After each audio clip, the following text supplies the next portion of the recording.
Hey guys, welcome back to the channel. Today, we're starting part 1 of an awesome What If Deku was born into a world of magic and supernatural powers story. If you want to see part 2, drop a comment below and tell me what you think. Don't forget to like, subscribe, and share. Now let's jump into the story. 5 years ago, 𝐒𝐭𝐻𝐲 was having a miserable patrol. It was cold, but not cold enough to turn the rain to snow, yet it still felt like ice, and he'd basically been up for 2 days trying to deal with the latest nonsense his class had gotten into. He usually loved being a teacher, but the quirk accidents hero students could get into were on an entirely different level. A scream echoed down the street from him, and just like that he was leaving his mental complaining behind as he raced toward the sound. The way the street was set up and how close the sound was, it had to have come from an alleyway not too far from him, but when he got there it was empty and silent. The other side was a dead end, so no one could have left through there either.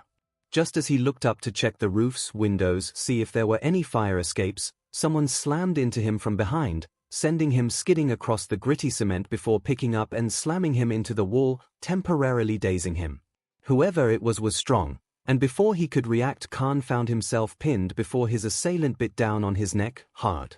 Khan's quirk, luckily, didn't require him drinking BLD, but he knew of plenty of people whose BLD-related quirks did. That had to be the case here, because they were drinking his. Khan had fangs despite not needing them, part of why he chose the hero name Vlad King, and between the head wound and the fact his assailant's head was right there, he didn't immediately think of using his own ingested BLD to get them off, he just bit down on instinct. In the heat of the moment, he didn't notice that the BLD that spurted into his mouth wasn't quite right. The hero was busy mentally upgrading the severity of the hit his head had taken against the wall, because it seemed like the second he bit down the person was half an alley away, then the next they were on him again trying to get more BLD. Khan didn't feel right, he was starting to get lightheaded and colder than he should be even with the rain, but the pain of being bitten for a second time cleared his thoughts well enough to remember his quirk. He used it to throw the person back and pin them to the ground, revealing a woman in a red dress with long brown hair hissing and thrashing against his hold. Now that he had the chance to actually look. At least he didn't seem to be losing time anymore, no, since he was maintaining his hold on his quirk, thank Kami for small mercies. Khan pulled a pair of quirk suppressing cuffs out of his pocket and made his approach to restrain her, like normal. He wasn't expecting her eyes to flash red. "Release me." Her honeyed voice had too many layers, and she spoke in a language he didn't know yet still understood. Khan immediately dropped his hold on his quirk and she lurched to her feet, gave him one last hiss, then darted out of the alley into the night. Khan didn't know what to make out of any of what just happened, but he knew that he needed medical attention. He was only a few blocks from UA and his thoughts were still foggy and dazed, so it didn't even occur to him to call an ambulance. He just heaved himself to his feet and stumbled his way back to the school. The man much preferred Chiyo's care to any hospitals anyways. Nezu would like to state for the record that he was minding his own business for once in his office when something pinged on the edges of his awareness.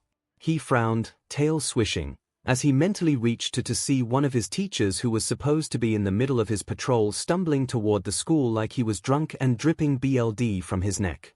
He was moving through the vents toward the entrance and dialing Chiyo to make sure she was ready before the night guard at the front gate even knew anything was wrong. A flavor of apprehension Nezu hadn't felt in longer than he'd care to admit rolled his stomach into tight knots. Unless someone was on the brink of death, interactions with normal quirked villains didn't ping his awareness like that unless he was specifically looking for it, and to all appearances Khan was nowhere near death's door.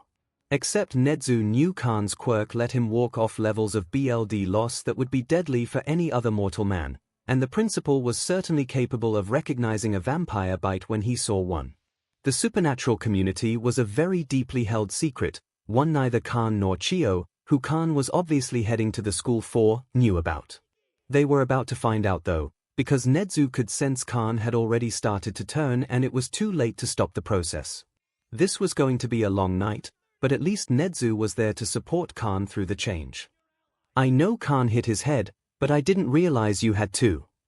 Chiyo scowled at her boss, who was, quite frankly, being absolutely ridiculous while she was trying to work. Normally, he'd be the last being she'd expect to hear flights of fancy from, and yet here he was. "Unless you got hit by one of the students' quirks." You know as well as I know students currently have quirks that would affect one's sense of reality. 𝐻𝐻𝐿 sighed. I assure you I'm being quite serious. You're saying vampires are real?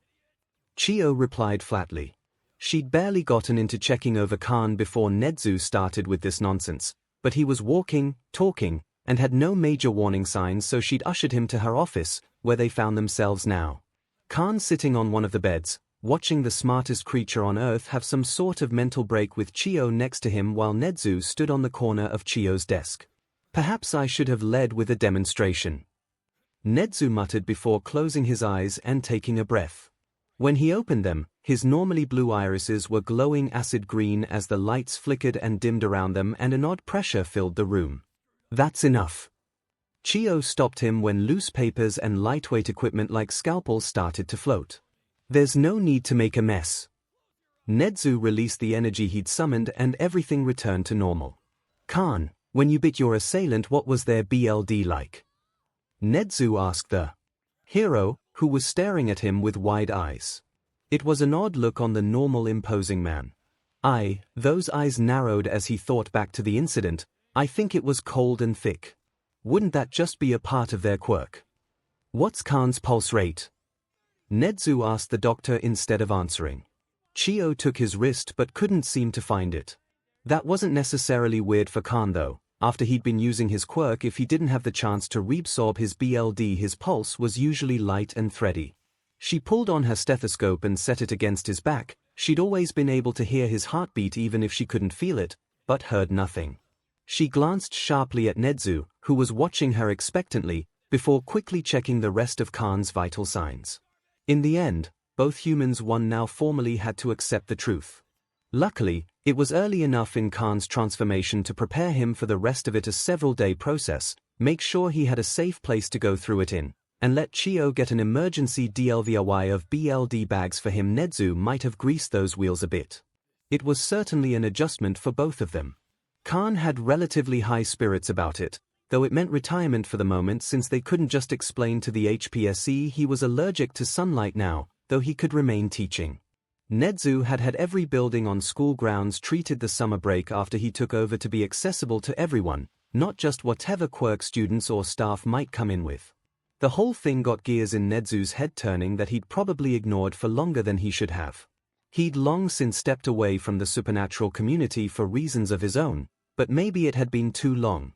It shouldn't have taken something happening to one of his own, but maybe there was something 𝐻𝐻𝐿 could do about it. Kiyoma Nemurai and Shirakumo Oboro, thank you for coming today. I'm glad you could both make it.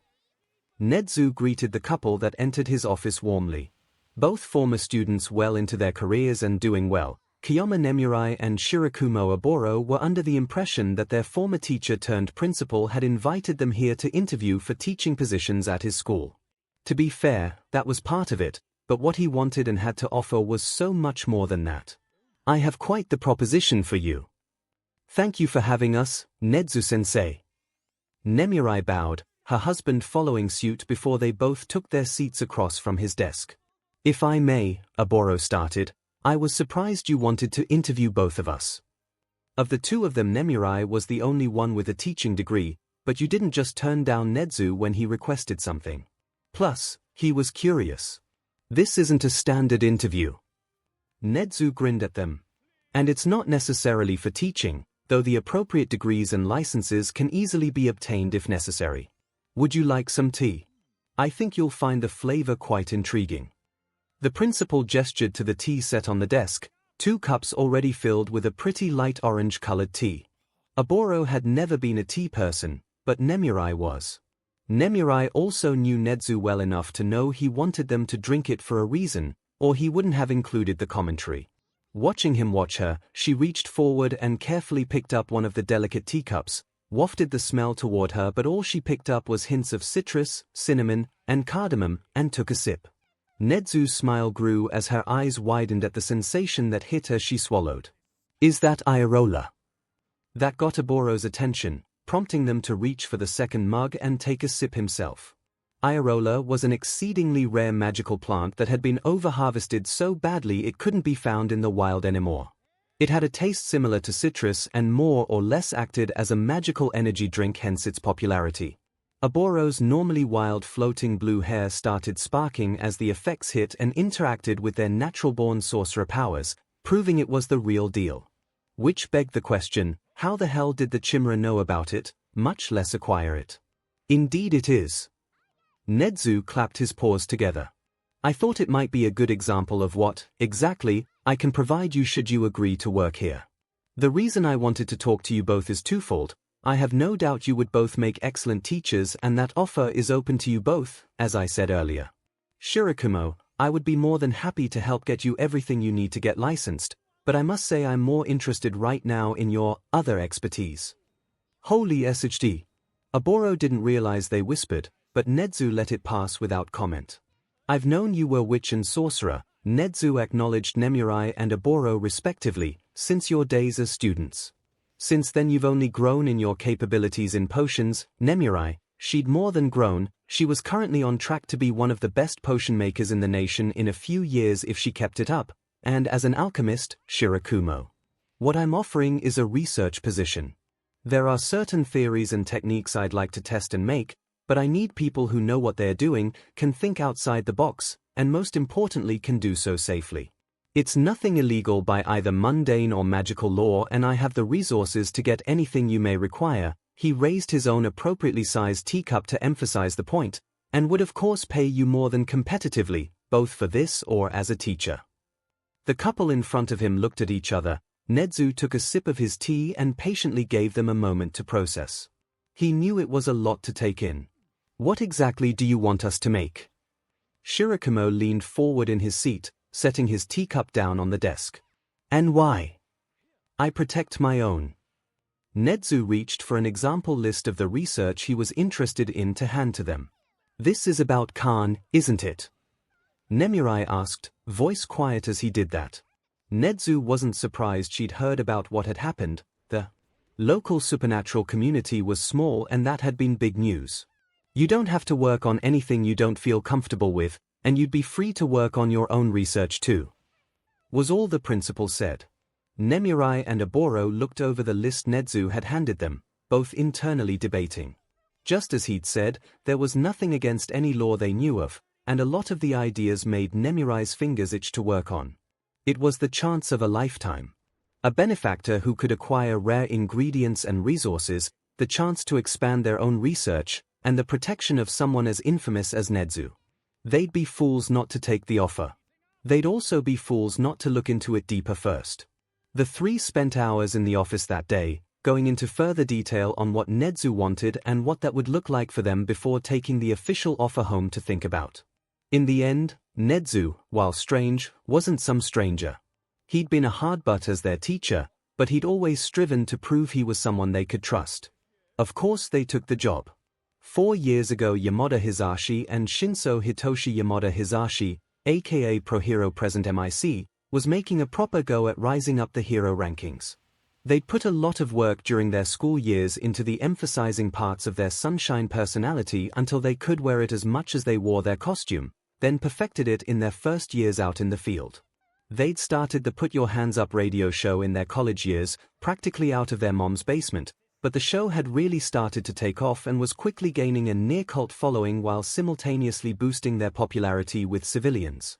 Hisashi still couldn't believe they'd managed to start a fully-fledged, albeit small, radio station in the past year. To most, they were an up-and-coming young star with a bright future ahead of them. Very few knew they were only half human. The nice thing about only being half mer was that they could hide their non-human attributes unless and until they wanted to bring them out, which for Hisashi wasn't very often. Don't get them wrong, they loved being in the water and shifting into their true form, gills lining their neck, webbing appearing between their fingers, and feet elongating into flippers not unlike what divers wore before slipping into the water felt like going home. Of course it did, but they were a busy bee and just didn't have a lot of time for that right now. That might be changing now, a small voice said in the back of their mind one fateful patrol as they knelt down before a little boy with a shock of lavender hair and matching eyes in the cold basement of a decrepit house. The hair and eyes, while distinctive, didn't necessarily mean much with the wacky SHT quirks had done to genetics, but the color paired with the 𝐔𝐸 that had been forced on the kid and the fact the normal police had somehow stumbled across a supernatural creature trafficking ring could only mean the boy was a siren. There was also the fact that sirens and 𝐴𝐻s were cousins and could sense their own. "Hi there, little listener." 𝐻𝐻𝐸 softly introduced themselves, using their quirk to put as much comfort into their voice as they could. "My name's Present MIC, I'm a hero. How about I get you untied, yeah?" The kid stared at him for a moment, hope and terror warring in his eyes, then nodded. "Thank you, kiddo. I'm gonna get you out of here, I promise."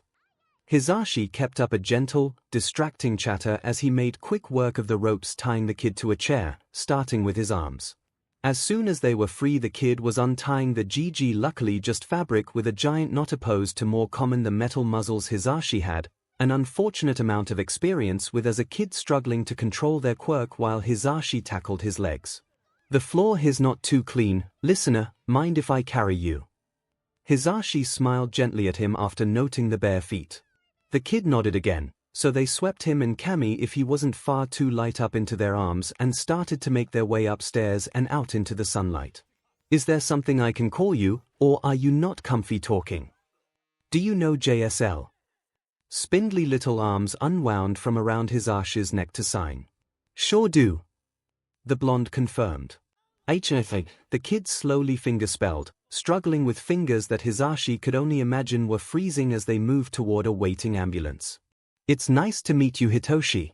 I'm gonna put you in this ambulance with these nice ladies." 𝐻𝐻𝐸 nodded at the EMTs already making her way toward the pair with a stretcher.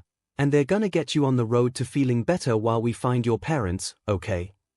Hitoshi tensed in their arms. "They killed them." He signed. "I don't have anyone else, please don't leave me alone. Please, please, please, please dash hey, it's okay Hitoshi, it's okay." 𝐻𝐻𝐸 soothed. "Cammy, they hadn't meant to make the kid almost panic. I won't leave you alone, I promise. As soon as I put you down I'll radio in that I'm accompanying you to the hospital, okay?" "Okay." Hitoshi finally started to relax, finally allowing 𝐻𝐻𝐸 to set them down, and 𝐻𝐻𝐸 did exactly what they said they would. They should have known then that Hitoshi would be coming home with them when he was released. Sirens weren't exactly common, much less full-belted ones, so it wasn't surprising when he really didn't have anyone else. The foster system would never be able to take care of a kid they didn't even realize wasn't human, and 𝐻𝐻𝐸 had gotten attached almost immediately. Now they just had to figure out how to take care of him. 𝐻𝐻𝐸, Nemurai, one of their oldest friends, started one evening a few months later during one of the cooking lessons they'd set up so 𝐻𝐻𝐸 could feed their kid something nutritious. Oboro took Toshi out on fun little excursions, taking the role of uncle very seriously. "Have you ever considered teaching? Like at UA, with you?" the blonde asked as they carefully chopped vegetables. "Yeah, Nezu has a lot of resources. I know your benefits are great, but it's not necessarily resources for human children I need, Nem." 𝐻𝐻𝐸 sighed. "Though I'm pretty sure UA has childcare and anything would be better than the hero care nannies they keep sending out while I'm on patrol. Neither of us are very impressed with them. At least they could take Toshi to the radio station with them." "I said resources, Zash. Not benefits." Nemurai gave 𝐻𝐻𝐸 a loaded look. "No SHD. 𝐻𝐻𝐸 breathed. Of course he'd known his oldest friends were a witch and an alchemist sorcerer. The supernatural kids in each year at UA tended to find each other and band together. Honestly, most of the supernatural community at large tended to know when someone else was also a super, but 𝐻𝐻𝐸 had never once picked up anything with Nezu. That was kinda terrifying, to be honest. "No SHD. Nem confirmed. "Here. Is he a shifter then?" They mused. "Pretending to be a chimera to F with people honestly tracked for the principal. That's our personal theory, but he hasn't said and we're not about to ask. He's already asked both of us. Nem had started at UA the year before as the art teacher and Oboro would be teaching chemistry the upcoming school year, if you'd be interested. We all know you're fluent in English and he can help you get licensed as a teacher. Do you think I should take it?" 𝐻𝐻𝐸 asked. They trusted her word more than nearly anyone else. She'd been working there a year. If she thought it was a good idea, they were willing to try it out. "I think you should talk to him." Nemurai answered. So Hisashi did. Good morning, Yamada. Nedzu squeaked as Hisashi settled into the chair across from him. I was hoping I'd see you soon. How's your son doing? If Hisashi wasn't mistaken, there was an undercurrent of rage bubbling under the genuine concern in the Chimera's tone. Good morning, Nedzu-sensei. Hisashi greeted back, fighting the urge to fidget. Somehow, it just felt a bit too much like they were a student who'd been called to the principal's office for rule-breaking. Hisashi had never even been that big of a rule-breaker, that had mostly been Nem and Oboro. Well, aside from the smoking, but they'd kicked that habit years ago. Hitoshi's settling in well. His therapist is a godsend. Fantastic to hear. No child should ever be put in that sort of situation, but as a full-belted siren he'll likely always be in danger. Full-belted supernatural creatures are few and far between these days. He wasn't wrong, the supernatural community had always been far outnumbered by the human population, but once quirks had started popping up it was far easier to start intermingling with humans and pass the resulting watered-down powers off as quirks. It made it so much easier to hide, but these days most of them were at least part human. So you do know? Hisashi noted. I've always known. Nedzu confirmed. I also know you've always been a hard worker, and are stunningly capable. I found myself in need of a new English teacher next year and I think you'd be a great fit, once we get you your license. This could be beneficial for us all. Why me? Hisashi asked. Plenty of people know English, people who already have their teaching license. They'd known Nedzu for a decade, and Nemurai wouldn't have suggested this if she thought it wouldn't be good for them or Hitoshi, but it still felt too good to be true. I've been absent from the supernatural community. Nedzu answered, somewhat cryptically, after considering his words. I wasn't paying attention, didn't realize how much the world was changing. Now that I am, to not do something about it when I know I can is not in my personality. Hisashi considered the words, and the one who spoke them. Nedzu just calmly sipped his tea, unfazed by the scrutiny. I have more questions about the job description. They said at last. I expected nothing less. Nedzu's tail swished in excitement. Kiyama grilled me for hours. Of course she did. The corner of Hisashi's mouth quirked up. Maybe this wasn't too much of a good thing after all. 2 years ago, Todoroki Mansion specifically, the basement dude, your parents are upstairs. Kigo gasped as Tuya, his boyfriend, pushed him up against the wall and kissed the SHT out of him. They were supposed to be looking for board games. Tuya's little brother Natsuo had been sent to check the attic. So? Tuya asked, pecking sweet little kisses up Kigo's neck.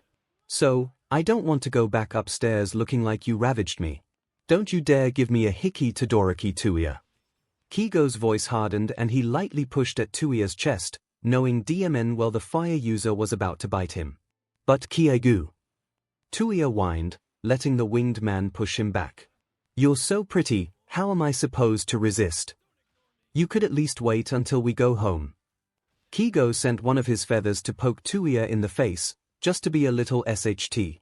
He regretted the decision when the fire user sent him an evil grin before gently snatching the sensitive feather from the air and liking it.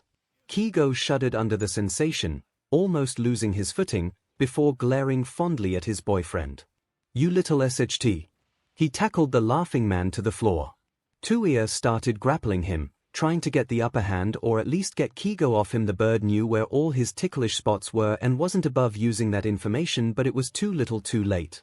While they were both pro-heroes and Tuya was taller, Kigo was stronger and had the upper hand. Then Kigo's elbow accidentally found a hidden button on the floor, and the only warning the two had before the floor literally fell out from underneath them was a pneumatic hiss. They fell about 6 feet before hitting a very dusty floor. You okay, Tuya? Kigo coughed as he took stock and sat up. Yeah. Tuya also sat up, unraveling himself from Kigo. That could have definitely been worse. You. I'm fine. What is this? Kigo was looking for more information. That small stone hallway filled with dust. No idea. You're the one who can see in low light, birdbrain. It's literally your house. Kigo pointed out. Technically, it's my dad's house. 𝐂𝐿 rebutted. You should probably let him know about it, then. Right. 𝐂𝐿 stood up. There was a ladder leading back up to the hole they'd fallen through, but it looked ancient and he didn't trust it, instead just grabbing onto the ledge so he could pull himself up. You coming with me or staying here? He called down once he was out. I don't hear anything. 𝐒𝐲 glanced down the hall, but it just disappeared into darkness. It should be fine. I'll keep an eye out here until you get back. Don't go exploring on your own. 𝐂𝐿 pointed at him. I don't care if you're in the top 10 at 20, we don't know what's down there. Just because I'm blonde doesn't mean I'm a walking horror movie trope. 𝐒𝐲 scowled. Now shoo. All right. Love you. Love you too, you dork. 𝐒𝐲 grinned.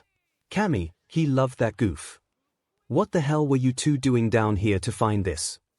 𝐿 asked, frowning into the newly rediscovered tunnel where he stood next to his son, while his son's boyfriend was waiting below them, actually inside it. Rei, his wife, and their other two kids Fuyumi and Natsuo were also peering into the tunnel, but from further away. Nothing. 𝐂𝐿 protested, just a bit too fast. 𝐿 shot him a look that screamed, that was rhetorical, I already know exactly what you were doing. He fell. 𝐒𝐲 deadpanned, absolutely not helping his boyfriend out. 𝐿 snorted. They may be young and corny, but they weren't bad kids. You're not going down there without flashlights. Rei broke into the conversation, causing 𝐿 and 𝐂𝐿 to send her twin flabbergasted looks like father like son. Don't look at me like that. What if something happens and fire is a bad idea? What if you get separated from 𝐒𝐲? Good to know I'm being volunteered for the creepy tunnel. 𝐒𝐲 muttered to himself, but 𝐂𝐿 still heard him. Shut. He pointed down into the hole. I'm literally a bird, I'm not meant for tunnels. 𝐒𝐲 protested. And you can remove most of your feathers. 𝐂𝐿 ignored his parents' amusement at the mild argument and his dramatics. Come on man, you wouldn't let me go down there alone, would you? What if I need to hold someone's hand? Hold your father's. 𝐒𝐲 deadpanned. Gross? No. 𝐂𝐿 shuddered. Rude. 𝐿 scowled.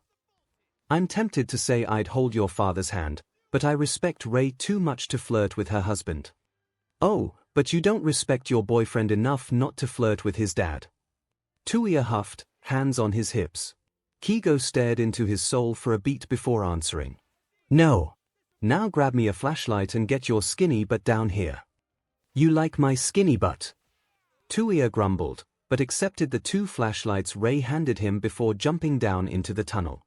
Is it too late for me to back out? 𝐿 asked his wife. I don't want to have to deal with their flirting alone. If you're covered in dust when you get back, you're taking a shower. Rei patted his cheek before pushing the last flashlight into his hand. Now have fun. Thanks, dear. 𝐿 sighed, but kissed her on the cheek. Wish me luck. With that, he joined the boys in the tunnel. They didn't turn on the flashlights right away. There was no point when 𝐿 was a walking fireplace. 𝐂𝐿 could summon cold blue flames into his hands at will, and the light coming off either one of them alone would have been enough for 𝐒𝐲's hawk eyes to comfortably see everything. The tunnel went straight for a little while before it started curving around to the right until they reached a door set into the right side of a dead end, kind of like that wall formed the perimeter of a giant room, which they'd eventually find was basically what it did. The end of the hall itself and the wall across from the door had shelves set into it holding incredibly dusty books, jars, bags, and random weird is all this? 𝐂𝐿 eventually asked as 𝐒𝐲 stepped forward to take a closer look, turning on his flashlight to try to shine into the jars. Do not touch anything. 𝐿 warned him. Wasn't planning to. 𝐒𝐲 assured him. Good. This must have belonged to your great-grandparents, 𝐂𝐿. We should leave it where it is and head back upstairs. Messing with it now won't do anyone any good. 𝐿 was going to have to come back down by himself to deal with all of this. He had no idea what wards, spells, or curses his grandparents, who he'd been raised by until they died in a car accident, might have put on everything, and he didn't want anyone getting hurt. He was kind of peeved they hadn't at least had the decency to show him where their workshop was before they'd passed, though. It was the least of what they could have done. Especially since none of 𝐻𝐻's kids knew they were descended from a line of witches plus the odd warlock here or there. He'd been honest with Ray about his upbringing of course, and both of them were fine with the craft in general, but 𝐻𝐻's grandparents specifically weren't good people and it was difficult for 𝐻𝐻 to think about it without thinking about them. What, were they witches or something? 𝐂𝐻𝐻 joked, not knowing what else to say. 𝐻𝐻's silence was telling. 𝐒𝐭𝐚𝐲 quickly backed away from the shelves. He didn't know anything about witchcraft but he could pick up the vibe that this wasn't how someone would want to be introduced to it. Unfortunately, he didn't realize the small candlestick that had fallen at some point over the years was there until he stepped on it and his foot rolled out from under him, sending him crashing into the door. It wasn't a sturdy door, not anymore. The wood had turned old and had been eaten through by mushrooms of all things, so it just crumbled under the bird's weight, sending him careening to the floor of what had once been the Todoroki family's magic workshop. Both 𝐂𝐻𝐻 and 𝐻𝐻 rushed to make sure he was okay, 𝐂𝐻𝐻 from the spill and 𝐻𝐻 to make sure he hadn't accidentally come foul of any wards and the like. Luckily he was physically fine and any wards that might have been in place had faded away decades ago. He was, however, staring up at the red and white body of a sleeping dragon the size of a SUV. There's been a dragon under our house the entire thing time, 𝐂𝐻𝐻 said to himself, voice faint. All I wanted was a simple family night, 𝐻𝐻 plaintively stated. Was that really so much to ask for? That's how the Todoroki family found themselves with their youngest member a few weeks later, once 𝐻𝐻 finally figured out how to free the poor thing and wake him from his long hibernation. Shoto, as he'd asked to be called, was roughly a preteen in dragon years and in the human form he could change into, and he soon found himself as the youngest sibling of 4. How that came to be though is a story for another day. Last month Aizawa shouted, am I a rat, a dog, or a bear? It doesn't matter, I'm the principal. The sedan that had been sent to pick Shouta up from the airport opened with a surprise Nezu appearance. Shouta had been expecting to meet the chimera at the school. More importantly, I do hope your travel wasn't too exhausting. I did take the liberty to bring you coffee. Shouta took a second too long to respond, but it wasn't the unexpected appearance of a potential employer that gave him pause. Now that he was in the same space as the entity, Shouta knew beyond shadow of a doubt that he was more than any chimera or shifter could ever hope to be. Even the oldest vampires Shouta had met hadn't had the kind of magical gravitas the vampire could feel pouring off of Nezu. At least he brought coffee. It was fine. If Shouta had to single out one specific thing to be the most annoying part of being a vampire, it would be trying to travel between countries with anything that approached speed. Not the need for BLD, allergies to silver and sunlight. He still had no idea where the garlic thing came from, or the quite frankly ridiculous interpretations of the condition humans came up with. It was travel. How wonderful! The glint in Nezu's eyes said he knew differently, but all he did was scoot back to the other side of the car so Shouta could slide in beside him, dropping the backpack he was using as a carry-on next to his feet before accepting the rather nice travel thermos. Separated from them by a partition, the chauffeur started to drive off.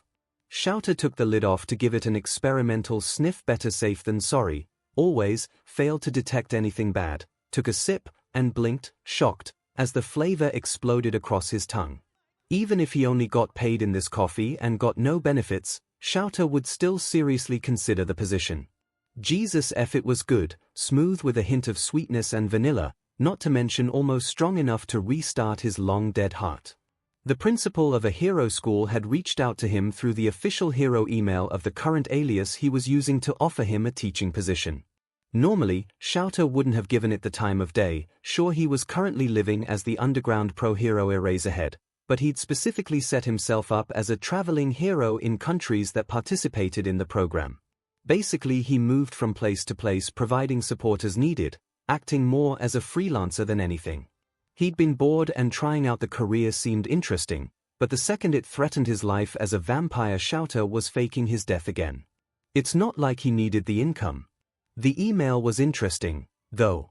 It had been written in a language that wasn't Shouta's first but was far too close for comfort, which was as attention-grabbing as it was suspicious. It mostly read like any professional email, but the benefits section noted sunscreen SPF level vampire and assistance keeping his and his family's identities under wraps in the digital era. There was also the fact it was from 𝐻𝐻𝐻. 𝐶𝐬𝐻 was old, not stupid, he kept up with current events and was more than familiar with the story of the smartest creature on Earth. Izuku had been thrilled. He had so many questions for the Chimera if they ever met. At this point, 𝐶𝐬𝐻 was starting to have nearly as many questions of his own. The drama of it all sparked his curiosity, so he looked into it further, and as far as he could tell, one of 𝐻𝐻𝐻's staff had been turned on patrol a few years back, seemingly how he found out about the supernatural. 𝐶𝐬𝐻 was tempted to think it was a case of someone eccentric and rich collecting the newest shiny thing, especially since the principal had hired on other supernaturals in the intervening years, but something had told 𝐶𝐬𝐻 that wasn't the case well before he got here to discover the Chimera was very much supernatural himself. Call it intuition, gut instinct, or vampiric powers, 𝐶𝐬𝐻 felt it in his bones when he first saw the email. What would come from this wasn't inherently a danger and would most definitely be momentous, so between that, the need to verify this wasn't, in fact, a threat, and curiosity about the sunscreen, he'd found himself 6,000 miles from his fledgling son waiting for him back in France. I'm glad it's to your liking. 𝐻𝐻𝐻 sounded far too knowing and amused for 𝐶𝐬𝐻's liking. He wasn't a fan of the distinct feeling he had 𝐻𝐻𝐻 could read him like a book. It was disconcerting. Now, I'm sure you have plenty of questions and we only have so many hours in the night. Why don't we start now? You're not a Chimera or a shifter. 𝐶𝐬𝐻 started with, just to see how 𝐻𝐻𝐻 reacted. That's not a question. 𝐻𝐻𝐻 returned. No, it wasn't. 𝐶𝐬𝐻 easily agreed before changing the subject. He didn't want to pry into the other's secrets, he just wanted a baseline for his behavior. Interesting tactic, offering a position with no interview to someone you've never even met. Technically also not a question. I like to think I'm an excellent judge of character. 𝐶𝐬𝐻 had no doubt that was true, especially if he was aided by whatever powers he had. Though I must say, I wasn't sure you'd be interested in even discussing it. Curiosity about the sunblock. 𝐶𝐬𝐻 shrugged, only giving part of his reasons. I don't understand why you picked me, though. Read what 𝐻𝐻𝐻 wanted from him, because to do that level of research he had to want something. Nothing, Aizawa. 𝐶𝐬𝐻 stiffened, because the only one who should have access to his thoughts was Izuku, and Izuku was 6,000 miles away. I don't want anything from you other than help teaching the next generation of heroes how to be a hero, and more importantly how to survive. With each passing day, the world is becoming an increasingly inhospitable place, for us and humans alike. Through teaching the young ones, I think we can make a change for the better for us all. I've restructured my long-term plans, but while your eventual assistance would be more than welcome, that choice is entirely up to you. 𝐶𝐬𝐻 considered the smaller rodent-appearing creature for a few long moments. He was the principal of one school, the most he could hope for with that was to mold the newest generation of heroes, which if done well might have an impact on Japanese society, but wouldn't extend much further. Certainly not far enough to match the implied scale of his plans. But 𝐶𝐬𝐻 couldn't help but think about what he knew of the staff 𝐻𝐻𝐻 had recently hired after one of his staff was attacked. It almost felt like he was setting up some sort of supernatural sanctuary. Oh, for FS sake. The twinkle in 𝐻𝐻𝐻's eyes was just a bit too broad as 𝐶𝐬𝐻 took another sip of the divine coffee, wondering if he should be offended 𝐻𝐻𝐻 had somehow learned of his existence and thought him a lost enough little sheep to reach out. He wasn't wrong, 𝐶𝐬𝐻 and Izuku were more or less on their own. The way they had met had been traumatic, to say the least. 𝐶𝐬𝐻 had been forced, accidentally turned Izuku. His fledgling had somehow never held it against him. 𝐶𝐬𝐻 seriously didn't understand how the kid had come out the other side of the cult he'd grown up in with that heart of gold he had, but a part of him to this day held it against himself. They'd been forced to feed on each other for survival, which for vampires had serious consequences. When one vampire fed on another, they had to keep feeding on the other, usually once every 3 months minimum, or they'd start going through withdrawal symptoms that ended in the vampire losing their sanity from the thirst before dying for keeps. No one wanted someone with the strength and speed of a vampire going feral like that. It never ended well for anyone. It also forged a deeper bond than the typical sire-fledgling had, which for 𝐶𝐬𝐻 and Izuku meant a mental link that let them hear each other's thoughts and occasionally feel their emotions. It had taken a lot of getting used to for both of them, especially back before they'd figured out how to block the connection, but now having his head so empty was unnerving. His son was a chatterbox in both his inner and outer monologues, and 𝐬𝐽 wasn't ashamed to say he missed it. For all of those reasons, it was taboo. Most of 𝐬𝐽's vampiric friends and acquaintances had turned their backs on him when he and Izuku had finally escaped, and basically none were willing to give either of them the time of day after that. No small part of why 𝐬𝐽 hated having cursed Izuku to the life they led, even if it wasn't either of their faults. It was lonely, especially for someone as old as 𝐬𝐽 was. They couldn't join any vampire hives, or set down any roots like that, so they just had to keep forming new identities and uprooting themselves every few years before people could start figuring out they didn't age. When you say long-term, 𝐬𝐽 trailed off, unsure how to say the words he actually wanted to ask. I mean it. Nedzu's eyes nearly glowed in the low light fading in and out from the street lamps they sped past. The feeling 𝐬𝐽 had learned not to ignore returned, stronger than ever. You're aware I'm essentially a package deal, I assume. How would that impact me being a teacher? Izuku was already all in. He thought this would be a fun new experience for the next few years, but he respected 𝐬𝐽's process for making sure they were safe, so hadn't fought the man when he wanted to meet Nedzu alone. Nedzu chittered. I have thoughts about that, actually. It seems unfair to force him to be a student when he's been around long enough to acquire hundreds of high school degrees, and your current identity is a pro hero.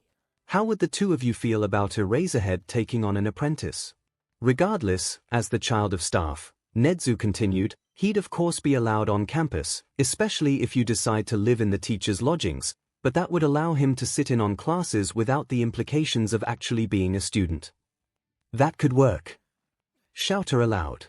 Izuku'd expressed interest more than once in working as a hero. He'd been fascinated by the career, not to mention quirks in general, as the two literally watched them evolve from the very beginning. I want to meet your staff and see the school before I make any decisions. And check out the sunscreen, of course. But that could work. Excellent. The light glinted off Nedzu's teeth as he grinned, the school appearing in the distance and rapidly growing closer. Why do I suddenly feel like I just made a deal with the devil? 𝐬𝐽 commented dryly. Nedzu's haunting laugh would have made anyone else's hair stand up, but as something scary that went bump in the night himself, 𝐬𝐽 was made of stronger stuff. He got the distinct impression the hint of fang he showed in response as he took another sip of coffee was greatly appreciated. Forget good, taking this job was going to be fun. Nedzu gave a short tour of the main school building, teachers' cabins, and some of the closer gyms, specifically pointing out the aspects that were made to cater to the supernatural community in general. All the windows were treated to make them vampire-safe during the day, modifications to the pools for any mares and sirens, some of the wards set up around the school, etc. Witchcraft itself didn't rely on natural-born abilities, it was something everyone could learn. Alchemy was the same way, although sorcery was genetic, even non-human supernatural creatures. Most people knew how to at least ward themselves, especially supernaturals in the hero community. No one left a vulnerability unprotected once they knew about it, no one smart, at least. 𝐬𝐽 and Izuku had gone beyond learning basic self-defense. Izuku had found the subject fascinating long before the evolution of quirks, and 𝐬𝐽 still practiced some of what he'd grown up with, though he'd picked up and dropped any number of things over the years. It wasn't necessarily his go-to when it came to dealing with situations, but he knew how intense and intricate the warding put over UA was. Nedzu wasn't playing when it came to the protection of his school. Now that you've more or less seen everything important, would you like to meet some of your potential colleagues? Nedzu glanced up at 𝐬𝐽 inquiringly. 𝐬𝐽 nodded, so Nedzu led him back to the teacher's lounge. The sun would be rising soon, and the last part of the discussion about the position was a demonstration of the SPF vampire sunblock Nedzu had promised, but it was still stupidly early and 𝐬𝐽 almost felt bad for the teachers who'd had to drag themselves out of bed that early. Sleep was one of the things he valued most, after all. In short order he was introduced to Shirakumo hero named Loud Cloud, a sorcerer with gravity-defying blue hair and a bandage on Thea nose buried so far in a leather-bound book he hadn't even noticed 𝐬𝐽 had walked in until he was nudged by his wife, Kiyoma Midnight, 𝐒𝐽, a witch with long dark blue hair. There was also Yamada Presentamacy, 𝐒𝐻, a tall, thin mare with long blonde hair pulled up into a somewhat haphazard likely due to the early hour half-bun, Inui hound dog, 𝐒𝐻 a werewolf and the school therapist, and of course Khan Vlad, 𝐒𝐻, the vampire who'd seemingly started it all. I didn't know vampires were real. Khan said sheepishly when his hero name was given. 𝐬𝐻 didn't tell him he already knew it. Something about looking into potential threats when they turned out to not be threats had always felt creepy to him. It was an attempt to bring some attention to how people with BLD quirks are treated when their quirks do require ingesting BLD. That it was now horribly on the nose went unsaid. Fair enough. Wait, that's all you have to say? Khan blinked, apparently shocked. Starting drama with potential colleagues isn't logical. 𝐬𝐻 pointed out. Plus, he was far too old for that kind of nonsense. And Khan was the first vampire to willingly talk to 𝐬𝐻 for more than 5 minutes without attacking, aside from Izuku of course, in longer than 𝐬𝐻 cared to remember. Most vampires aren't that understanding. Khan muttered, tone indicating he probably hadn't meant to do so out loud. 𝐬𝐻 snorted. Trust me, I'm well aware of that. It was at that point that Oboro, all boundless energy and enthusiasm, moved the conversation to the topic of sunblock. It had taken them about a year with Nedzu's resources and Kiyoma's family's generations of research, but they'd somehow managed to create a potion that blocked the effects of the sun on vampires for 36 hours. It could be overlapped without overdosing, so perfectly fine to take daily with some wiggle room, but it wasn't very shelf-stable, about a week, and tedious to make not surprising. Formalities out of the way, the conversation moved to small talk as they waited for the sunrise. 𝐬𝐻 hated small talk. Feel free to use the coffee station if you'd like. Nedzu said with a serene grin that 𝐬𝐻 absolutely didn't trust, but he wasn't about to look a gift horse in the mouth if it meant an escape from Oboro, who wanted to info dump about the process that had gone into making the sunblock potion. Don't get 𝐬𝐻 wrong, he had nothing against a good info dump and had listened to thousands of Izukus, but Oboro wasn't Izuku, and 𝐬𝐻 had spent 4 hours on the plane next to a human who'd seen fit to remove his shoes before even meeting Nedzu at the airport. He was tired. Whatever this blend was, 𝐬𝐻 was accepting the position just to keep it. It was so good. And this was the staff lounge machine. Those typically had the worst coffee ever. I'm not trying to be rude, but how can you drink that? Khan asked, face gobsmacked. Anything that wasn't BLD made him vomit, and he desperately missed his snacks. You're still young. 𝐬𝐻 explained, not surprised at the question since it seemed the baby vamp didn't have a hive or other older vampire to help fill in the gaps on how vampire culture works, though he hoped this didn't mean he was taking another vampire under his wing. Izuku was centuries old but still a handful to deal with as an only child. Most vampires can't stomach anything human until around 1,000 years old. That was also roughly when vampires started developing bonus abilities, should they live that long. Behind him, he heard Yamada whisper 1,000 years old to themselves before the obvious sound of a hand slapping over a mouth and Nemurai's snickers followed. Acknowledging that was too much effort though, so the elder vampire just continued sipping his coffee. Izuku was going to have a riot with these people though. He was only a third-ish 𝐬𝐻's age, but he looked like one of their students, and the little SHT wouldn't hesitate to use that to troll them. He wasn't paying attention, so he missed Nemurai and Oboro giving Hisashi a hard time in their group chat over their chronic singleness and very obvious type. No amount of my focus is my kid ever stopped the two whenever the radio host had an 𝐒𝐻 game moment, because they knew as well as Hisashi did it was just an excuse to get them off their back. They could and would flirt if they really wanted to, but this was essentially 𝐬𝐻's interview, and that would be incredibly inappropriate. Kiyoma Nemurai. Before too long, they moved to the guest dorm. It'd be the vampires as soon as he signed the paperwork that 𝐬𝐻 would be spending the day in before starting the trek back to France the next night. He'd be waiting safely inside while Khan showed that the potion worked. Khan had already taken the potion since it needed about half an hour to kick in. UA didn't have a normal dorm building. The school gave all of its teachers full-on small houses because Nedzu was extra, and to better account for the needs of the supernatural members on Starfleet, the Yamada cabin had half the bottom floor retract to reveal an in-ground pool. Nedzu had already let 𝐬𝐻 know to email him about any modifications he wanted made during the day, and they'd be in place by the time he arrived back on campus with Izuku. 𝐬𝐻 didn't comment about how he hadn't formally accepted yet. There was a nice spot out back that would make a great space for a garden if there were an enclosed greenhouse, and 𝐿𝐻𝐻 hadn't had one of those in ages. The dark sky began to lighten, so Khan and the others took their leave so as to not have to open the door once the sun had risen. All the windows in the cottage were treated like the schools. It felt a little weird just skulking on the inside of the window, very get off my lawn, but sure enough the sun rose and Khan continued chatting with the other staff, not so much as a puff of smoke or dust in sight.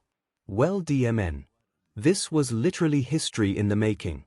𝐻𝐻 nodded goodbye when 𝐁𝐻𝐻 waved, then pulled the curtains. It just felt wrong to leave them open, treated windows or not. Desperately in need of a nap, he quickly changed and showered, then plugged in his phone charger as he crawled into the quite frankly dangerously comfortable bed in the bedroom on the first floor. He checked in with Izuku to see if there was anything he wanted to do or see again, anything he wanted to grab from any of their storage places before they moved onto campus in advance of the next school year.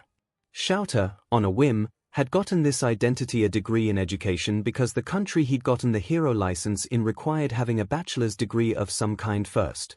Thankfully because of that, it wouldn't take too long to get licensed in Japan with 𝐁𝐻𝐻's help. He'd accept the job and deal with house modifications when he woke up from a nap. It wouldn't do to let whatever the rat was think he could read 𝐻𝐻 too easily, after all. He quickly checked the wards already on the house, threw up some of his own, then finally let himself drift off. He slept extra well that day, aided by the feeling in his bones that said this was a good decision. He just didn't realize how much of a wild ride that good decision would be. Story start 1 week before the entrance exam. If you say that out loud, I'm giving you SHT for turning into a TV dad. Izuku said, breaking the silence save for the 80s rock that had been playing for the last hour that had filled the car as they rolled through the last miles of the trip onto campus.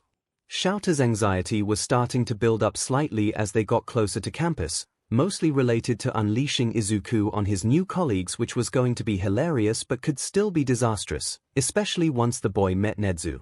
He'd also been thinking about how this could be good for them. The thought had been echoing through their mental link for the past 40 minutes and had prompted Izuku's statement. It was very teen movie starting with a family move. 𝐻𝐻 snorted and rolled his eyes. If my students pick up swearing from you, I'm instituting a swear jar. Is that TV dad enough for you? Izuku just stuck his tongue out at him, grinning. I'll be nice to the little ducklings, cross my heart and hope to die. You're going to give them all nightmares. 𝐻𝐻 grumbled to Izuku's snickers. Pretty sure they're gonna give you nightmares. When's the last time you dealt long-term with a teenager who wasn't me? Didn't we babysit that one shifter kid for like 2 months? 𝐻𝐻 was certain he remembered the little girl who had more or less been foisted on the pair while her parents were sailing to America to care for sick relatives. That was in the Edwardian era. Izuku sounded far too amused. Whatever, when you were 𝐻𝐻's age the years tended to blur together. Several decades and several hundred years are two very different things. Is that why it feels like several thousand since I picked you up? 𝐻𝐻 snarked back with a smirk. Rude. Izuku all but yelled, but he was laughing as he did so with a wide grin. They were only about 20 minutes from the school at that point, and the time was spent discussing the campus, what modifications they'd requested for their house on campus, and the concept of SPF vampire sunblock. You okay, kid? 𝐻𝐻 asked when Izuku fell silent. That child going silent never meant good things, and he'd shut down his side of their link so the older vampire couldn't pick up anything that way. I know you said Khan was fine. 𝐻𝐻 had done more than said. He'd showed Izuku the memory of the other vampire standing just fine in the dawn, but I just can't imagine what it'll be like. The two had agreed to try the potion together if 𝐻𝐻 accepted the position, since one of them meeting their final death left the other running on borrowed time. The whole required to feed on each other every few months thing scared sometimes. As far as their day-to-day lives were concerned, it was what it was, but something like this. If something were to malfunction, it'd be better to go at the same time. Izuku also hadn't seen the sun in approaching 600 years, 𝐻𝐻 in almost 3 times that, give or take. 𝐻𝐻 didn't know his exact age. They hadn't exactly kept track of year of BRs for people like him when he arrived in this world, and he was more than old enough to lose count. It had been one of the things Izuku had missed most after his transformation, and now he could barely remember what the warmth felt like on his skin. He was nervous about getting it back. What if it wasn't like what he remembered? There was plenty of time between then and now for him to have started to romanticize it in his head.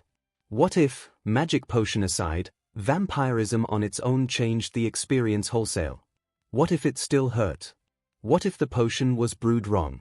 The never-ending questions swirled in Izuku's brain, one after another in a chaotic mishmash of emotions and unease. Shouter's memory of the sensation had long been lost to time, but he did remember how bright sunlight was and had made sure to buy some sunglasses for them both. They'd probably need them until they got used to it again. It had been so long, the entire idea felt foreign and a little wrong, sort of similar to how flying in an airplane had felt the first time after the machines were invented. I'm not gonna lie, it's probably going to be a lot, especially emotionally, for both of us. Shouter reached over to give Izuku's wrist a comforting squeeze. But you're not going to be alone, and we're going to try it for the first time in the backyard, away from prying eyes. Thanks, Dad. Izuku shot him a weak smile.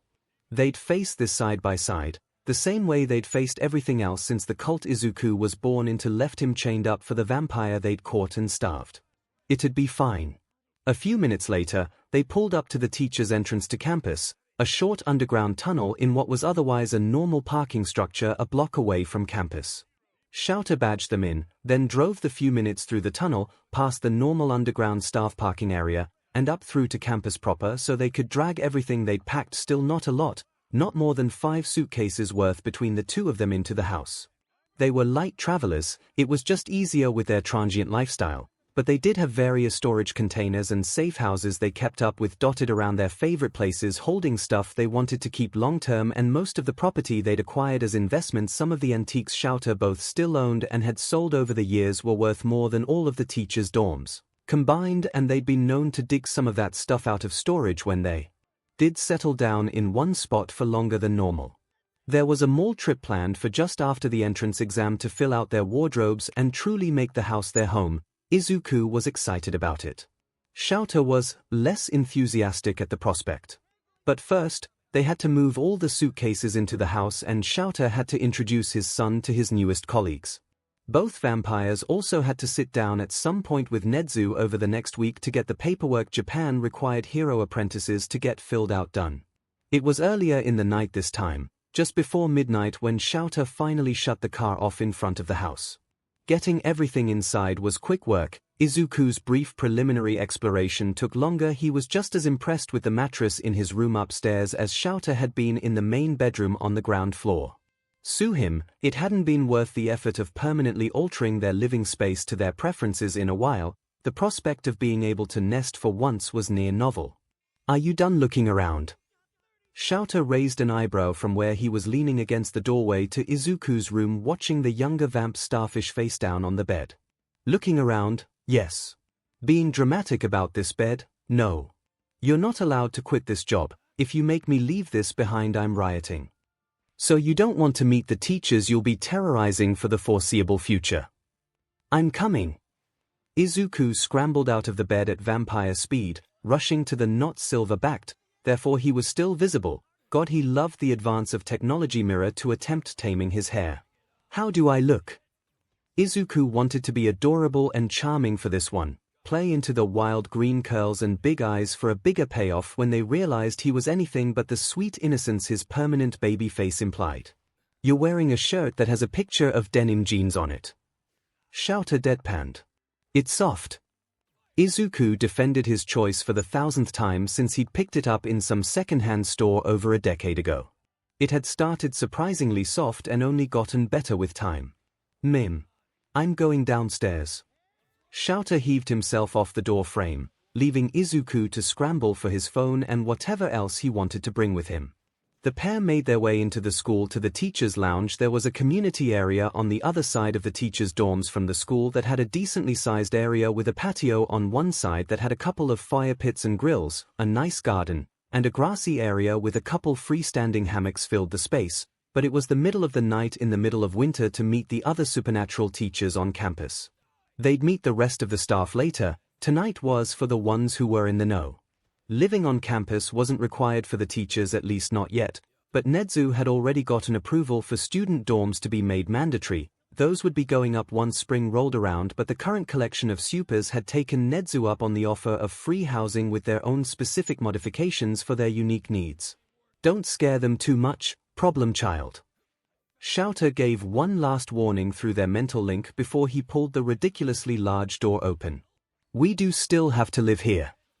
𝐒𝐿 just stuck his tongue out at his dad before throwing on a bright smile and bounding ahead of the man into the lounge. Hi, I'm 𝐒𝐿. The younger but no longer youngest vampire grinned, fangs somehow cute in his round face.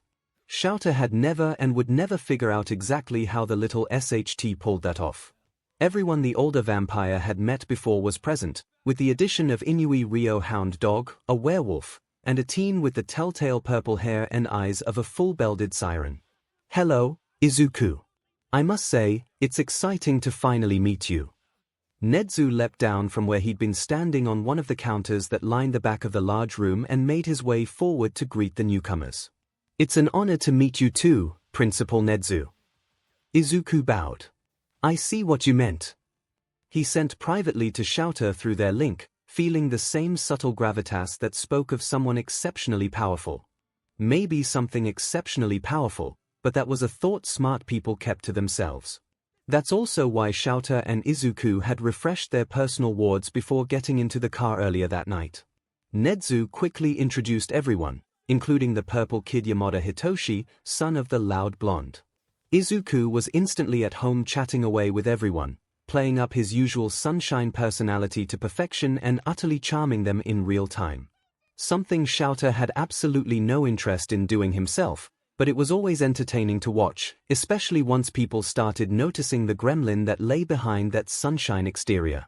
So what quirk are you hiding your siren powers behind? 𝐒𝐿 asked Hitoshi, who'd said to just call him by his first name to avoid confusion with him and his parent, plus all the other staff already called him that. Since full-belted supernaturals didn't have any human genes, they didn't have quirks, so they usually just hid behind fake ones. Vampires who'd been turned before quirks evolved did too, usually related to strength or speed, but vampires like 𝐒𝐻𝐻𝐻 who were old enough to develop bonus powers usually went with those. Brainwashing. Hitoshi explained the finer points of his cover story.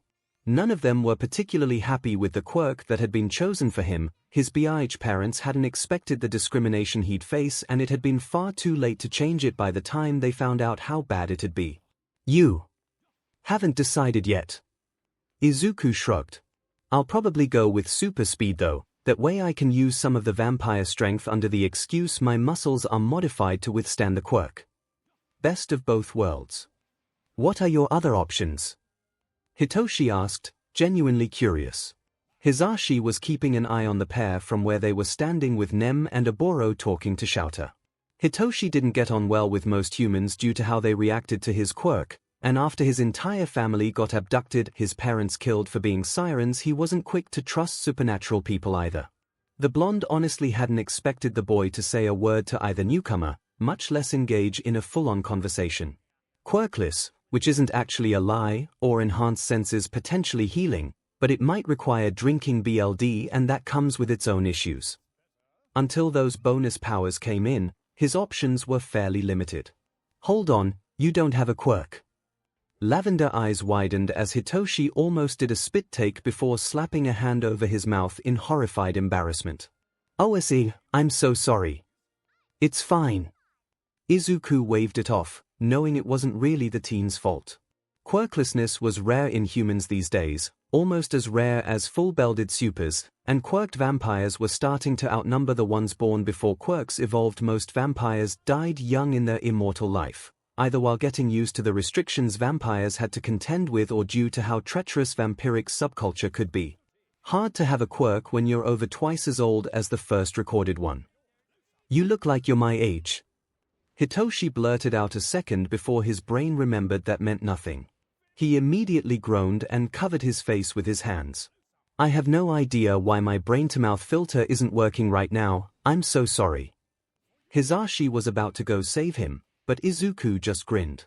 I was turned like 2 weeks before I turned 18. Izuku explained, accidentally horrifying every staff member listening in because he was tiny, even smaller than the 15-year-old he was talking to, before deciding a little backstory might be the best olive branch. Hitoshi was visibly making himself more anxious, and it was about to start making Izuku anxious in turn. Also, seriously, it's fine. I grew up in a cult. You have no idea how long it took me to figure out how normal person socialization works. Are you okay? Was the first thing out of Hitoshi's mouth, which was sweet of him. Izuku decided then and there he'd be self-exiling to the kids' table, regardless of how much 𝐻𝐻𝐻 might give him for it. Hitoshi wasn't half bad, and Izuku's age aside, a part of him would forever stay the teen he'd been when he turned. You're gonna scare the kid. 𝐻𝐻's amusement echoed through their link. F you, you're the scary one. I'm a delight. Izuku thought back before answering Hitoshi out loud. I am now. The point is, peopling is hard. Peopling's the worst. Hitoshi grumbled darkly, for a second sounding so much like 𝐻𝐻 that Izuku almost did a double take. He did glance over at his dad long enough to clock Nemurai and Oboro's subtle knowing looks over Hisashi being all flustered. $5 said the blonde was smitten with 𝐻𝐻's tired grumpus mode. It read as very brooding and mysterious until he let people get to know him better, and it was hilarious each and every time. He didn't think 𝐻𝐻 had noticed yet, or if he had he was ignoring it hard enough it hadn't come through their link.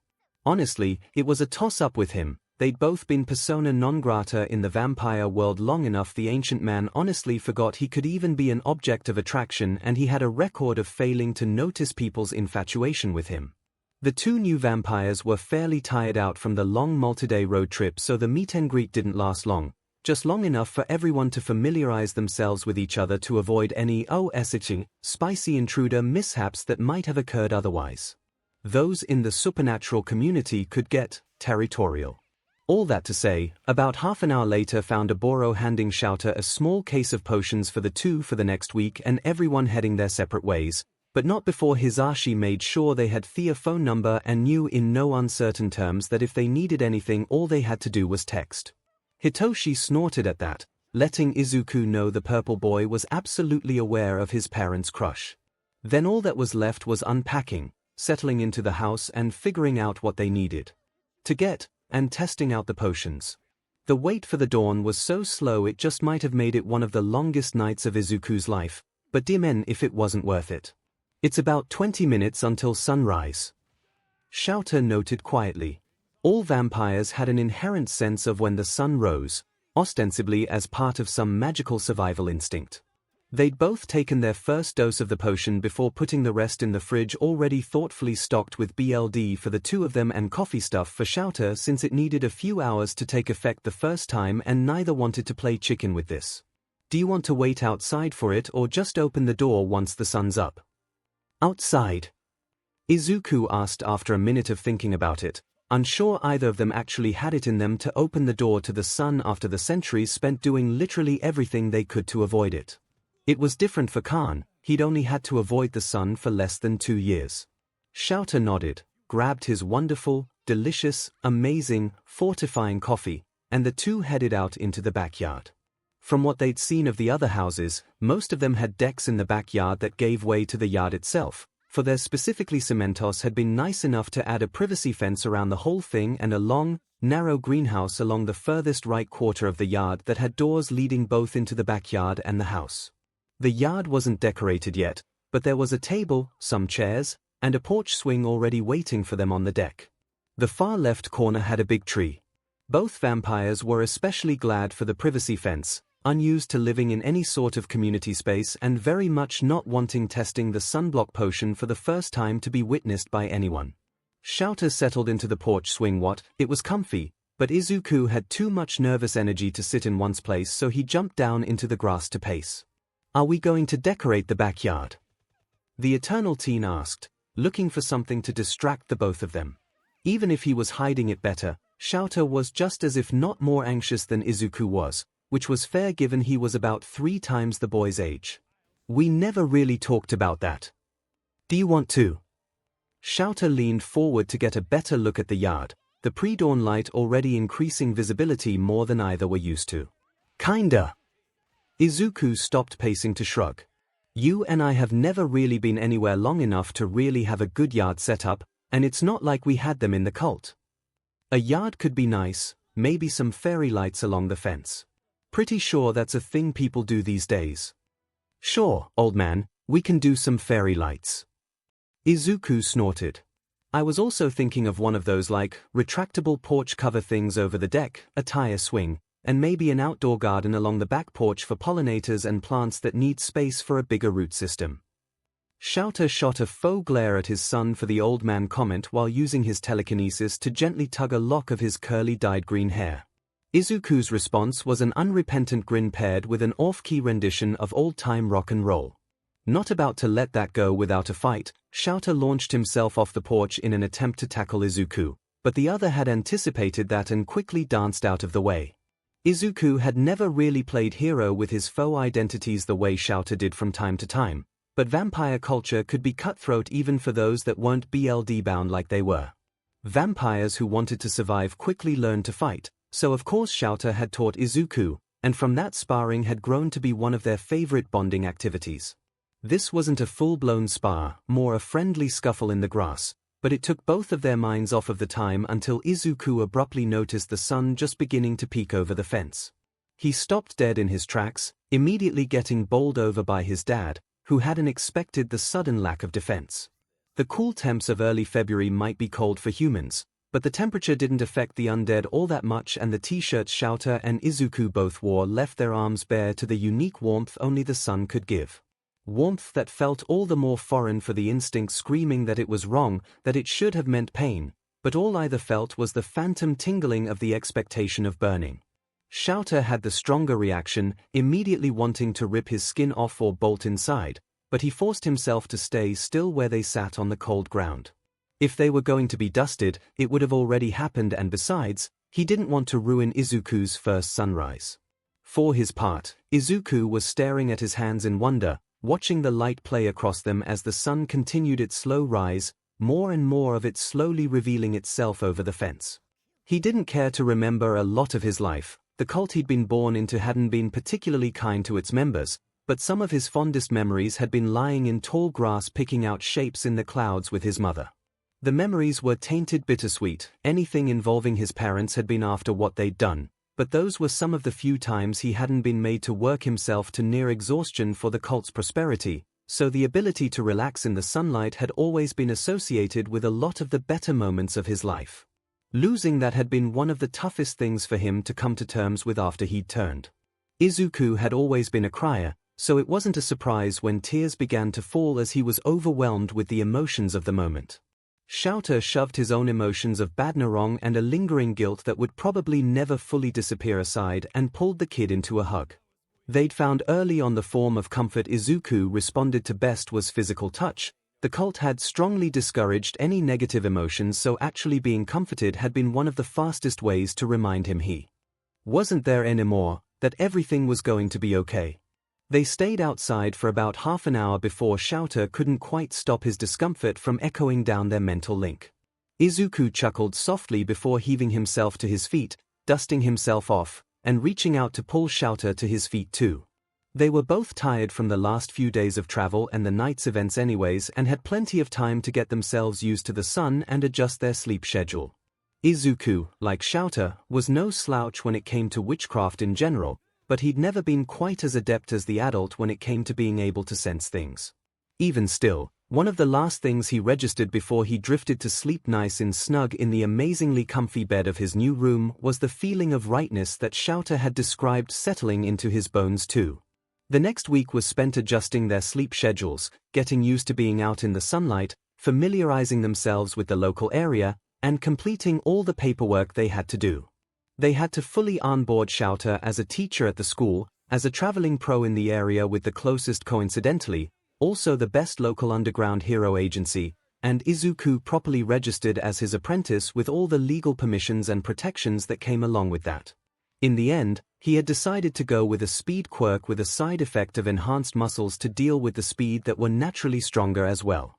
The deciding factor had been a pun. Izuku had gone with the hero name lead, which to most would be a reference to a driver's lead foot making them speed, but it annoyed 𝐿𝐴, aka Eraserhead, to no end. Pencils had never used lead, so not only was it a pun, it was an incorrect pun. I'm gonna explore the ground some more. 𝐒𝐿 sent through their bond late Tuesday afternoon after most of the students had cleared out. There was a lot of school to figure out and he wasn't particularly keen on running into students constantly, so 𝐒𝐿 was handling his exploration with a bit of a piecemeal process. I'm not coming after you if you get lost in one of the gyms again. 𝐶𝐬𝐵 acknowledged as 𝐒𝐿 was pulling on his shoes and a jacket. That was one time. 𝐒𝐿 responded, somehow grumbling even in his thoughts. Why the F do they have gyms that big anyways? Rich people have always been another breed. 𝐶𝐬𝐵 mentally shrugged. Aren't we rich? 𝐒𝐿 couldn't help but point out all of the investments and antiques dealings they'd made over the centuries. Case in point, 𝐶𝐬𝐵 was currently occupying himself ordering everything one needed to furnish a house bar major furniture online. It wasn't quite in one go, they'd continue placing orders for the next bit as they discovered more things they needed or wanted, but most people couldn't do that. Also 𝐶𝐬𝐵 hated them all, and while they had a trip planned for the following weekend it was much preferable to the ancient man to have as much as possible sent to them so they could spend as little time in the hell buildings as possible. Not culturally. 𝐶𝐬𝐵 conceded, to 𝐒𝐿's snickers. 𝐒𝐿 didn't get lost in a gym this time, but only because he focused that afternoon's exploration elsewhere. He'd heard great things about the school's library online and he wanted to check that SHT out for himself. There were still a couple of students hanging out. The library stayed open well after classes ended for research and for all students to utilize the same way the gym stayed open for the hero students, but there weren't that many since it'd be closing soon regardless. 𝐒𝐿 was pleasantly surprised to find Hitoshi poring over what looked to be history books. He'd have thought he'd be hitting one of the gyms on campus. Family of staff that lived on campus more or less had free access to the facilities outside of normal school hours, which was really nice. What you working on? 𝐒𝐿 asked, startling the purple boy out of a frustrated contemplation of the textbook before him. Homework. Hitoshi answered as the newcomer settled into a chair across from him. You wouldn't happen to know anything about the early Tudors, would you? Only what I've read, and it's been a hot minute since that hyperfixation. 𝐒𝐿 shrugged. That was a bit before my time. You could ask 𝐶𝐬𝐵 though, he might remember stuff. Noted. Hitoshi blinked. So he's like, old. That's one way to say it. 𝐒𝐿 snorted while the remaining two students waved goodbye to the librarian they'd been talking to. The librarian smelled like a shapeshifter, so 𝐒𝐿 deemed it safe enough to broach the topic. Mostly he was curious, and it was as good a conversation starter as any. How much do you know about vampire culture? Not a whole lot. Hitoshi admitted. Khan's the only one I've ever met. That's not surprising, it's a pretty insular community. 𝐒𝐿 chose his words carefully. The whole functional immortality aspect made things complicated quickly. A lot of vamps had a superiority complex over it, of course, but it was also difficult to continuously form relationships with people who would age and die within a comparatively small number of decades. Why is that? Hitoshi asked, homework long forgotten. Amongst other things Hitoshi didn't need to know and 𝐒� didn't want to talk about, there aren't as many of us as one might think. We have the potential to live too long. It'd be too easy to figure out we're not just figments of human mythology if there were too many of us. Vampires are also super territorial due to that. If an area gets thinned too much it's a problem for everyone, and a lot of that infighting keeps the number of baby vamps in check while they are still figuring out how to function in their new life, especially since most makers don't stick around. Statistically speaking, Khan was super lucky he had Nezu and the other supers at the school around when he was turned to guide him through the new world he'd suddenly found himself in. How many things did humans get wrong? Hitoshi leaned forward. How many things do they get wrong? About sirens. 𝐒𝐿 countered. Sirens were one of the rare instances of humans getting closer to the truth as more time passed. Originally they'd thought sirens had been part bird not part fish. Sun yes, obviously, Silver also yes. Silver also worked on werewolves too, but that was a little bit more well known to the rest of the supernatural community. Garlic no, stake to the heart no, beheading works on everyone, turning into bats or rats no, crosses no. Hypnosis no, unless it's a special ability. Izuku paused. I think that's all the main ones. Sleeping in coffins. Only if you're very goth. Izuku held back the 𝐒𝐭𝐚𝐲. He'd never hear the end of it if he actually corrupted one of the students, or in this case student-to-be. They're not all that comfy, if you ask me. Do I want to ask? Hitoshi raised an eyebrow. I was curious and bored. Izuku shrugged. The cult leader wasn't happy with me after that, though. You tried to sleep in a coffin while you were human. Hitoshi sounded like he didn't know whether to laugh or be concerned.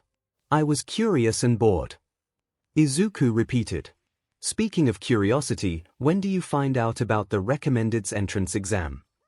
The test had been the week before. Nezu had the final say, so when it came to legacy students opposed to being judged by all the staff like the regular entrance exam was. No, the purple teen objected. You can't just drop that and not elaborate. And yet, I am. Answer the question, Hitoshi. Tomorrow, probably. Hitoshi shifted uncomfortably. Picking up on the anxiety, Izuku changed the subject. Are you coming with us to the mall this weekend? Yamada's still driving, right? I don't know. The mall is Hitoshi scrunched up his face in distaste. You'd really just abandon me to the adults like that? Izuku pouted. Aren't you almost 600? Hitoshi absolutely wasn't having it. I've been here 3 days and I've already figured out how extroverted your parental figure is. Izuku dropped the face. Dad's going to hide behind me the entire time to avoid that, and I am very much not in the mood. You seemed pretty extroverted the night we met. That was in the service of higher plans. Shopping does not play into those plans. The two stared at each other, locked in a stalemate before Izuku judiciously extended an opening. That is, unless you wanted in on said plans. An inside man could be useful. Hitoshi continued his deadpan stare while Izuku calmly let the offer hang in the air. I think this might be the start of a appealing friendship. The purple boy finally said, mirroring Izuku's gremlin grin. After that, the younger teen returned to his homework, with Izuku refreshing his memory in an attempt to help and texting 𝐬𝐿 as needed when his memory failed him. Most of the staff would never know what hit them. Dad! Izuku stood in the doorway of 𝐬𝐿's bedroom, armed with throw pillows from the couch that he was absolutely ready to pelt. The lump of father figure under the blankets didn't move. Dad, you have to get ready to judge the entrance exam. F off, Izuku. 𝐬𝐿 groaned through the link, immediately getting pelted by the barrage of pillows. The stubborn lump remained unmoved. So many bright-eyed children. Izuku cackled, deciding to just throw himself onto the bed. All their hero dreams about to come true, just waiting on you to accept them into your class. Think about their dreams, Dad. I'm thinking about my dreams, problem child. The lump curled up further, in an attempt to protect itself from Izuku's rapid pokes over the blanket. You would crush the dreams of we little babes. For shame, Deadzawa. I'm gonna crush your dreams. 𝐬𝐿 grumbled out loud, which was at least progress. You would never. Izuku snickered. Now, I'm being nice and not just ripping the curtains open to get you up, but I totally can if you don't start moving.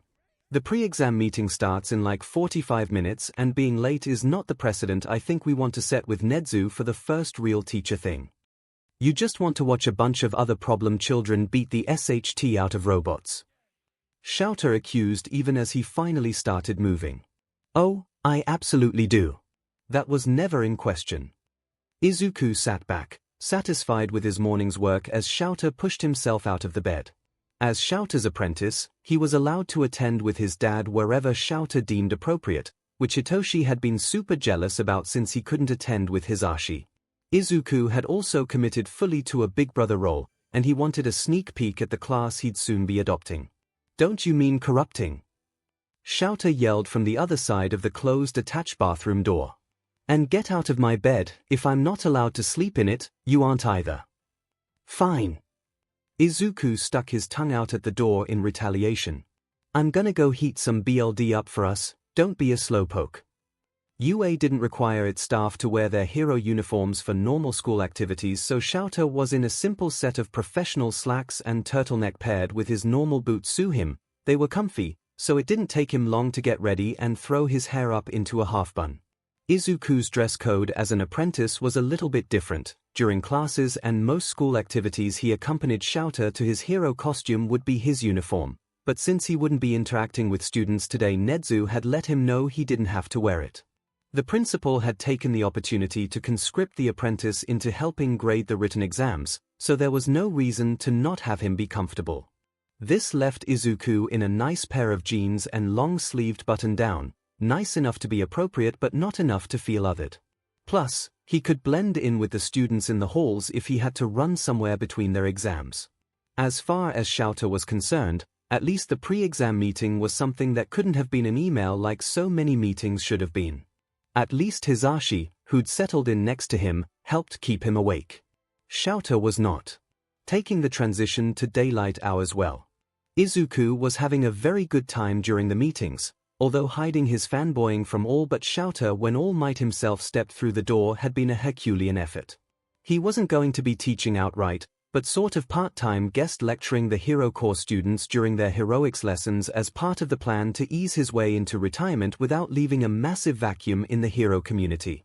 Or at least that's what they were told. 𝐿𝐴 and Izuku both felt like there was something more there, but that wasn't a problem for today. Izuku adored All Might, had been following the man's career ever since it started so theatrically. The hero's stats. Phenomenal. The man had more rescues than any other pro-hero in history, more than a handful of heroes with similar length careers combined, and as far as Izuku could tell, he'd somehow remained fairly down to earth despite it all. Though to be fair, a large part of that was probably due to the small form he revealed as part of his introduction. Being able to move through one's day-to-day life without being recognized went a long way toward not having one's ego inflated. His face when he realized Izuku was sitting there next to 𝐿𝐴 had been hysterical. The WTF is that a kid was written all over his face, even if he didn't say it out loud. A large part of the staff who'd known 𝐻𝐻𝐻 for a while could practically feel the of course. This is a school, after all. The principal would no doubt respond with if the hero had. Izuku was introduced as Eraserhead's apprentice, there with the hero's permission, and the meeting moved on. The other highly entertaining part of the meeting was the very obvious heart eyes Hisashi had for 𝐿𝐴, exacerbated by the knowing looks Nemuri and Oboro kept sending them and each other. They weren't outright flirting yet, probably trying to not be creepy towards a new colleague, but Izuku would be keeping an eye on the situation. Potentially give the blonde some helpful tips. It had been a while since 𝐿𝐴 had gotten any. The best part is 𝐿𝐴 hadn't even noticed yet. The man's situational awareness was head and shoulders above anyone else that Izuku had ever met, specifically unless it came to someone being into him. It was like in all the centuries Izuku had known him, he'd never once had the thought occur to him that someone might catch feelings for him.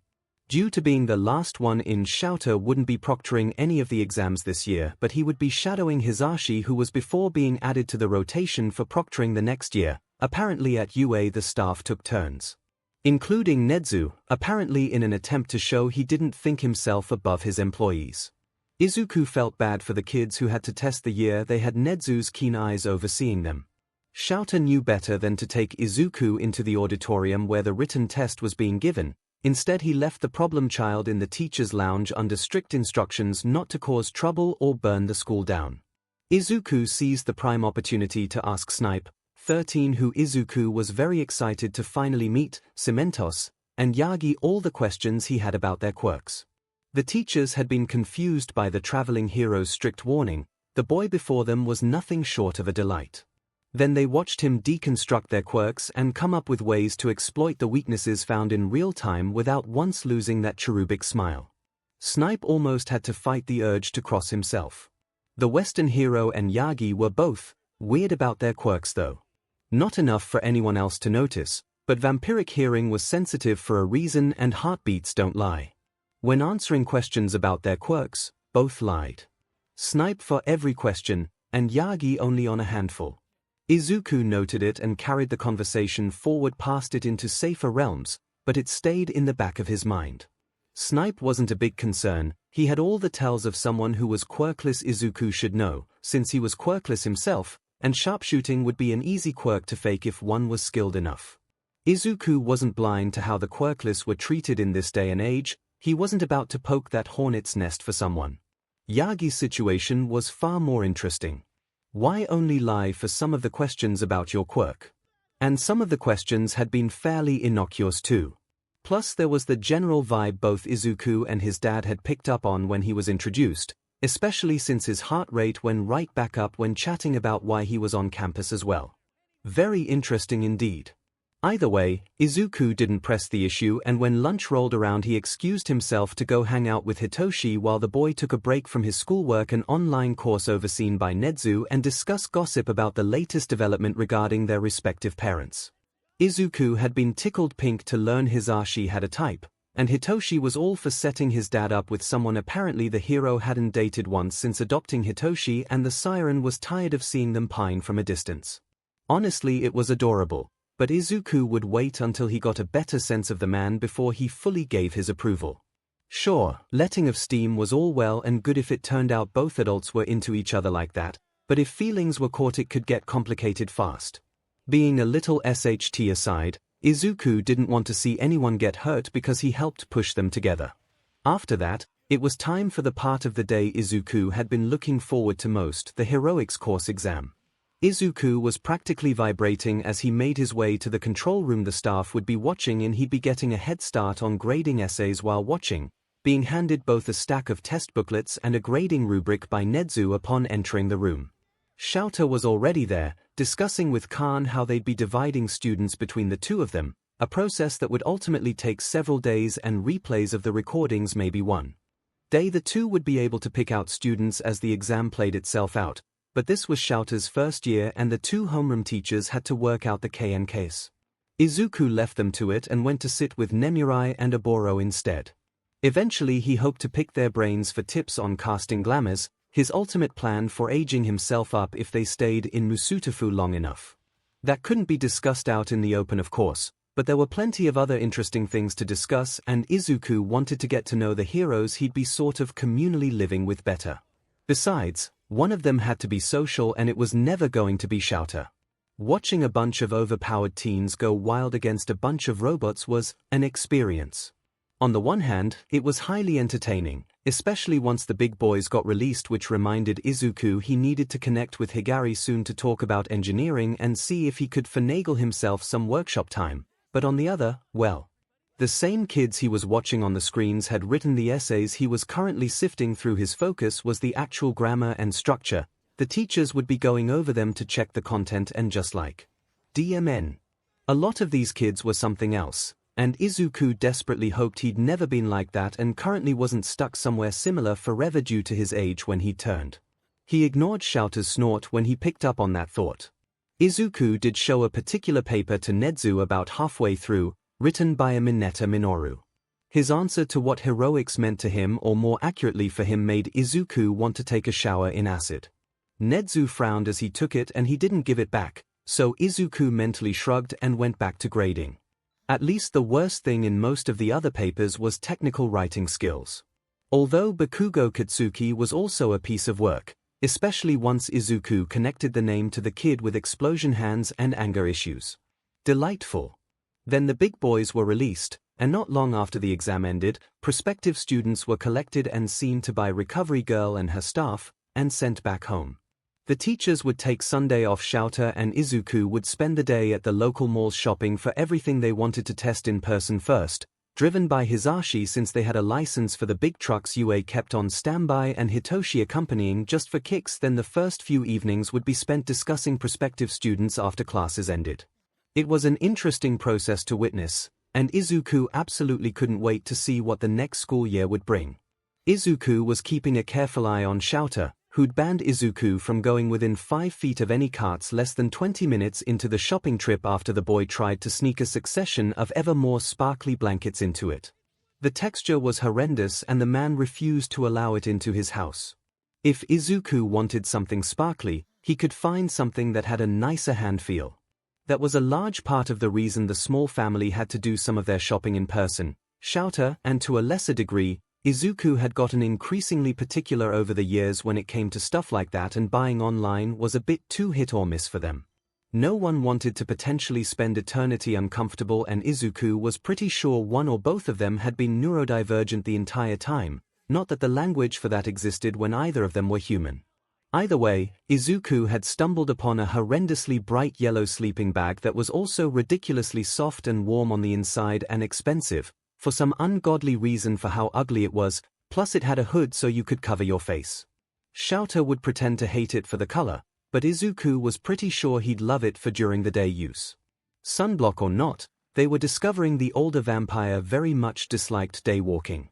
They had a long-standing tradition where if one or the other were banned from the cart, 𝐿𝐴 had a history of his own stunts too, and the other could successfully get something in the cart, it was a required purchase. Izuku just had to get past 𝐿𝐴 guard dogging the cart without using vamp speed or actively involving either of the Yamodas. Knowing participant in the shenanigans or not, Hisashi was doing a very good job of distracting 𝐿𝐴 in the towel aisle. Mers in general tended to have opinions when it came to towels since they spent so much time in and near the water, one of Izuku's favorite weird supernatural facts, and this Mer in particular had a personality loud enough to match their quirk. Both adults embroiled in an intense debate about texture vs absorbency vs size had the added benefit of being absolutely hilarious. Izuku held a finger to his lips in the international symbol for when Hitoshi noticed him basically stalking their parents and waited until the cart got absent-mindedly pushed near the opening to the side wall of the store, then made his move, casually walking up and dropping the sleeping bag in the cart before dancing out of 𝐿𝐴's reach when he noticed. "What the hell is that, problem child?" 𝐿𝐴 scowled between the offensively bright monstrosity that now had cart rights and his gleeful son. "It's a sleeping bag." Izuku's grin was as bright as the bag. "It has a hood, it might help you avoid sunlight." "It's ugly." 𝐿𝐴 deadpanned. "And yet it has rule of cart, and isn't that what matters most?" "I don't know, I think you could pull it off." Hisashi jumped into the conversation, not even balking when 𝐿𝐴 turned that deadpan scowl on them instead of his kid. Izuku and Hitoshi made eye contact, because he was definitely flirting. Plus, no one would expect it with your dark and broody aesthetic. "I'm not broody." 𝐿𝐴's scowl melted into a perplexed frown. Just because he was perpetually tired didn't mean he was broody. Sure, he preferred dark-colored clothes, but that didn't make him a stereotype. "You're a grumpy old man." Izuku snorted. "Just drink your coffee and let it go." "What's rule of cart?" Hitoshi interrupted. "Basically, if one of us bans the other from using the cart and the banned person can sneak something into it, we have to get the sneak thing." Izuku explained. "Can we do that?" Hitoshi asked Hisashi. "I'll think about it." Hisashi compromised. "I'm not sure I trust what you'd try to sneak in." "Don't do it." 𝐿𝐴 warned with a sardonic grin. "I definitely don't trust what Izuku sneaks into the cart.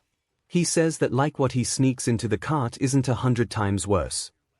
Izuku scowled. At least his had a sweet undertone. 𝐿𝐴 liked to sneak weird things to troll the cashiers. "I'm not the one that almost got us arrested in Utah because I wanted to troll a cult," 𝐿𝐴 pointed out. "If it was so illegal, it wouldn't have been sold in stores." Izuku maintained. "They just made up some BS to be assholes."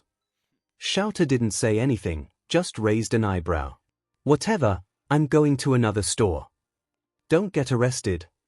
𝐿𝐴 called after his retreating back, huffing a laugh at the peeved FU he got in response through the link.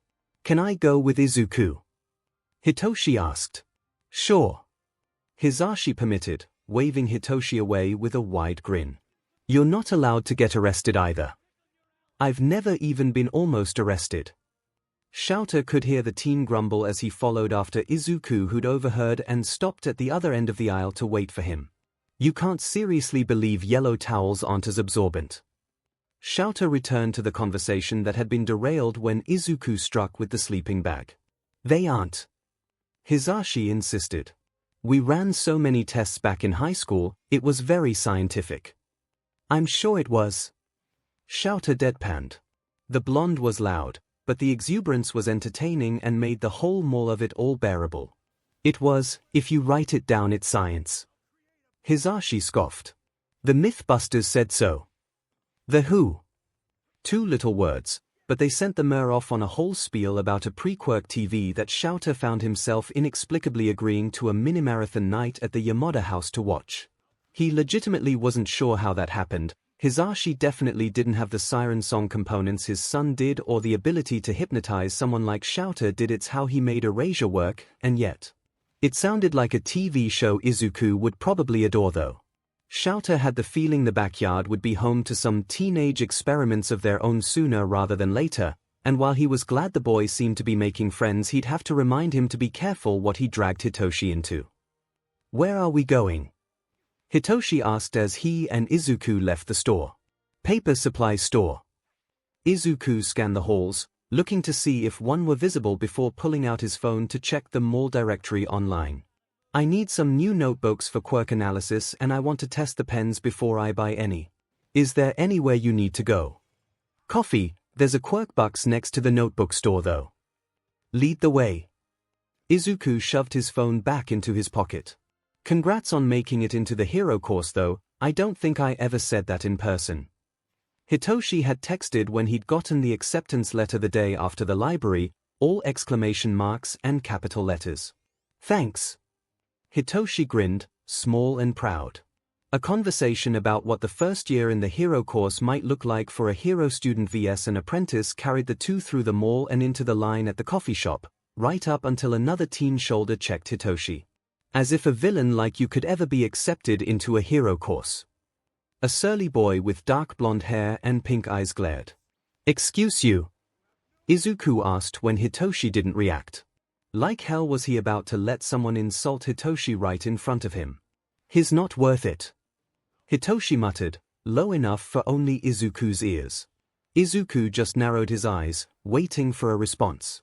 "He's got a villain's quirk, he could never be a hero." The other teen laughed. "Besides, what are you, his guard chihuahua?" "A size joke, how original." "He's just some but from when we tried public school after I came to live with Mama." Hitoshi continued. "Seriously, he's not worth it.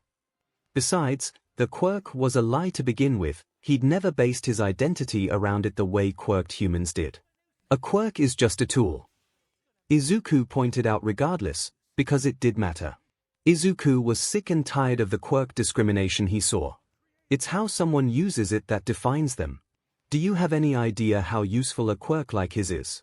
He could stop a fight before it starts, help keep victims of attacks calm, end hostage situations with a sentence. Hitoshi is going to be an amazing hero, but discrimination like that will only ever be a detriment to you. The blonde teen stepped forward like he was going to start something physical. Izuku may not be able to hypnotize anyone yet the way 𝐬𝐽 could with one of his 2 bonus powers, but all vampires were predators first and foremost, so all Izuku had to do was let that show behind his eyes for a few seconds.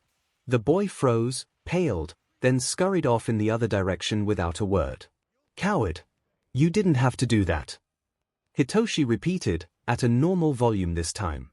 "There's no need to involve yourself with my old bullies just because we're the only 2 teachers' kids on campus right now.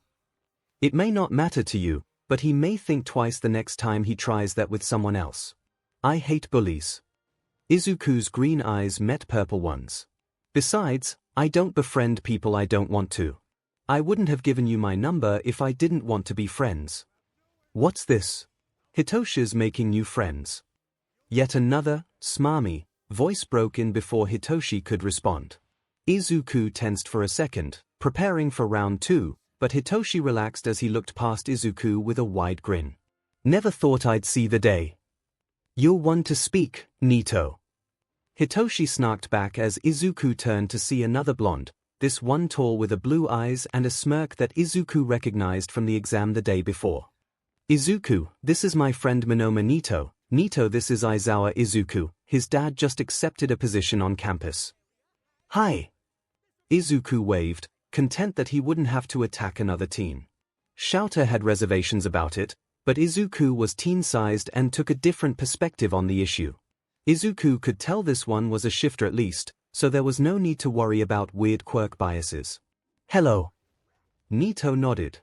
"Toshi showing you all his favorite coffee spots then?" "My dad was getting annoying so I ditched him in favor for the notebook store. This is just a pit stop." Izuku grinned. Good choice, Toshi gets grumpy when he doesn't have enough coffee. Nito matched the grin as Hitoshi crossed his arms. Does he now? Izuku was trying very hard not to laugh at the put-out expression the siren wore. Good to know. I already regret introducing you to. Hitoshi muttered, deciding to just ignore them and go order his coffee instead. Are you going to be attending UA with us? Nito asked, which was kinda presumptuous since Izuku knew for fact very few acceptances had been solidified at this point. I don't think I saw you at the entrance exam yesterday. Only sort of. Nito frowned at the non-answer. You'll find out if you get in. Izuku left it at that. Nito joined them for a while. Izuku watched them not flirt with each other the entire time, both clearly under the impression they had unrequited crushes, which was adorable but not Izuku's place to intervene on. Yet. But had to depart before the other two met their parents in the furniture store, but not before he and Izuku ended up trading phone numbers too. The bigger pieces were why they needed one of the bigger trucks on campus and Hisashi to drive them, and that was the store they were in the longest. Eventually though, they found enough of everything they were looking for that met their standards and were able to purchase and load everything up. One quick stop for the non-vampires to pick up some dinner and it was back to campus to move everything into the house. The Yamadas left them to get everything organized on their own. Shouter needed some introvert hours. Izuku was looking forward to the next night. Eraserhead's first patrol as a traveling underground pro in Musutafu and Lead's first time out.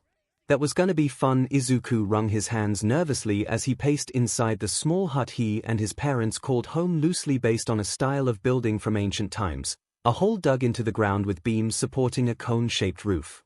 They weren't supposed to didn't need much in their commune, and secluded as they were, this was the easiest to construct. Something was wrong with different, it was different. They weren't supposed to feel or express negative emotions. Their god would be coming soon to collect his faithful followers. Why would anyone of true faith feel anything less than positive? There had been rumors for weeks that a vessel had found, that the arrival of their god was upon them and they were just waiting for the appropriate sacrifice. Izuku should have been excited, everyone was so excited, but anytime he overheard someone talking about something sick and cold in the pit of his stomach grew just a bit more. The feeling wasn't aided by the appraising eyes of his father, a look shared by the elders in the small village Izuku had increasingly noticed Hisashi talking to. Hisashi had also been less strict with Izuku in the last week or so, his first resort when he deemed Izuku anything less than the perfect representative of their family had always been physical. But now Izuku's bruises were all almost fully healed, even if no one had been able to see them. Izuku's physical flaws were almost fully healed. Inko, his mom, hadn't changed her treatment of him, but she'd been lighter in general for about as long, like she knew something Izuku didn't, like a weight had been lifted from her shoulders. In just a few weeks, Izuku would be the next male in their small community to turn of age, but he'd be the first one in a while to not already know who he'd been chosen to marry. Usually they were told about a month before the groom turned 18. Izuku didn't have it in him to voice the thought even to himself, but deep down he was terrified he'd been chosen for something else. He didn't like it, didn't like his family, the village he'd been raised in, even the deity he'd been raised to dedicate everything to. He didn't know anything else though. He'd never left the boundaries of their commune, didn't know how to survive in the wilderness or even how far away the nearest village was or which direction was in. He was well and truly stuck. Izuku, honey, there you are. Inko stuck her head through the doorway. Come quick, we've been summoned by the elders. She approached her son, trying to tame his wild black curls and help straighten his clothes. Always had to be presentable if you were meeting with the elders. Have they decided on my marriage? Izuku asked, hoping for any sense of normalcy, even if he wasn't particularly keen on a marriage itself. I'm not sure, I guess we'll have to go find out. Inko smiled brightly at him, taking his hand and gently tugging him along to the council building where the elders met. It was a large building with a long and rectangular perimeter and a triangular roof on top, an important enough building to be worth the effort of acquiring and using quality materials that had to be brought to them on horse and cart. Hisashi was waiting for them by the main door, fidgeting impatiently but calming when he saw his wife and son. The cold feeling in Izuku's stomach intensified, he didn't know what, but something wasn't right here. Izuku, are you ready? he asked. Ready for what? Izuku tried to muster a smile. He should be excited, he was supposed to be excited, that much was clear, but no one had told him why. He jolted as Hisoshi clapped his hands down on both of Izuku's shoulders. For your future, my boy, was the only answer Izuku got before Hisoshi pushed him through the door. Izuku, how wonderful to see you. Arata, the high priest and most influential member of the village, greeted him before also attempting to tame his hair like Inko had. Good afternoon, Priest Arata. Izuku greeted back. He knew he was supposed to bow, but it was difficult to do that with the elder's hands fluttering around him. Look at you, disheveled as always. Arata winked at Hisoshi and Inko, who were standing side by side behind Izuku. Must be all that dedication, it's so hard to focus on one's appearance when serving the one. Haha, yeah. Izuku laughed nervously. This was definitely not how marriage announcements were supposed to go. Luckily, we have a fresh clean outfit for you to get changed into, right this way, Izuku. Arata wrapped a surprisingly strong arm around Izuku's shoulders, pulling him toward an unused side room to change into a simple white outfit in much finer fabrics than Izuku had ever even touched. He still had no idea why he was there. Izuku, are you almost done? Inko called from outside the door. Yeah, 1 second. Izuku called back, desperately trying to straighten his hair again. The dark curls were as wild as ever though and just bounced back. Let me take a look at you. Arata instructed as Izuku rejoined them, walking a circle around him. Yes, I believe you'll do nicely. Nicely for what? Izuku asked, doing his best to smile and not show his nerves in front of the priest. You, my child, are going to be part of saving our village. Arata's grip was iron as he guided Izuku deeper into the council building, down steps to a level Izuku hadn't even known had existed. Izuku's heart beat faster and faster, adrenaline and fear spiking as they descended into the cool, dark depths. Inko and Hisoshi remained above. At the end of the steps was a short, small hallway with a single wooden door at the other end with lit torches on either side. Arata opened it with a metal key and pulled Izuku inside. It was too dark for Izuku to see anything until Arata took one of the torches from outside and lit a few more that lined the inside of the door. Horrified, Izuku wished he hadn't. The room wasn't that big, and on the far side of it sat a large, oddly shiny cage. Inside the cage was a haggard man with his torso bare, covered in burns with long, tangled dark hair, glowing red eyes, and fangs that snarled and growled when the light hit him. He rushed to the front of the cage, grabbed the bars as if to try and rip them apart, and promptly screeched and lurched back at an unnatural speed as his hands began to smoke. Before Izuku could respond, 2 men he hadn't noticed following him and Arata grabbed his arms and pulled him forward to a post he hadn't noticed. Izuku had always been small in size, and his struggling meant nothing as he was tied to the post. The man in the cage was quiet now, watching with crazed eyes. What are you doing? Izuku couldn't help the frantic tears that were pouring down his face as he tugged uselessly at the ropes binding his torso to the post. What is he? He's a vampire, Izuku. Arata explained, trying to wipe away the tears lining Izuku's face. What? Izuku gasped, unfamiliar with the word. He's a demonic creature, dead yet alive. We've been searching for one for years to be the vessel for the one.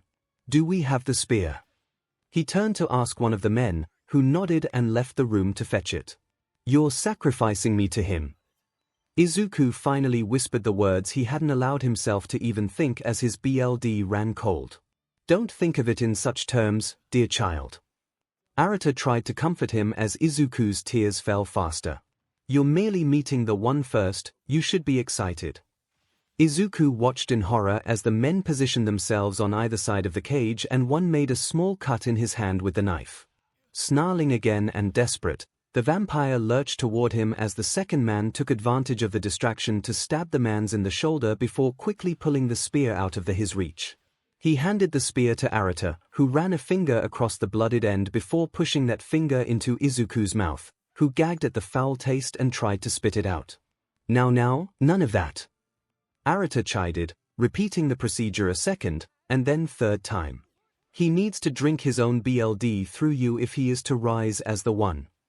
Throughout their exchange, the men who tied Izuku to the post had set small bundles of explosives next to the joints of the strange cage and run ropes from between them through a small hole in the nearest wall.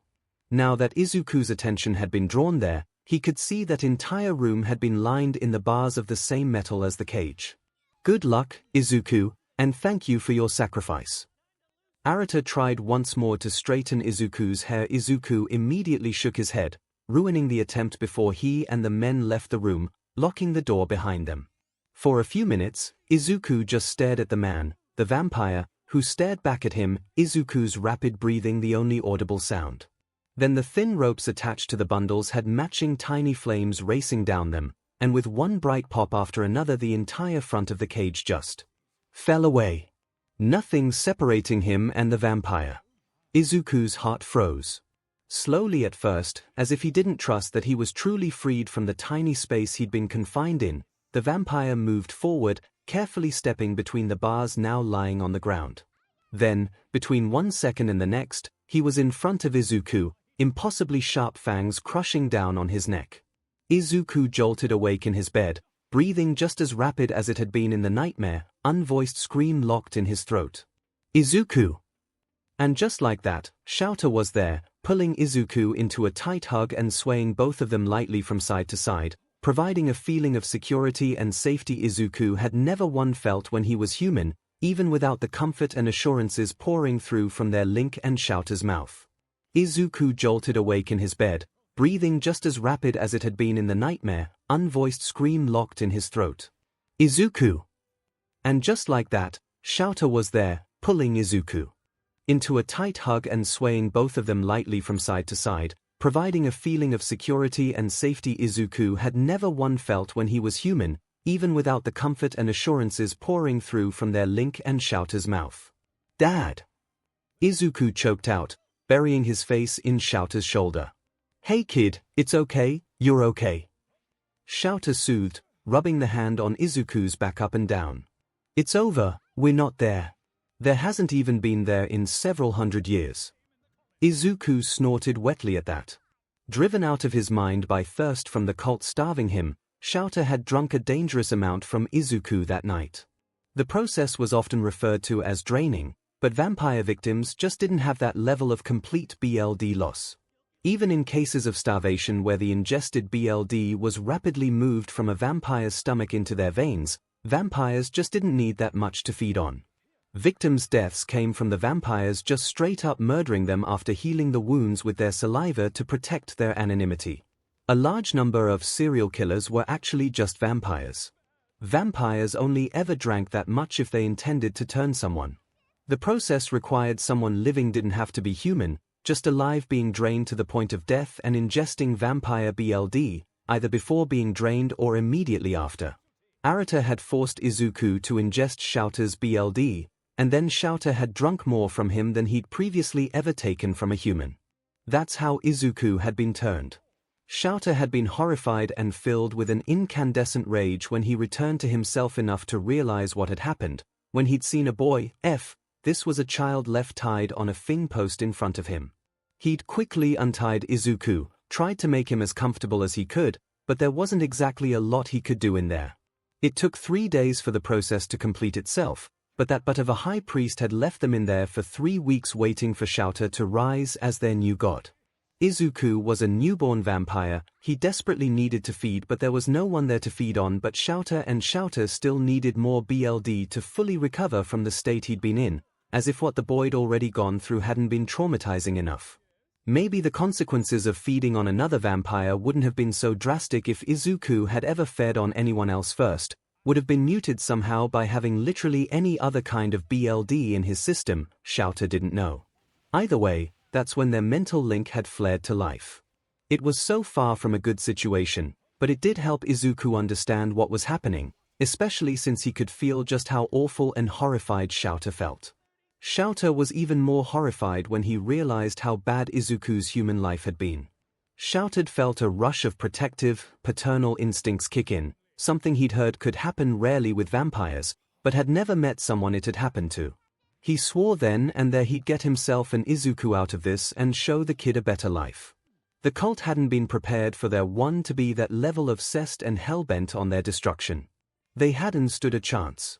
"We're not there," Izuku repeated. "You saved me, you got us out."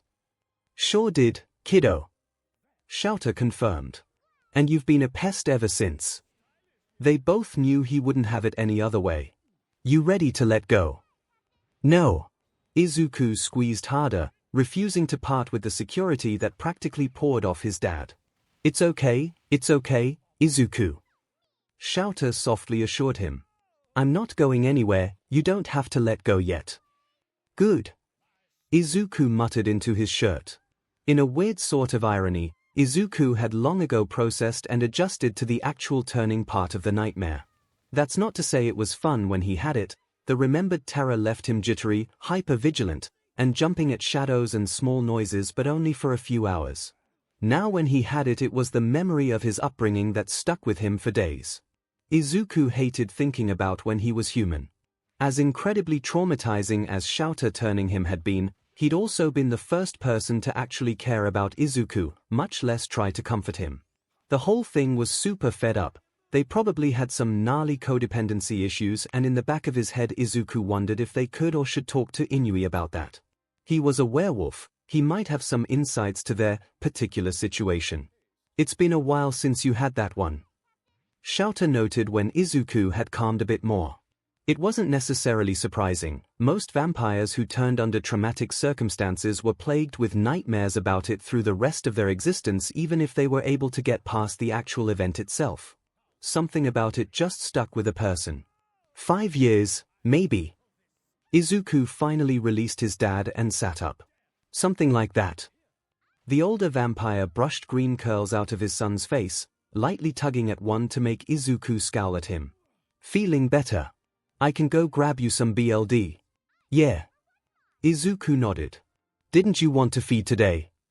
It had been about 2 months since they last fed on each other, and neither really liked pushing much further past that. It felt like tempting fate. "Not if you're not up to it after that." "It's fine." Izuku preferred to just get it over with, that way it wasn't hanging on him along with the aftereffects of the nightmare. At least it was a process they had down to an art form, and it was done in under 5 minutes. "If you're not up for the first day of class," Shouter started before Izuku cut him off. "If you think for a second I'm missing any of this, you've lost your mind. I've been waiting to watch these kids traumatize you for months." "Brat," Shouter huffed, before ruffling Izuku's hair and standing. "Go get ready then, I'll be waiting for you downstairs." Aye, Cap'n." Izuku mock saluted before heading to take a shower, laughing at the middle finger his dad sent him in response. The roughly 2 months between the exams and the next year's class officially started had passed quickly, with the two settling into Shouter's new underground pro-routine, making lesson plans and having them approved by Khan and Nedzu since he was still a first-year teacher, generally preparing for the year, and continuing to get to know bond with the rest of the staff. The UA teachers as a whole felt more like a family than group of colleagues. Izuku was more sure than ever that Snipe was quirkless and faking a quirk with legitimate skills thanks to his enhanced vision. Izuku happened to spot some schematics in Higui's office for work boots that would account for an extra toe, boots that Snipe's hero costume coincidentally updated to a few days later. Honestly, Izuku really liked the Western hero and his husband Higari, and was kind of tempted to just adopt them both. He could be a big brother to both Class 1A and some of the staff, right? He was also increasingly certain that Yagi had been born quirkless too. He didn't have any proof for that beyond signs the hero was occasionally lying about his quirk. Shouter didn't necessarily think it went that far, but he also thought something weird was going on with the older man's presence on campus. Not necessarily bad. Nedzu seemed to legitimately trust and like him, but just weird. He was content to leave it be though. He'd more than learned to keep your nose out of SHT that doesn't concern you, but Izuku's natural curiosity was a beach sometimes. Nito was accepted into the hero course and informed of Izuku's apprenticeship since he and Toshi hung out fairly often. They definitely had mutually reciprocated unreciprocated crushes. At this point there was a betting pool running between Hisashi, Nemurai, Oboro, and 𝐒𝐿 about how long it would take their classmates to see it and shove them in a closet together if they didn't confess first. At the same time, Hitoshi and 𝐒𝐿 had their own side bet going regarding their parents' own will they won't they situation, because Hisashi's flirting had been slowly ramping up and becoming more blatantly obvious, and 𝐲𝐻 still hadn't clued in. FFS, 𝐲𝐻. Eraserhead also had a memorable interaction with Ms. Joke. Her flirting 𝐲𝐻 had immediately picked up on. Hell, 𝐒𝐿 was pretty sure the International Space Station could have picked up on it. Neither vampire could tell if her taking 𝐲𝐻's refusals of a date as a joke was part of her whole gimmick or if she was being serious. They tried to avoid her on patrols after that. That's how they found themselves getting ready for 𝐻𝐢's first day of school. 𝐲𝐻 had long since received a roster for his class which both he and 𝐒𝐿 had memorized. 𝐲𝐻 was confident he was as ready as he was ever going to be. 𝐒𝐿 couldn't wait to see him actually interact with that many teenage mostly humans at the same time. Or to cause his own level of chaos for the students to deal with, approved both by 𝐲𝐻 as a logical ruse and 𝐁𝐻𝑢 for entertainment maybe. The principal had never really specified, but 𝐒𝐿 had taken his yes and run. 𝐒𝐿 couldn't think of anything better to distract himself with. This was gonna be great. 𝐒𝐿 had been looking forward to the first day of classes for a while, but especially in the last 2 weeks after he and 𝐲𝐻 had finally agreed on a plan to F with the class 𝐒𝐿 and get them in the right mindset for being a hero 𝐲𝐻. Plus a little bit to F with the class, if they wanted to be heroes, being able to take something as harmless as that would be the minimum necessary for the skill sets they'd be building. He had everything he needed set up and himself in place well before even the earliest students started arriving on campus. He watched them pour in from the vents in the hallway leading to the front door, ignoring texts from Hitoshi wondering where he was. The teen 𝐒𝐿 had taken under his wing as a younger brother knew there would probably be shenanigans coming the class's way. He'd been hanging out with 𝐒𝐿 more than long enough to figure that out, but unfortunately that wasn't getting him out of the vampire's plans. If he kept his wits about him, he'd probably figure out what was going on and be less spooked though. And 𝐒𝐿 meant spooked. He'd memorized the class roster alongside 𝐲𝐻 when the teacher was given the official list of students and now was stalking them through the school to their classrooms via the vents as they arrived. He took note of who noticed and how they reacted if they did, especially the red and white-haired Todoroki Shoto. He didn't show any indication he'd noticed 𝐒𝐿 stalking him, occasionally tapping at the vents when the boy was close enough to hear. For those that did hear it and glance up, 𝐒𝐿 made his eyes glow red, the vampire trick that probably inspired humans thinking your average vampire could glamour hypnotize. Unless, like 𝐲𝐻, you lived long enough to develop that as a bonus power, vampires couldn't hypnotize, but the glowing eyes was still helpful in making victims lock up in fear. The whole holy 𝐒𝐻𝐻 that vibe was slightly less effective after quirks became more normal, but only slightly. Just before stepping through the class door, Todoroki abruptly turned and met 𝐒�l's eyes through the vent cover for 3 full seconds before turning and continuing into the classroom. The vampire couldn't quite place it, but there was something inhuman in the multicolored eyes. 𝐒�l took a minute to stop unnerving students' chatter in the classroom, proved his presence had definitely been noticed, and half of the ones who'd arrived were now convinced the school was haunted to text 𝐲𝐻 of the development. Todoroki was tipping 𝐒�l's supernatural person radar well past 100, but there hadn't been so much as a word in his file to indicate he was anything other than the adopted youngest son of a family that was essentially Japanese hero royalty. Something was up there, especially because 𝐒�l couldn't have told you for the life of him what Shoto was, which, aside from 𝐁𝐻𝑢, had never happened to him before. He let it go for the moment, they had plenty of time to figure it out later, and got back to his side job of 𝐻𝐢ace. School cryptid for the day. Soon enough, all of the students had arrived, Kaminari and Mineta being the last to dash into the room minutes before the homeroom bell rang. Mineta also earned a text to 𝐲𝐻, but for far more concerning reasons. Todoroki was an enigma, but 𝐒�l already wanted to punt the tiny grappling out the window.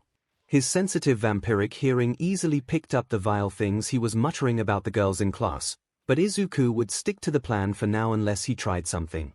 𝐒�l, having been the first one to read the kid's essay, had raised his concerns when 𝐲𝐻 let him look at the class roster.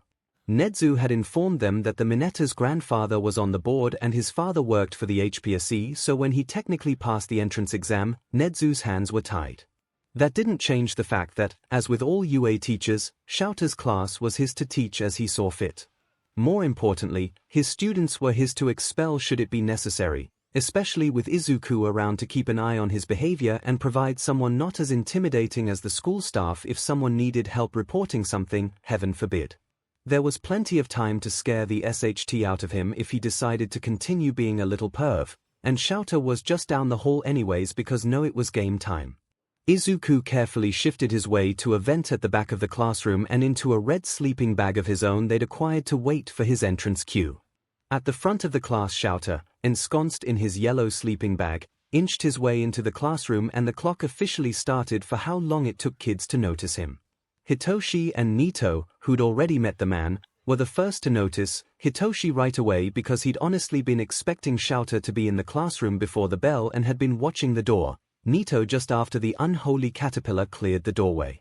Todoroki noticed a second later, or at least he looked up from his book a second later, honestly to Izuku the way he placed his bookmark and calmly closed the book before waiting patiently for class to begin screamed, just wanted to finish the paragraph.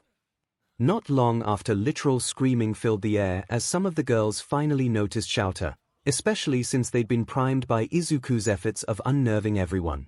Unconcerned by the jumpy teens with superpowers, the demonic yellow beast casually rose to a standing position, more eldritch with each passing second until the bag unzipped and fell to the floor revealing the bored countenance of one-eye 𝐬𝐽𝑡A.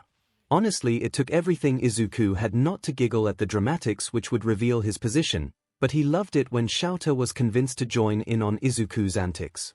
Deny it as he might, 𝐬𝐽𝑡A was also a dramatic beach at heart. The only difference was he valued naps over trolling people. Alright, calm down. 𝐬𝐽𝑡A sighed. My name is Aizawa, I'm your homeroom teacher. But you look like a hobo. Mineta, the gross one, protested. And yet I'm still your teacher. 𝐬𝐽𝑡A narrowed his eyes on the teen, mentally adding another tally next to his name before veering off script. The teens in the class weren't the only ones being trolled that morning. Now, it took most of you 7 seconds to notice me. That's unacceptable, you're supposed to be hero core students, you will be developing better situational awareness. Case in point. 𝐬𝐽𝑡A used his other vampiric power, telekinesis, to WHP his capture scarf out over the heads of the students to the vent Izuku was preparing to drop out of, opening it before their agreed upon cue and sending the red sleeping bag wrapped vampire crashing to the floor. That was not the plan, 𝐂𝐻𝐻𝑡. Izuku complained as he removed himself from the bag to reveal most of his hero costume, steel-toed combat boots, cargo breathes over a tighter-fitting armored underlayer, utility belt, an armored also tighter-fitting long-sleeve shirt, all in black with grey accents. Practical and unassuming, to match the kind of underground hero Izuku had settled on becoming. He was still playing with optional jacket options, and some sort of scary mask might be fun later on, but for now he was leaving his costume as is. This is Lead. He's my apprentice and as such will be sitting in on and occasionally assisting in class. Less than half of you noticed him tracking you in the vents on your way into the school. 𝐬𝐽𝑡A explained as Izuku made his way to the front of the class to set his sleeping bag on the desk and stand next to 𝐬𝐽𝑡A. He called you Dad? Kaminari asked, perplexed. In his defense, the class was having a very weird first morning of school. Izuku snickered, enjoying his little retribution for 𝐬𝐽𝑡A's betrayal. Also, what does the eraser part mean? He did. 𝐬𝐽𝑡A had to resist the urge to elbow a still snickering Izuku in the side. If any of you do the same, you'll be expelled. My hero name is Eraserhead. Now if we could return to the matter at hand, there are gym uniforms waiting for you in the changing rooms. You have 10 minutes to meet me on training field A. The timer starts now. Again, Hitoshi and Nito had the dubious privilege of having met 𝐬𝐽𝑡A ahead of time and knew he wouldn't be playing games with the class this year when it came to expulsions, so they quickly booked it from the classroom before the rest of the class had even processed 𝐬𝐽𝑡A's instructions. Todoroki wasn't far behind them, and Izuku felt more than saw 𝐬𝐽𝑡A pick up the same weird vibes Izuku had when the multicolored boy passed in front of the pair. It took Bakugo, the explosive blonde, following in Todoroki's footsteps for the rest of the class to break out of it and make their own way to the training rooms, at a terrifyingly slow pace. Oh well, they'd live and learn, but it may not be in the hero course that they did so. �㑲 emailed 𝐻𝐻𝐻 about the Todoroki situation as he and Izuku made their way down to the field, discussing what the two had picked up from the students through the short interactions. 𝐶𝐲 was about as impressed with Mineta as Izuku was, which was to say, not at all, and was open to Izuku offering his own brand of assistance in the matter. There were benefits to being seen as a teen by other teens, after all. 𝐻𝐻𝐻's email came in quickly, which was surprising given he was supposed to be giving the orientation speech soon, but even more surprising was the fact that he apparently wasn't aware of the youngest Todoroki being any part of the supernatural community, which was especially odd since 𝐻𝐻𝐻 had personally interviewed him during the recommended students exam. The principal couldn't go to the training field himself since he was due to give a speech to the entire school, but he did ask the two vampires to keep an eye out and report back. It was a very intriguing mystery, and one they'd likely need to solve sooner rather than later, if for no other reason than making sure they could give the student proper instructions in class. Quirk training looked a bit different when it was one supernatural teaching another, especially in cases like Hitoshi's when there was no quirk at all and have adequate safety precautions in place. The burn on one side of his face gave them caution, but by all accounts he'd already had it by the time the Todorokis adopted Shoto, and he wasn't currently showing any other signs of abuse, so for the moment 𝐻𝐻𝐻 and 𝐶𝐲 were putting a pin in the idea that it might be a situation similar to Hitoshi's past, but only time would tell. Either way, Hitoshi and Nito were quickly approaching the field with Todoroki and Bakugo making their way out of the school behind them. It seemed the rest of the class wouldn't make it out under the time limit, but tardiness aside, the QAT was about to begin. The first day of class was turning out to be so much more interesting than any of them had really anticipated. It took most of you far too long to get changed. 𝐶𝐲 chastised the class once they'd finally all assembled at the training field. That is unacceptable for heroes in the field. The second you get called out, you are on the clock with people's lives hanging in the balance. The longer you make them wait, the more likely someone is to die. From now on you have 5 minutes to get changed and you will meet that deadline. Am I understood? Yes, sensei. The students chorused. Izuku was standing next the rack of tennis ball waiting to be thrown, watching the interaction go down. He wasn't unfamiliar with this side of 𝐶𝐲. The man had been his mentor in a multitude of ways over the years, and he'd always taken anything that impacted other people's lives as seriously as hero work did, incredibly seriously. Part of it was just who the vampire was as a person. He may not enjoy interacting with a lot of people, but he'd always cared, perhaps more than he should. Back before they could block the others' thoughts, Izuku had seen how much he'd hated having to feed as a vampire. Vampires didn't kill after feeding for funsies, hopefully, usually, especially before they lived long enough to get jaded or forget their humanity. It was perhaps the most important of the vampiric laws to make sure their existence didn't leak, and making sure whoever you fed from couldn't go telling tales was the best way to make sure that happened. Vampiric laws were literal laws. There was a hierarchy headed by the king or queen. Currently, they had a queen. They didn't rule over vampires like a human royalty did. That decision had been made long before even 𝐶𝐲 was born, but the ruler was always very old, terrifyingly powerful, and in charge of making sure the rest of them didn't F things up with the humans. They may be weaker and below vampires on the food chain, but they vastly outnumbered the supernatural community as a whole and were terribly red, horrifically creative.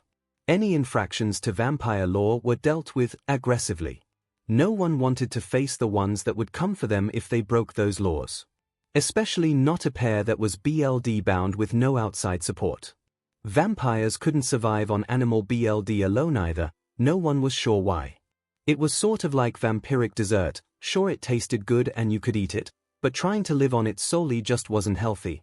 Luckily, vampires only really needed to feed 3 to 4 times a year, less as one got older, especially after the 1,000-year mark. Most didn't go that far though, feeding every few days to every few weeks, since waiting any longer got pretty uncomfortable. 𝐶𝐲's answer to the dilemma had been stalking the night to feed on humans who meant harm on others, would be attackers, murderers, and sex offenders, or just breaking into BLD banks if he really needed to feed. After Izuku, they'd been able to feed on each other instead of humans and had been able to go far longer without feeling the uncomfy effects of delaying feeding. They hadn't started craving BLD until they were craving each other's the few times they tried to experiment with it. In vampire terms, 𝐶𝐲 had been a vigilante long before mainstream human culture adopted the word, so it hadn't been much of a surprise when he occasionally worked as a hero or just flat-out returned to his vigilante roots the human version throughout the years. Izuku might not have been able to join him in the professional ranks of herodom before this, but he had his own streaks of vigilantism under his belt too, both kinds. It hadn't surprised the younger vampire when 𝐿𝐴 had decided to take a stricter stance with his students. He knew exactly how dangerous the world was that he was sending them out into, even if they never once had to deal with the supernatural aspects of it, and he refused to send out unprepared. Plus, he had Izuku around to take a softer good cop mentor approach with the students since he was so close in age to them. Good. 𝐿𝐴 continued with his explanation of the day's event. Now, most of you have done physical assessments in your gym classes in middle school. We're going to do another one today using quirks so I can get a sense of where you are with them. But what about orientation? Uraraka asked, confused. You won't be attending it. I only have 3 years to turn the lot of you into worthwhile heroes. There will be orientation packets waiting for you on your desks. He and Izuku had set them out before heading to the field. When you get back to the classroom that have any information you need, and you can always email me or ask any questions you might have in person. 𝐿𝐴 continued on, breaking down the different tests they'd be running through while Izuku idly tossed one of the tennis ball from one hand to another. His job was observing the students and their reactions to the instructions and help take mental notes on them. While he was monitoring the entire group, Izuku was mostly focused on the tiny one with purple ball for 𝐒, the author of the essay that had made Izuku want to shower himself in acid to make his skin stop crawling.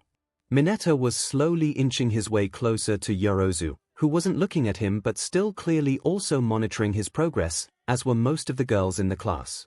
Izuku narrowed his eyes. Class hadn't even started an hour ago. What the hell had the boy done to get that kind of reaction when the adults weren't watching? Before Izuku could intervene or the boy had time to try anything, Ashido and Kaminari's cheers about how fun the QAT would be drew everyone's attention. Yorozu used the opportunity to shift positions, putting Bakugo between her and Mineta. Bakugo didn't say anything, but he did note Yorozu's movements and aim a crimson-eyed glare at Mineta when he tried to follow. You think this is going to be fun? 𝐿𝐴 asked with a raised eyebrow in a tone Izuku knew as well as he knew the back of his own hand. These kids were in for a hell of a test now. Maybe we should raise the stakes.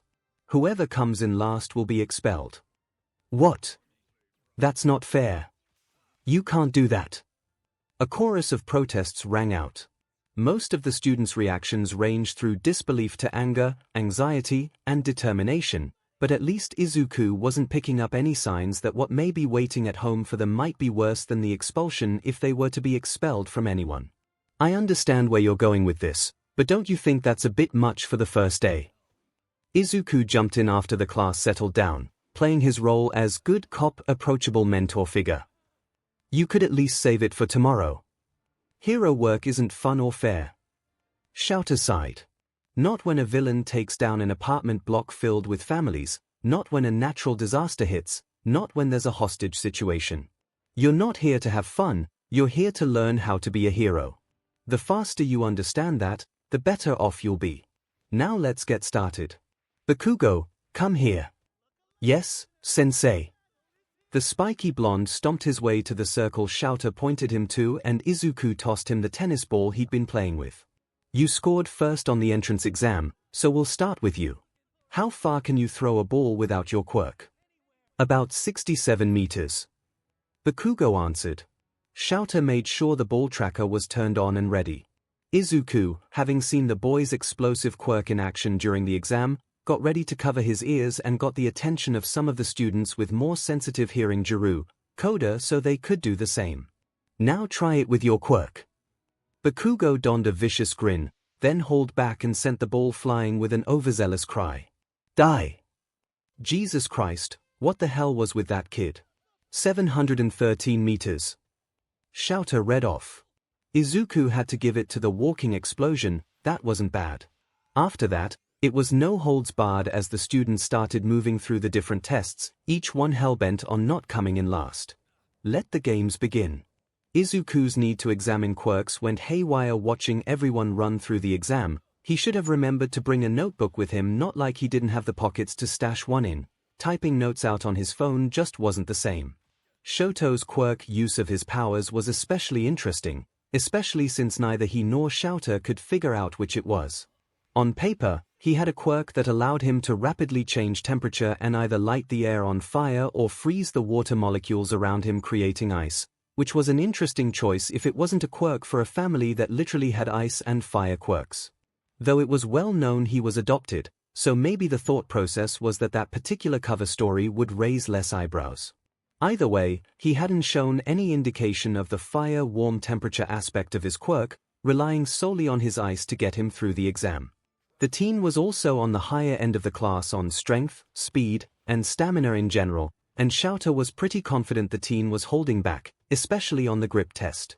The older vampire had been watching the boy's face instead of the numbers, and to his eyes it looked like Todoroki was watching his score go up, not to see how high it was but to know when to stop squeezing, like he had a predetermined grip strength in mind.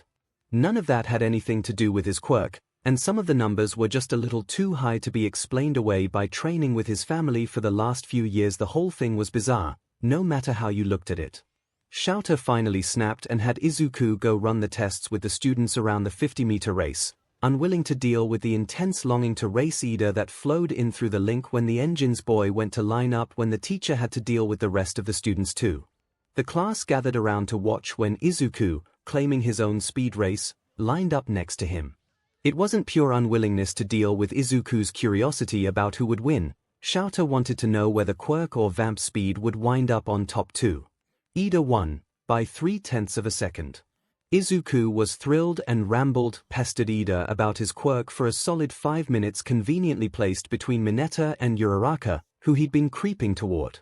One of the girls had noticed that Izuku always seemed to be between them and Mineta and apparently told the others, so now they were hovering near the apprentice when they weren't testing. Izuku was really starting to lose his patience on the entire matter. The next two big issues happened within minutes of each other, though the first wasn't really a true issue, not that would stop Izuku from gossiping to Hisashi, Nemuri, and Oboro. The non-issue was Ashido giving Hitoshi a clearly playfully flirtatious wink and remark about his form after he and Hitoshi turned the push-up portion of the QAT into their own mini-contest and Hitoshi won. Nito got visibly jealous and pissy, but couldn't explain to Hitoshi why. "You call me old, but you gossip like you're one of their grandparents." 𝐬𝐽 thought to Izuku. "It's not like I have anything going on to gossip about." Izuku sent back. Sometimes his baby face really stabbed him in the back. He had no interest in dating an actual teen. Most adults either saw him in the same light or were creeps, and other teenage vampires in the same situation wanted nothing to do with him because he was BLD bound to 𝐬𝐽. "Let me live a little." The actual issue was Izuku catching Mineta mere inches from GRPNG Uraraka. Absolutely the F not. He grabbed the teen by the back of the neck and marched him out of the mass of students over to 𝐬𝐽. "Eraser!" he called as he marched, ignoring Mineta's whining complaints about the manhandling. "Just caught one of your students about to inappropriately touch another." Izuku lowered his voice as they got closer to 𝐬𝐽, who was narrowing his eyes on the diminutive first year. "Not the first time he's tried, but the first time he's gotten close as far as I'm aware. Would have if I hadn't stopped him." "Did he now?" 𝐬𝐽's tone was mostly bland, but Izuku heard the cold as ice undercurrent running through it. "Looks like our first expulsion is happening before the end of the quirk assessment test." "No." Mineta tried to deny. "I didn't, and you can't prove it. You can't expel me." "If it helps," Jiru piped up, likely because she could easily hear their conversation between her quirk and the class falling silent to watch what was happening, "I can confirm he's been making super gross comments since he got here." Nods and confirmations from the rest of the girls in class followed her announcement. UA is very non-traditional when it comes to how its staff run their classrooms. 𝐬𝐽 informed the class, and Mineta in particular. "I can expel whoever I see fit, whenever I see fit. Are you able to make your way to Nedzu's office on your own, or do I need to have lead SAU?" "I can see him anyways," was what Izuku was going to say if he hadn't been interrupted by Nedzu. "That won't be necessary, Aizawa." The principal announced his presence as he approached the class, causing more than a few of the students to jump, spooked by the sudden appearance. Izuku couldn't really blame them. 𝐻𝐻𝐸 had probably been masking himself because his usual gravitas was completely gone. Izuku only knew he'd been there because 𝐿𝐴 saw him coming. I saw the whole thing, I can handle it from here. Come with me, Mineta. Mineta gulped and paled, but quietly followed the would-be rodent as he heel-turned to head back into the school. The vampires could only guess 𝐻𝐻𝐸 had finished his speech early and come to check out the weirdness with Todoroki himself since he'd been masking his presence, and if that was the case, well. Rest in peace, ball boy, you weren't only creeping out the girls, you ruined the principal's ability to look into something strange in his school. It wasn't nice knowing you. We don't have all day, carry on. 𝐿𝐴 got the show back on the road. Some of the girls came over to thank Izuku for what he'd done, but he played it off as no big deal. It shouldn't have been a big deal, no one should let behavior like that fly. I'm glad you handled that. Todoroki said from just behind and to the side of Izuku once the last one walked away. Izuku turned to face him, finding something old and fierce in the boy's eyes.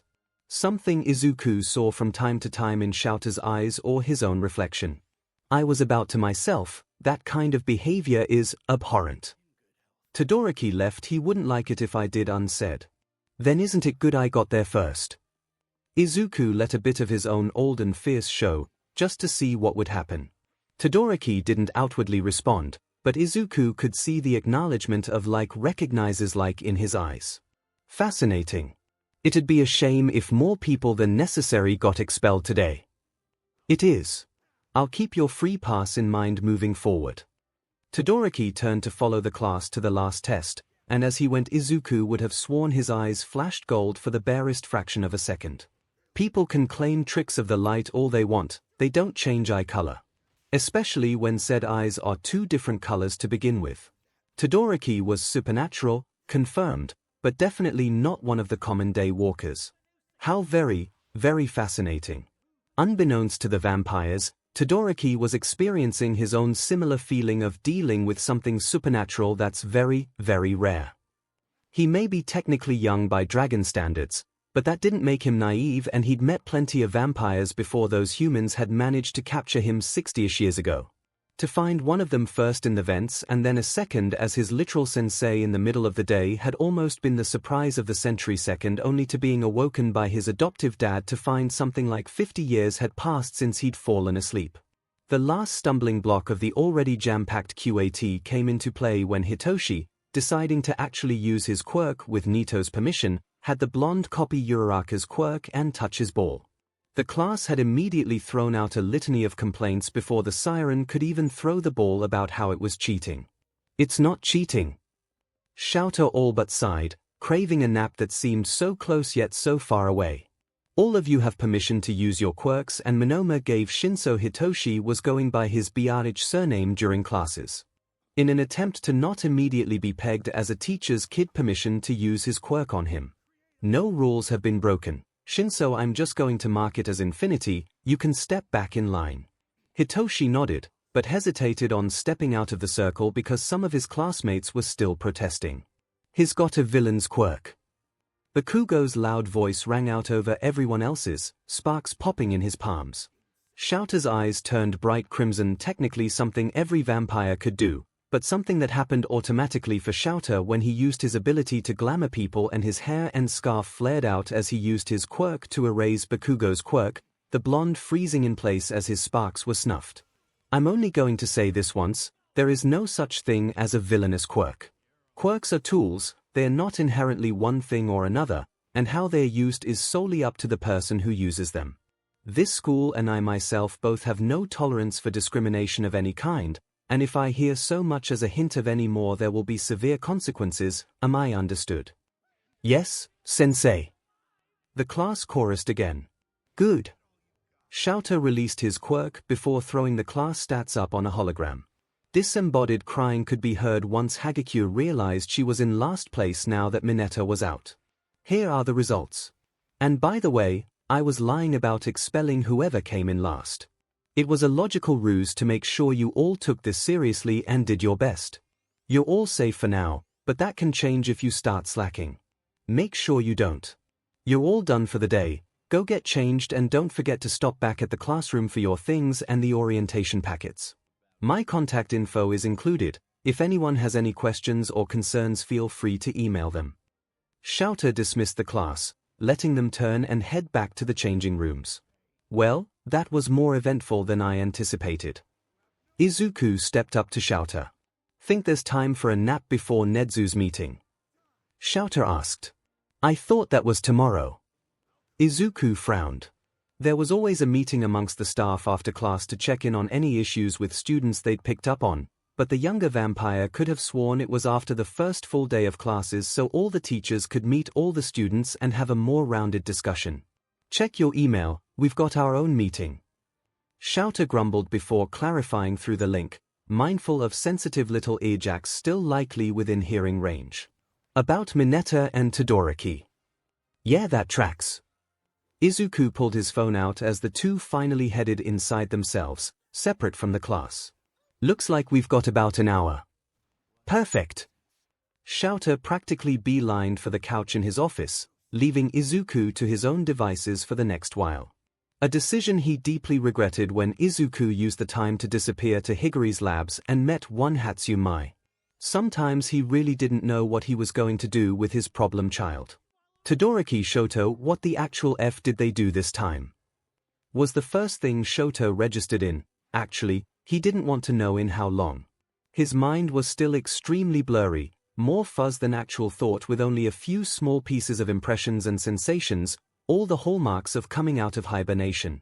But dragons only hibernated as an escape, when they needed to hunker down and stay hidden for years at a stretch, so fuzzy as it was Shoto knew whatever had happened could only be bad. Probably very bad. Dragons came out of hibernation comparatively slowly. To a dragon's lifespan, months were the mere blink of an eye, the process usually taking months even when they didn't fight it. Shoto very much was fighting it. He wasn't aware enough yet to remember much of what had sent him into hibernation mode, but he knew there had been pain, chains, and that he couldn't sense any other dragons nearby. The no other dragons thing wasn't unexpected per se. Dragons were incredibly rare and only getting rarer since they were functionally extinct, only a couple hundred of them still living in the modern era, and that likely only due to their lifespan to begin with. Shoto's body was betraying him now though, slowly pushing him closer and closer to awareness regardless of how much he didn't want that. He wasn't in pain anymore, but the feeling of chains and magic holding him in place got ever stronger. He started hearing a new voice though, the same voice from earlier, sometimes complaining to itself, sometimes talking to Shoto. He didn't process most of what it said at first, just let the sound and cadence wash over him, but when no new pain came from the voice, the dragon started trying to pay more attention to it. 𝐿 spent most of his free time in the newly discovered lower basement that was his grandparents' workshop the first few months after they discovered the dragon. The man had absolutely no idea how they'd managed to even capture them, the idea of calling the dragon, and it didn't sit right, much less get them under the centuries-old manor, and he knew they were the ones to capture them because what few parts of their grimoires and journals that had survived the dank basement detailed their longing and parts of their search for one. Now he had to figure out what they'd even done to the poor creature, and 𝐿 could only assume they were young. He doubted any human would be able to take down and transport a grown dragon through an area as populated as theirs without being caught in the modern era. As much as the thought made his skin crawl, he hoped it was only harvesting parts of the dragon for magic supplies. 𝐿 knew firsthand the kind of cruelness his grandparents had enjoyed. 2. What they'd done to keep the dragon in place. The chains were one thing, 𝐿 already had a plan to get those off, but the room was absolutely covered in interconnecting sigils and wards, and figuring out how to unwind those was proving to be one of the biggest headache-inducing puzzles the hero had ever encountered. 3. How to keep the clearly hibernating dragon from panicking or rampaging once they did start waking up. Would it be absolutely deserved? Yes, but it would still be incredibly dangerous for all involved and would almost certainly reveal the existence of magic to humans at large. A part of the man wanted to bring someone else in. He'd all but abandoned the craft and supernatural community as soon as his grandparents had passed, so was super rusty, but the side of the supernatural community he knew were his grandparents' former cohort, and just, no. So 𝐿 spent his free time in the dungeon workshop, desperately trying to refresh his memory and unpick the tangled mess in there. He'd always hated the sound of silence, and 𝐿's favorite method of combating it was chatter. If there was no one else around to be chatty with, he had no problem talking to himself, and thinking out loud was the best way he worked through problems, so it was no surprise he spent most of his time down there basically non-stop rambling to himself and the dragon. If 𝐿𝐺 were in a similar situation, or like a coma, he'd hope someone would do the same for him. He also left a radio running whenever he couldn't be down there, just in case the dragons started to come out of hibernation now that there was a human puttering around in their space again, so they wouldn't be waking up to silence and loneliness. What the actual F did they do this time? I'm so sorry about this, but don't you worry, we're gonna get this figured out and get you out of here. Garbled and incomprehensible mumbles and cussing. It feels weird just calling you or the dragon all the time. How about we come up with a name for you? I always like the name Tsuki, grumble now if you have any complaints. Nothing. Okay, then. It's nice to meet you, Tsuki, I'm 𝐿𝐺. I barely remember my parents, they died when I was still small, so my grandparents raised me. If we can call their abuse being raised. All that to say, I know what they were like. If you can hear me, Tsuki, they're gone. They died over 2 decades ago. They can't hurt either of us anymore, and I promise neither me or anyone in my family wants to hurt you now. Hours of stories about how the voice that called itself 𝐿𝐺 met its wife, things its kids had done as they'd grown up, and how proud it was of them. Wherever you need to go when we get you out of here, I'll cover the transit costs. It's the least I could do after what my grandparents did to you. The voice wasn't always there, sometimes it was replaced by quieter music or talk shows, but at some point along the way Shoto started to like it better when the voice was there. It was warm and kind, a little bit hoarse and rough around the edges but comforting all the same. As he slowly woke from his long slumber, Shoto began to look forward to the voice arriving. The voice grew stronger with each passing day, more clear and defined in Shoto's increasingly less foggy mind, until the point Shoto became consumed with curiosity about the owner of the voice. With all of the one-sided conversations, Shoto felt like he knew the person behind the voice at least a little, and one of the less well-known draconic powers was the ability to see into a person's heart, to judge the make of a man with a literal look. Reasonably confident he had no reason to fear this voice, to remain locked in his dissociative slumber away from a pain he couldn't escape, Shoto finally felt safe enough to open his eyes. Todoroki 𝐿𝐺's soul shined with a soft golden glow almost as comforting as his voice. Dragon Eyes Shoto by the lovely 𝐒𝐻𝐿𝐺. Correct me if I'm wrong, but I think this may be the first Occam's Razor fan art. It was just another day for 𝐿𝐺, a random Thursday he had off from his hero work while his youngest two were still in school and Ray was at work, so once again he was back in the lower basement. He was pretty sure he'd worked through and undone most if of the wards his grandparents had put in place around the dragon to keep it contained, and that he knew how to undo the few that remained. He needed to figure out whether or not he wanted to undo those or the physical chains locked around the dragon first, or if either was even safe to do at all. The biggest issue was that the dragon hadn't woken up yet. There was no telling how they were going to react, especially given the fact they'd started hibernating to avoid having to deal with 𝐿𝐺's grandparents harvesting them alive. Dragons had full sentience and were just as if not more intelligent than humans, could be reasoned with the way a hurt animal couldn't, but even a human would panic and do anything to escape a situation like that. 𝐿𝐺 knew he would. Leaving the chains and remaining wards in place felt cruel, but the damage the dragon could do if this wasn't handled properly could easily level the city. 𝐿𝐺 was caught between a rock and a hard place, and he hated it. I don't know, Tsuki, what do you think? 𝐿𝐺 glanced over at the dragon, not really expecting an answer, and immediately almost had a heart attack at the bright gold eyes staring back at him. Oh, 𝐿𝐺. The hero, having been sitting just a few feet from the dragon's head, scrambled back, but the dragon didn't move. Just tracked the movement with eyes that shifted from gold to ice blue on one side and grey on the other. You're awake. 𝐿𝐺 found himself babbling mostly out of habit at that point, not really fully aware of what he was saying. You really chose the most dramatic moment there.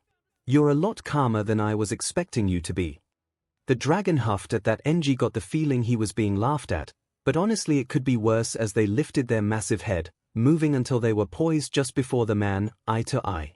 There was a frozen moment where 𝐿𝐺 wasn't sure what was going to happen, then the dragon released a breath through their snout, buffeting 𝐿𝐺 with warm air that smelled faintly of campfire before laying back down fully. Thanks, buddy. 𝐿𝐺 blinked, still mentally trying to catch up to the turn the day had taken. There didn't seem to be any threat of a rampage on the horizon, so the man moved forward with Operation Free Tsuki. You never did answer the question, wards or chains. The dragon lightly shook their body, rattling the chains. You got it. It didn't take 𝐿 long after that to finally fully free the dragon. Apparently, it was one of the physical wards on the chains that kept them from being able to communicate, because once the flame hero got the last of the chains off, a rumbling voice echoed in his head. You're the voice. I'm sorry.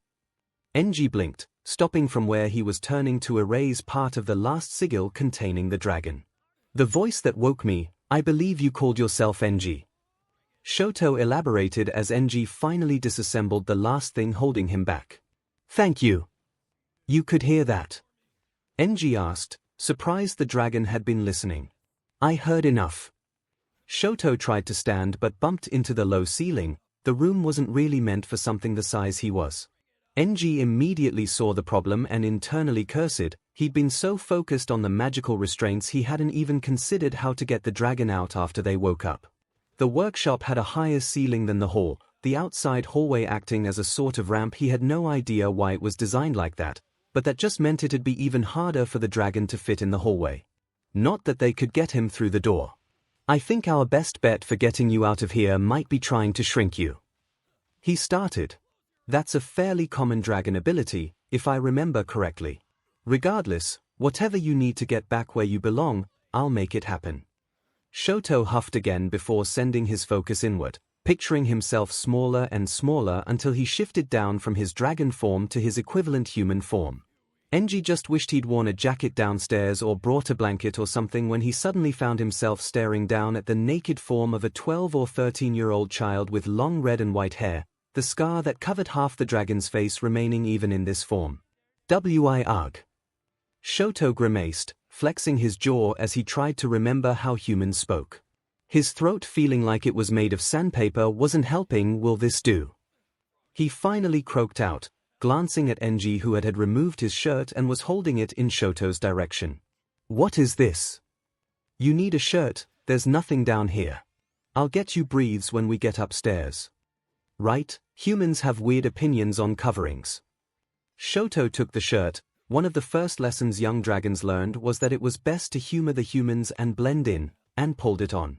What was a normal t-shirt on the man was long on Sshoto, hanging down to about mid-thigh. 𝐿 had to help walk out of the lower basement, slinging one of their arms around their shoulders and supporting most of the dragon's weight as the dragon tried to figure out how to walk on two legs. The good news was dragons didn't really suffer from muscle atrophy the way humans did, so once he did figure it out again, he'd be good to go. Is there something besides Tsuki you want to be called? 𝐿 finally remembered to ask once they reached the trap door. Sshoto. Thank you, Sshoto. 𝐿 pulled him up into the main basement. What are you thanking me for? Sshoto frowned. Surely any thanking should be the other way around. Amongst other things, not just immediately eating my face. I wouldn't have blamed you. I figured out you're not them before I opened my eyes. Sshoto's baffled frown continued as they left the basement entirely. Your heart is pure, why would I eat you? Okay. 𝐿 replied after a long moment, not knowing what to do with that. Or what to do at all at this point. He hadn't thought this far. Sshoto's current form was vaguely preteen. Was he supposed to call his parents? Was that how dragons worked? In the end, step one was feeding the boy. It was a good thing 𝐿 was rich. Sshoto's human form may be small, but his stomach was mighty and he nearly ate the hero out of house and home that first meal. While Sshoto ate, 𝐿 sent out a quick text to Rei updating her on the situation and seeing if she could pick up dinner on her way home because they'd have to put in a grocery order. Step 2 was getting Sshoto a shower and some fresh clothes of his own. Luckily, that step was easier both in action and on 𝐿's wallet. The man's heart broke when Sshoto revealed that he didn't have anywhere to go. By dragon standards, he was still too young and his parents had been killed by the traffickers that had captured Sshoto. The young dragon ended up spending the night as they tried to figure out what to do, then the next night, then another, and then they just adopted him. Rei saw it coming from the first text from 𝐿 saying he'd woken up. She was just waiting for everyone else to come to the same conclusion. She'd always wanted a fourth kid, but after complications with Natsuo it had been too dangerous. With both her and 𝐻's connections, it didn't take long for Shoto to officially become a Todoroki, and it didn't take much longer for him to decide he wanted to follow in 𝐻, Tsuuya, and Kigo's footsteps and become a hero. The three started training him, 𝐻 submitted him as a recommendation student, and Shoto was accepted into UA. He'd been mildly nervous about the first day of classes. He had no experience with the human school system, but he'd had no idea just how interesting a first day it would be. More accurately, how interesting his sensei and his sensei's apprentice would be. Shoto may be over 400 years old even with the missing half a century, but even he'd never once seen anything like multiple vampires casually existing in the daylight. Lead, the apprentice, in particular was especially intriguing. Shoto's nerves had been forgotten the second he'd turned to look at the presence that had been stalking him through the school in the vents. Despite the stakes of the QAT and risk of expulsion, not that Shoto was particularly concerned about coming in last, but he still wanted to make a good impression on his sense, but also not so much that he stood out too far. The dragon couldn't get the other's eyes out of his thoughts. He kept an eye on the apprentice as they moved through the assessment, watched him watch the class, mostly the small gross purple kid Shoto had half a mind of roasting like a marshmallow. Rei's disappointed face was fearsome to be sure, but Shoto thought she'd probably understand once he explained how unsavory the tiny grape was. It wasn't something he had to worry about though, since Lead got the kid expelled before the exam was even over. Nedzu appearing out of nowhere was also noteworthy. Shoto knew he was supernatural, but his draconic senses were screaming that the principal was more than the simple shapeshifter he appeared to be. Not for the first time, Shoto wished he had an adult dragon around to direct questions about his instincts to, but alas. He did take the opportunity to talk to the apprentice though. Those beguiling green eyes just wouldn't leave him alone, and Shoto wanted to see how he'd respond. He even took a second to grab a glance at the vampire's soul, but what he saw shook him to the core. Lead's soul was so blindingly bright Shoto could barely even look at it, which had never happened to him before. It was something he hadn't even heard of happening to anyone. First he and Aizawa were able to walk in daylight without bursting into flames, then there was the whole weirdness with the principal thing, now this. What the hell was going on at this school? The meeting between Shouta, Izuku, and Nedzu about what had happened with Mineta and the whole Todoroki situation was ultimately not as enlightening as it could have been. Well, the Mineta part was pretty straightforward. Izuku and Shouta gave statements, including the female student's willingness to come forward as well, which Nedzu noted down, and the meeting moved on. They were no closer to figuring out what was going on with Todoroki. It wasn't the end of the world, not knowing what kind of supernatural entity someone was case in point, Nedzu, but as the student's teachers they needed to be able to appropriately guide him through using his abilities, be they quirk or magic-based, and most situations like this screamed bad home life. Especially since the rest of the Todorokis were human. Nedzu, having taught 𝐻 himself, didn't think the hero would be maliciously neglectful, but it wouldn't be the first time a supernatural kid had been adopted by humans who were unaware and unprepared for their kids' needs. In the end though, that didn't stop them from being any closer to solving the mystery, much to Shouta's frustration as the homeroom teacher. They'd just have to keep an eye on the kid to make sure he was actually doing okay. Privately, Nedzu had his own theories, not that he was quite ready to share them until he was more certain about it. All three were more or less in agreement that he didn't have any human in him. Humans just couldn't mask their presence the way the student could. Not that most supernaturals could do that either. Nedzu could, but he was Nedzu and honestly probably shouldn't count. The fact that Shouta and Izuku could both sense that he was more than what he showed the world was very interesting. That they'd been able to clock Todoroki when Nedzu hadn't, despite interviewing the student in person as part of the recommended exam, was even more so. The second day of class was a lot more normal. Izuku essentially acted as a teaching assistant for Shouta throughout the different classes the hero taught over the course of the day, entertained by the older students' reactions to his presence since he didn't appear to be much older than they were. It was meeting Mirio and discussing his quirk that prompted Izuku to ask Shouta if Hagekyo's hero costume would be made of similar material to account for her invisibility. Shouta hadn't been given particulars of the students' costumes though, so Izuku went to go find Higari to ask him during lunch, partly because he was curious about the mechanics of the fabric itself and partly because he had some theories on whether it may be useful for certain parts of witchcraft, but he needed more info on it first. Long story short, that's how they found out the costume the company had sent for 𝐔𝐸𝐽 wasn't one. Izuku was half convinced the man was going to commit actual arson and had no doubt Nezu would cover his, but if he did, the man had been so cessed. The principal and Shouter as the homeroom teacher were both immediately called to his office to discuss next steps, aka the destruction of a costume company, checking all the other costumes to make sure they were up to the school's standards. Some were, many weren't, and quickly revising plans for that afternoon's heroics lesson, originally testing out and getting used to their costumes. Higari also expedited new costumes for the students who needed them through his own personal costuming company.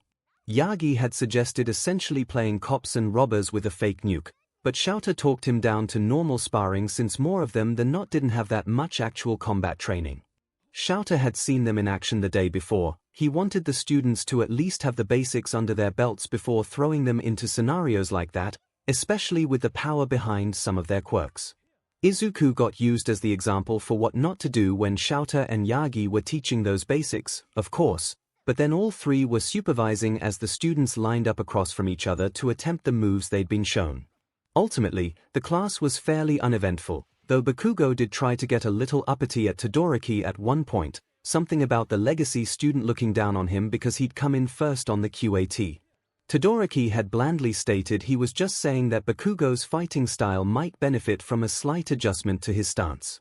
Bakugo was on the edge of literally blowing his top at the statement, but Shouter got them separated before anything further happened.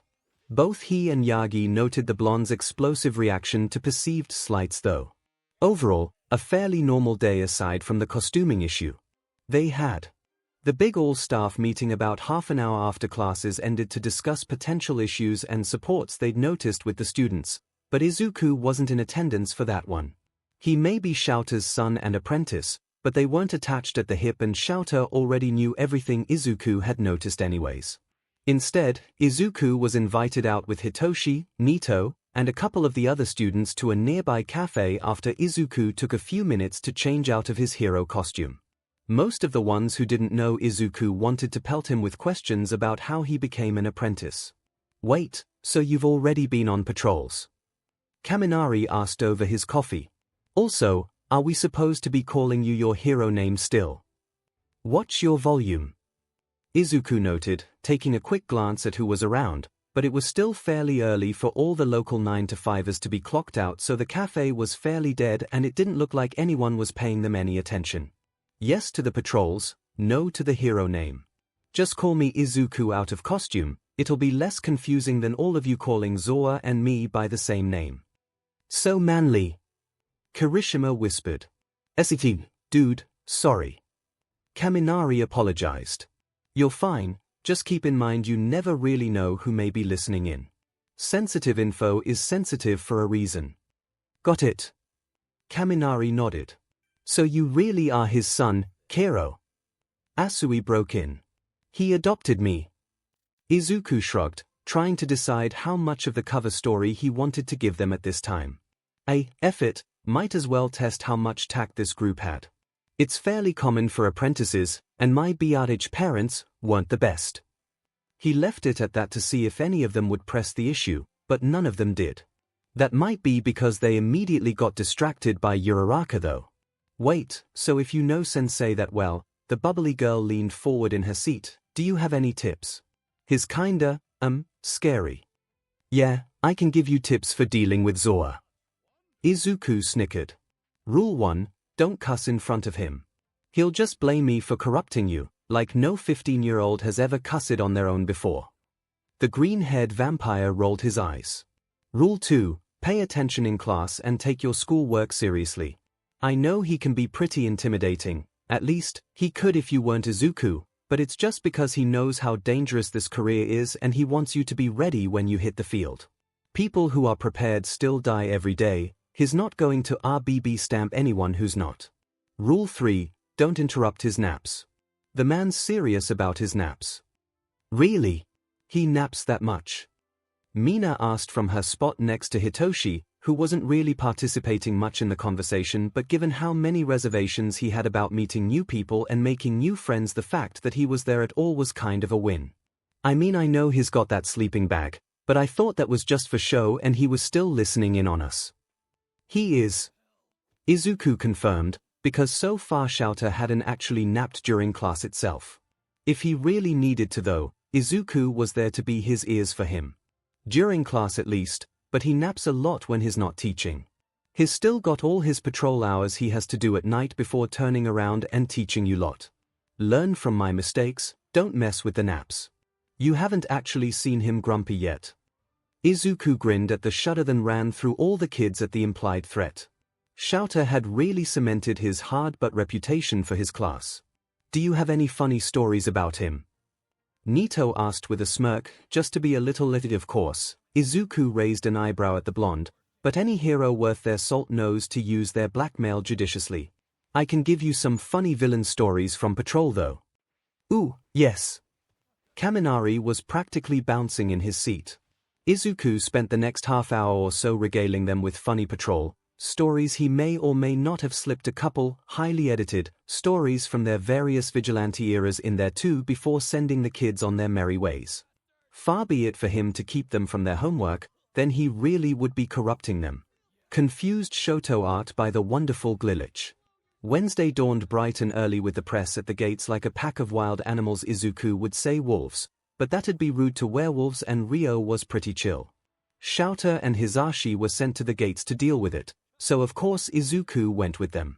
Like hell was he gonna miss out on this, because what the F assholes, the kids are trying to get to their classes. Izuku was using his smaller size and teenaged appearance to sneak through the press, helping chauffeur students through them and turning his favorite disconcertingly dead-eyed stare on the reporters when they mistook him as one of the students. 10 recommend, very effective and fun.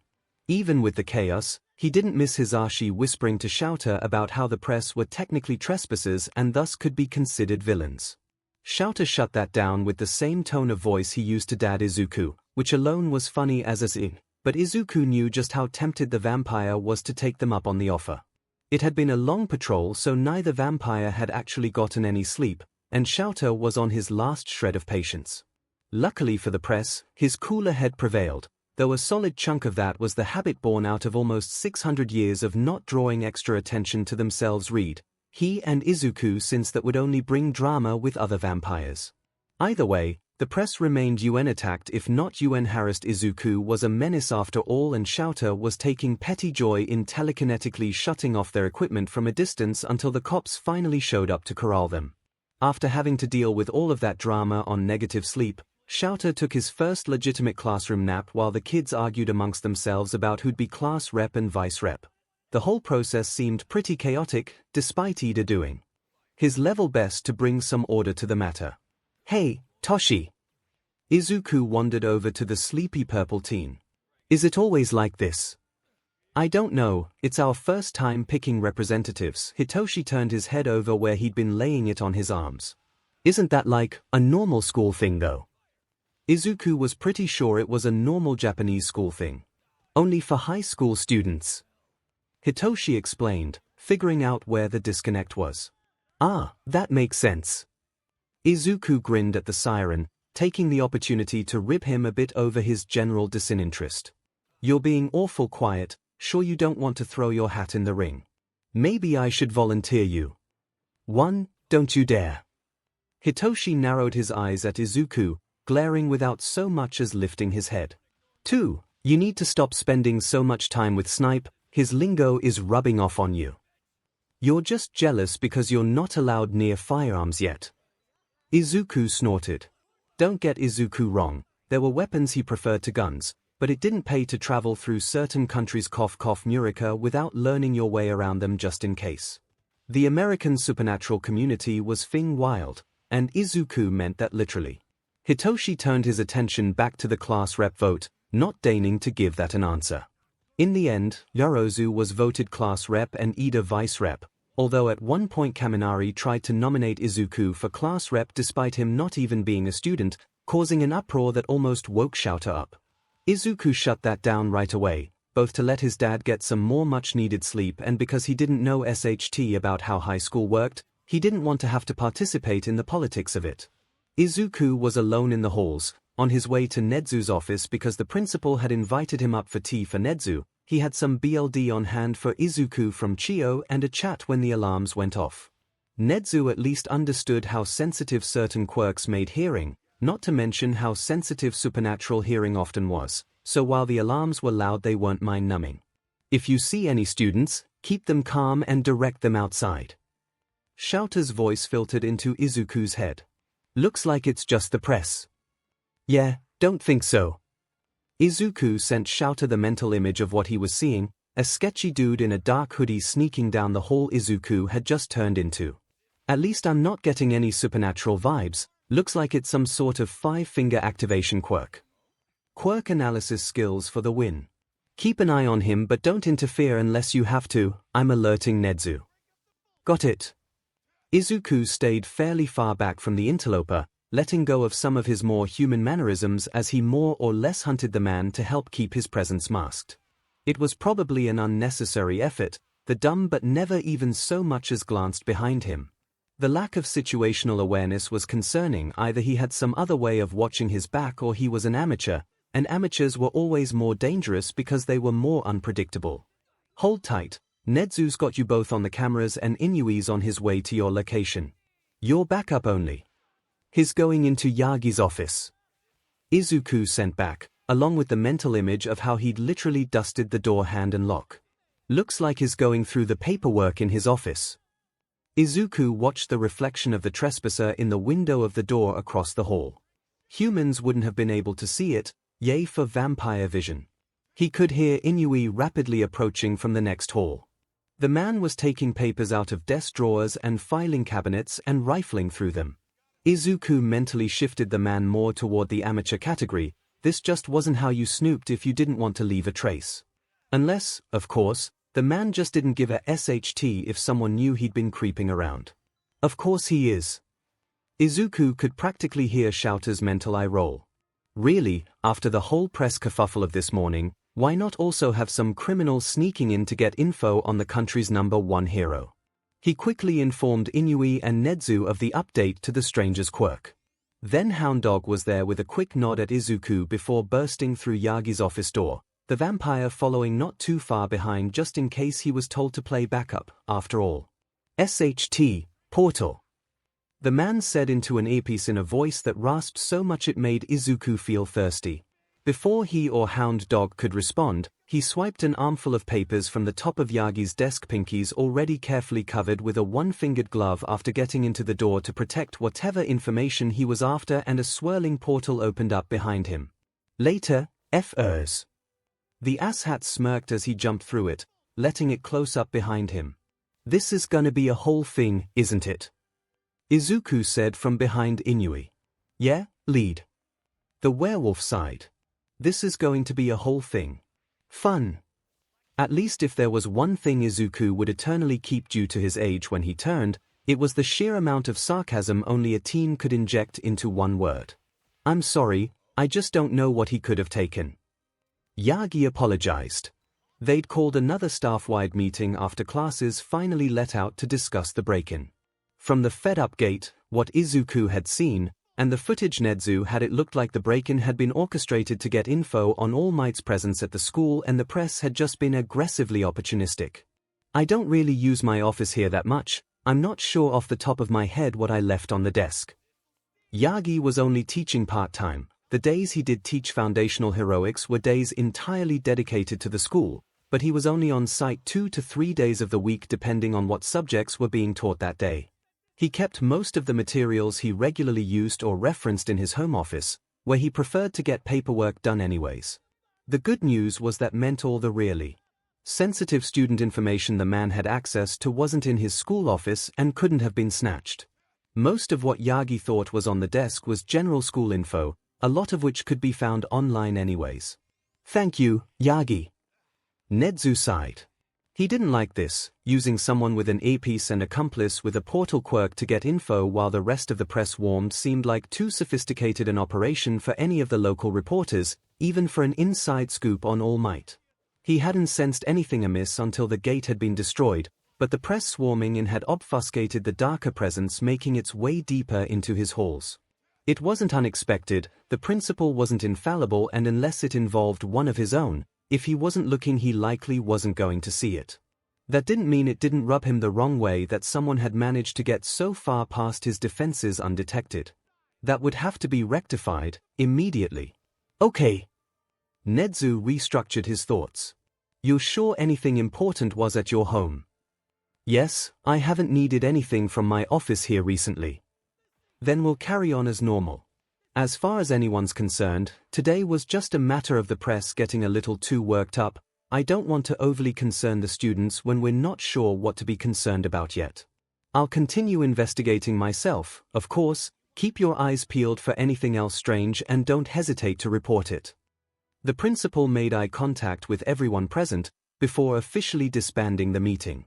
There was no point in rehashing the same things over and everyone had things to get done. Aizawa, Izuku, if you could accompany to my office. Of course, Principal Nezu. Izuku and 𝐿𝐴𝐻𝐿 moved to follow the rodent. Once in his office, Nezu began asking the more sensitive questions he couldn't in front of the staff not yet in the know. You're sure there weren't any supernatural aspects at play? Nezu asked the younger vampire. He smelled human. Izuku confirmed. And he didn't have any wards, spells, or anything magical on him as far as I could tell to indicate witchcraft or alchemy. He was wide open to any supernatural attacks.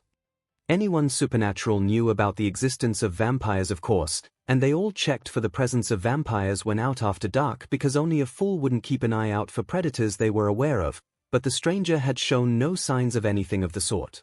Of course, it was the middle of the day, aka prime no vampires are around time, but a lot the local supernatural community especially knew Vlad had been turned a few years ago, so any of them attacking the school would know to be on the lookout for him at least. All evidence pointed to normal, quirked human shenanigans. Especially since they'd gone after All Might, not any of the supers on campus. It didn't escape the Aizawa's attention that the confirmation only made Nezu's contemplation feel more pointed. The principal definitely knew something. It was starting to look like Izuku had been right about there something being weird around the number 1 pro and his presence on campus, but Nezu wasn't sharing. Do I need to be concerned about my students? 𝐿𝐴𝐻𝐿 leaned forward, trusting the rodent's uncanny ability to know what they were thinking to get across his actual meaning. Not from anyone I've invited on campus. Nezu met the vampire's eyes unflinchingly. I understand your suspicion, but Yagi is not a threat to any staff or student, I assure you. 𝐿𝐴𝐻𝐿 leaned back, concerns allayed at least for the moment. At length, they were released so they could get ready get some naps in before that night's patrol. Luckily, it passed short and sweet. Thursday also passed short, sweet, and astoundingly normal for the abnormally eventful according to the other staff at least week. Izuku's only issue Thursday was that he kept finding himself distracted by Todoroki. Yes, the boy was a mystery they were trying to solve and Izuku was nothing if not a sucker for a good puzzle, but this was different. The best way Izuku could explain it was an almost captivation. The dual-colored boy wasn't the most talkative, but when he did speak it was with an intelligence that couldn't be denied, and his eyes. The colors were striking, that almost went without saying, but there was an emotion in them Izuku kept having to stop himself from getting lost trying to figure out. It was strange, to say the least. That brought them to Friday and its surprise for the students' trip to the USJ. Izuku just grinned at the peeved, you couldn't even tell me. Hitoshi grumbled under his breath, fully aware vampiric hearing could pick it up. No, Izuku could not, that would defeat the entire point. Hitoshi didn't seem to mind that much though when Izuku abandoned 𝐿𝐴𝐻𝐿 at the front of the bus in favor of sitting in the back with the more rambunctious students. Poor Ida, trying to get everyone into a seating arrangement just to be met with an open concept bus. Perfect, all of 𝐿𝐴𝐻𝐿's problem children were bonding. The hero sighed to himself as he watched them settle in. This was only going to result in chaos, but he couldn't begrudge Izuku making friends. It's why he didn't complain about his son's mass adoption of the teachers either. 𝐿𝐴𝐻𝐿's own baggage around forming relationships with others may have resulted in him keeping the other staff at an arm's length for himself, But 𝐒𝐿 shouldn't have to put up with that just because 𝐔𝐬𝐽 did, and those at the school were about as trustworthy as anyone could ask for. Plus, 𝐒𝐿 was keeping the teens entertained on the trip and mostly out of 𝐔𝐬𝐽's hair, which was great because Yagi was supposed to be there too. Apparently the time limit on his quirk was shrinking faster than he'd anticipated, and he'd already run out of too much time. 𝐔𝐬𝐽 was annoyed about it, but life threw everyone curveball, and to this point Yagi hadn't shown any major signs of being generally irresponsible, so 𝐔𝐬𝐽 let it go. At least he had 𝐒𝐿 as an extra set of eyes on the class. The teacher did clock Todoroki sneaking glances at 𝐒𝐿, something 𝐔𝐬𝐽 had noted on and off throughout the week, but it felt more like a mutual observation than anything else. The student was trying to figure out what vampires were suddenly doing walking around under the sun, while the vampires were trying to figure out what the F Todoroki even was. He'd been sneaking glances at 𝐔𝐬𝐽 too, but there was a difference in his eyes when he looked at the teacher and when he looked at 𝐔𝐬𝐽's son.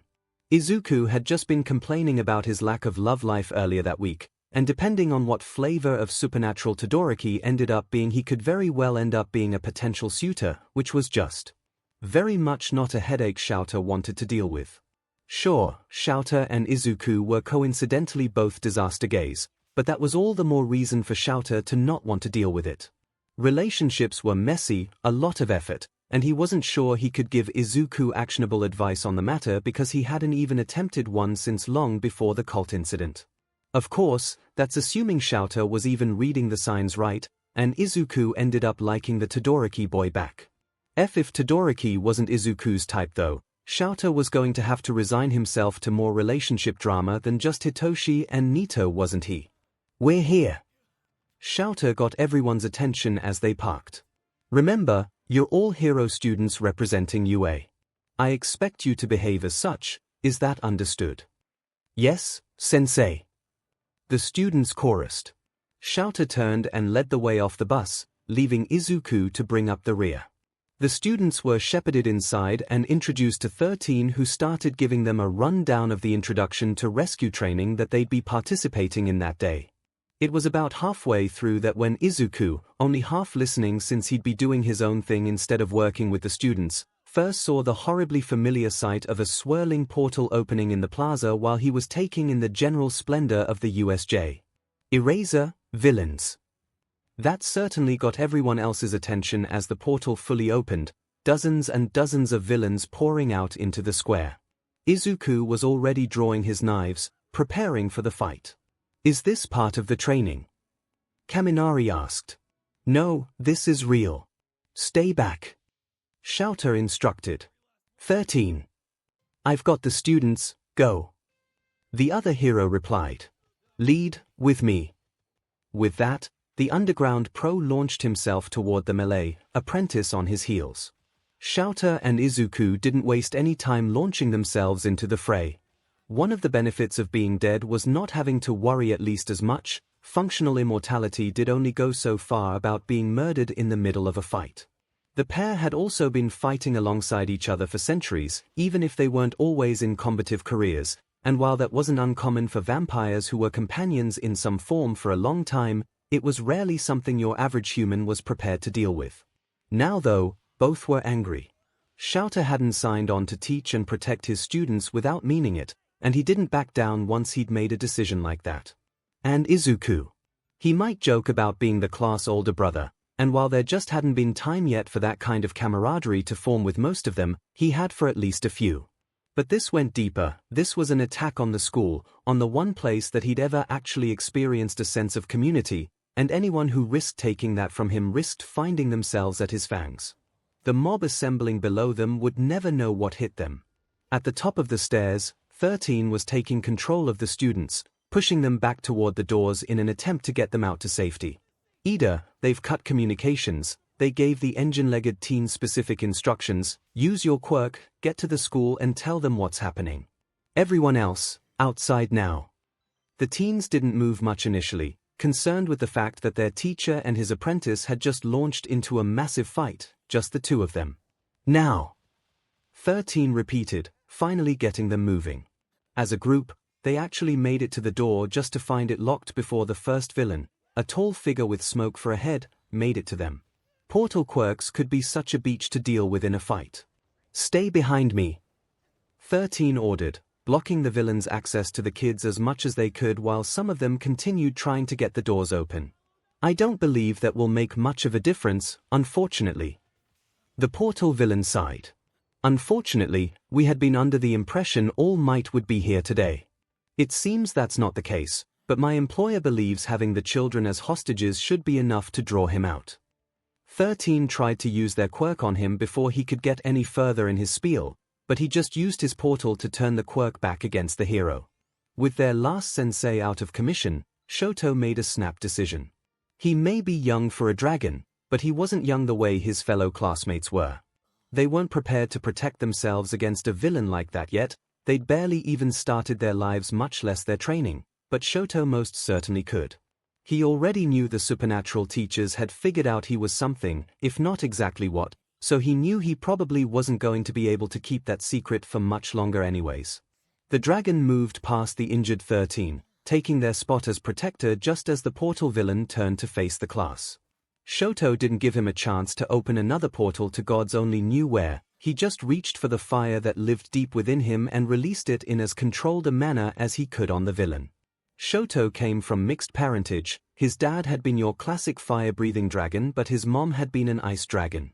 He'd inherited both their abilities, that's why he was half red and half white, but he'd always preferred his ice side. Ice was just as dangerous and powerful as fire could be, but it was also solid and it stayed where it was put, so it was easier to control that danger. Fire was different. Fire was alive, and spent every second it danced fighting to escape the constraints people tried to place on it. The portal villain, however, was made of smoke, not steam. 𝐿𝐿 could feel it. It might not have been that important a distinction to many, but smoke had a funny ability in the right circumstances. Have you ever blown out a candle then relit it by holding a lighter to the smoke?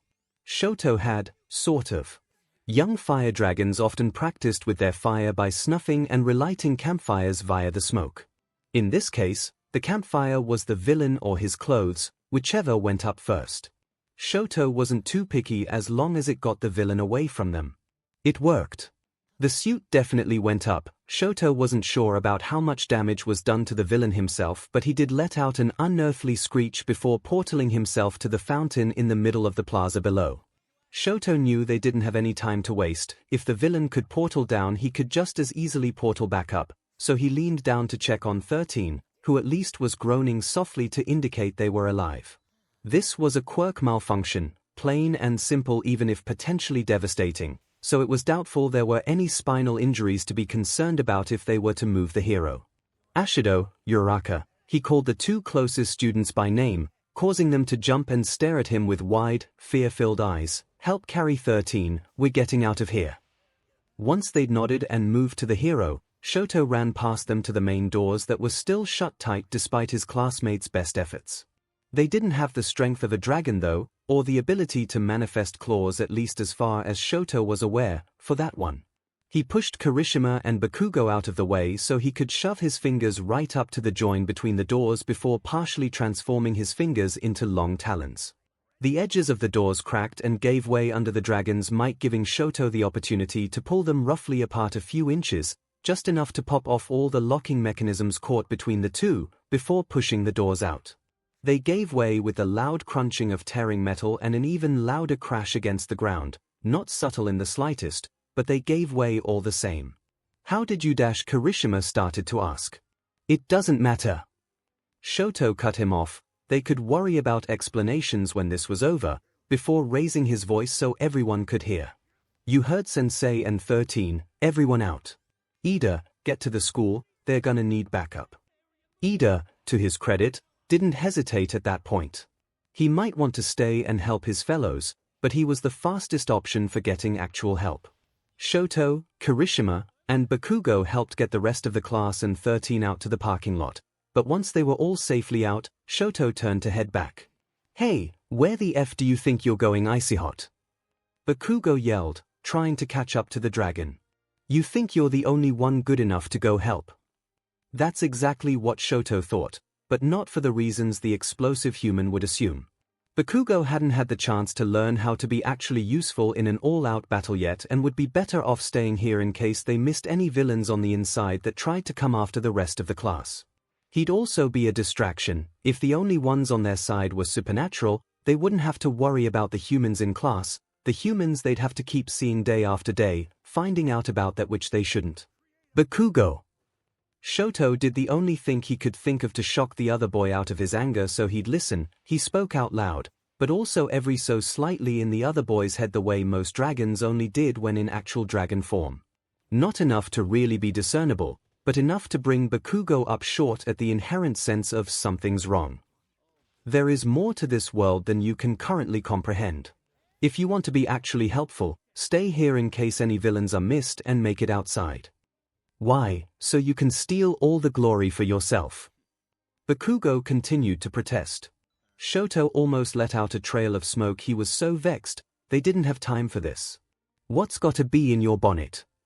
A new voice broke in. Who asked? Bakugo stilled, face going blank as he fell under a siren spell. Go back to the class. Hitoshi intoned. Robotically, Bakugo followed the command. I've got him, go. The siren's distinctive purple eyes met Shoto's. Don't let them die. Shoto didn't bother answering, he just ran. Shouta and Izuku were making pretty good headway into the sea of villains, all things considered, all things being like 100 villains against 2 people. A lot of that was due to the sheer durability of a vampire, but Izuku had chosen hiding his vamp speed specifically behind a quirk for a reason, and that reason was it was very useful against crowds. They were trying to be as non-lethal as they could at the moment, partly due to the ethics of the heroics profession in general and partly in an effort not to further traumatize the class if they were still watching, not have the class be scared of them too. For Izuku, that meant zooming around, bashing people in the back of the head with the hilt of his knife, knocking them unconscious before they even realized he was there. Shouta was forced into a more combative role, at least until the class was safely out of sight, but he had plenty of experience at being a hero, was very old, and very skilled. Throw in the ability to erase quirks and you had yourself an incredibly terrifying opponent. Still, there were so many villains to deal with, and neither vampire was anywhere near where the ones who seemed to be in charge waited in the center plaza when an unearthly shriek echoed through the training facility, a shriek not caused by either of them. They couldn't exactly stop to look, but between the two of them managed to catch Todoroki's release of fire breath, what the F and the portal villain moving himself from the huddled class to the fountain in an effort to put himself out. From the glances they could take, even in the fountain he really seemed to be struggling with the out part. Good for Todoroki. Not good for Todoroki. Absolutely not good for Todoroki. Shouta was taking that back. He absolutely regretted that wild half a thought that pushed its way through his brain in the middle of the fight, because just a few minutes after the portal villain on fire thing happened, a red and white dragon the size of a school bus was touching down on the floor of the USJ with a thunderous thing crash. Shouta had been under the impression dragons were extinct, but it was fine, he could deal with one of his students being one, except where in the actual F was the kid's subtlety, they were supposed to keep that SHT under wraps. Jesus Christ, he had another problem child on his hands, he just knew it. Everyone else is outside. Todoroki's voice sounded in Shouta and Izuku's heads, echoing through their mental link in a way that was distinctly weird and disconcerting. You're free to let loose. Only to a point. Shouta made sure to yell up at the dragon.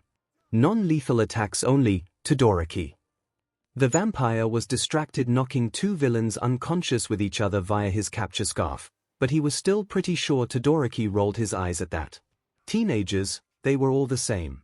Izuku was aware of the seriousness of the situation, don't get him wrong, but that didn't stop him from enjoying himself a little bit as he mowed through villains.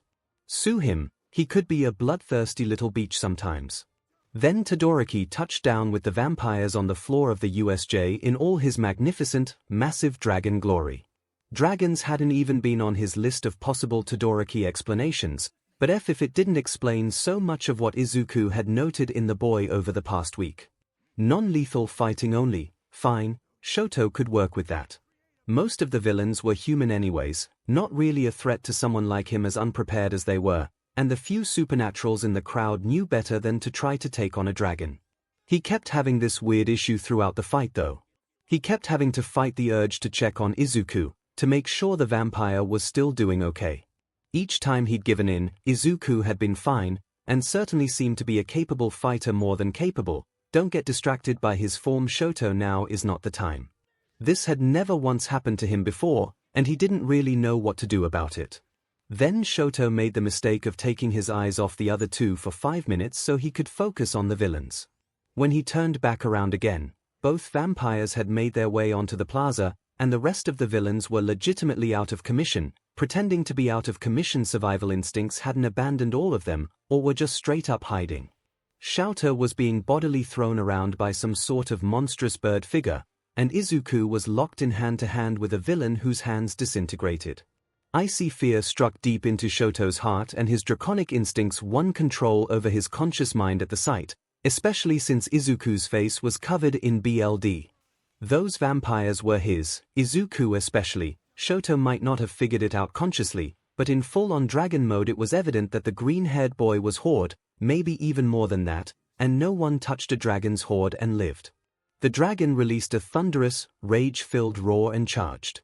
Izuku. Overall, the fight was going well. Between the two of them, Shoto and Izuku were quickly able to dispatch decent numbers of villains despite being so completely outnumbered without taking worrisome amounts of damage. Once Todoroki joined the fray as a giant red and white dragon, and wasn't that an appealing sight to see, it only got even easier. Izuku almost felt bad for most of the villains. They were clearly cheap pawns for whoever had the ball to send them, and they were massively underprepared for the battle they'd found themselves in. It didn't take too much longer to deal with the ones who remained. He knew some were faking it, but Izuku was taking care of those with his speed quirk while Shoto went to confront the 3 figures who remained in the plaza: the intruder from earlier in the week, the smoke dude who was still desperately splashing around in the fountain, and the monstrous hulking bird dude. It wasn't until Shoto leapt into the plaza and got a closer look that they realized how monstrous the beast truly was. When Izuku and Shoto found themselves in joint fight scenes like this, they opened the link wide. The duo was long used to its presence, so it was more distracting in the middle of a skirmish to try to keep it closed, and the easy flow of information between the two gave them an edge more open than not. Knowing how your partner moved so well you could practically read their mind didn't hold a candle to actually being able to read their mind, so Izuku got the intense sense of wrong as soon as Shoto did. With a closer vantage point and less distraction from criminals, the man could discern more than just the exposed brain. Already a giant red flag. Something was off. The creature didn't have a heartbeat and the smell of death was faint, but there, mixed in with a much stronger chemical smell, but there was something else wrong with its scent. Something lacking. Zombies weren't common. Magical law governed witches the same way vampiric law governed vampires, and the act of raising the dead like that carried some of the highest sanctions. Still, something being against the law alone had never stopped everyone from breaking it. They had a specific smell though. Yes, there was the smell of death, but it was stronger than the beast in front of them, and the magic required to raise them was so strong that to senses as sensitive as a vampire's, it had a smell too, somewhere. Between the rust of BLD and a brisk winter wind. Combined, it had all the unnerving qualities of an army on the battlefield that had been left to rot. That smell was absent. Whatever this was, it hadn't been begot by any magic either knew of. Something like that being the result of human ingenuity and science. That was far more terrifying than any zombie could ever be. Izuku didn't quite catch what the gray-haired trespasser was yelling about, something inane about taking down All Might. It was hard to keep up with while also making sure none of the remaining villains would wake up and stab them while their backs were turned, especially since the monologue was more rambled whining and video game references than anything of actual substance. Then the former intruder sicked the undead bird dude on Shoto, who was still erring on the side of don't let them know you have more abilities than your quirk, and so hadn't engaged his vamp speed to avoid the powerful hit that was leveled at him. Shoto was thrown fully clear of the plaza by that first blow, hitting the ground hard enough to break a couple of bones, mostly in the arm he landed on and his ribs. That wasn't enough to stop a vampire though. They healed fast normally, and they healed even faster when they had a regular supply of BLD, something Shoto and Izuku had more of than ever thanks to Nezu and Chiyo. Shoto had barely stopped skidding along the ground before he was jumping back to his feet and back into the fight. Izuku joined him that time, There were only 2 or 3 villains still unaccounted for, and Todoroki could easily handle those. Something as strong as what his dad was fighting would probably need both of them, and it would probably be better to take out the one with disintegrating hands before he could get in a hit while they were distracted by the bird monster. Izuku went for him first. Speed quirk, quick whack on the head from behind. It was a solid plan that had gotten him through over half of the previous fight. That's not how it worked out this time though. The hand-covered villain got lucky, which eventually happened to everyone in battle if they lived long enough. Sometimes you just got lucky or unlucky depending on perspective. The guy had been wildly gesticulating as he continued ranting to himself about All Might and how unfair it was. 2 to 3 people had been able to take down his small army, and he managed to get his arm position just right as Izuku came barreling in at him to activate his quirk. Good news, sort of the force of the impact with a speeding vampire was enough to break his arm. Izuku heard the snap of bones over the burst of pain in his face and neck. Bad news, there was burst of pain in his face and neck where he just smacked Izuku. Turns out disintegration stings like a fin beach. It was enough to make Izuku lose his footing even with his own healing factor kicking into gear, sending him also tumbling to the ground, but he was able to roll his way out of it and regain his feet in one smooth motion.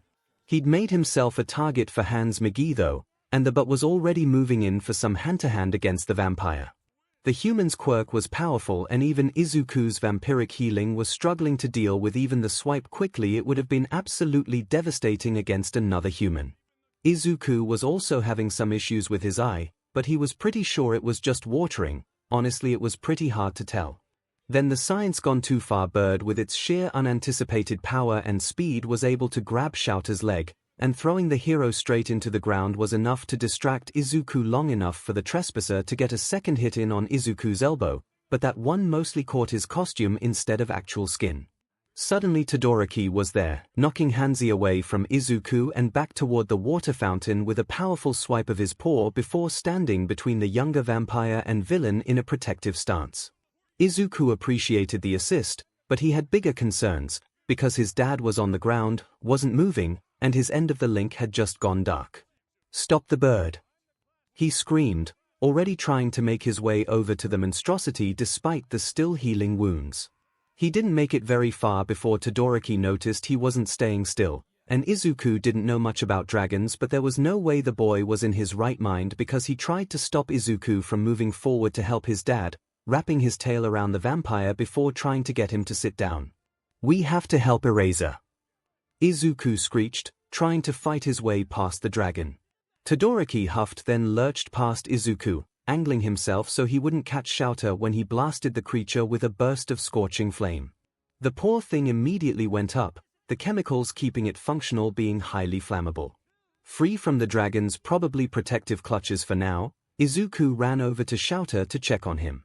He was still alive, at least as alive as vampires could be, but he was in horrific shape, covered in BLD and bent in all the wrong places.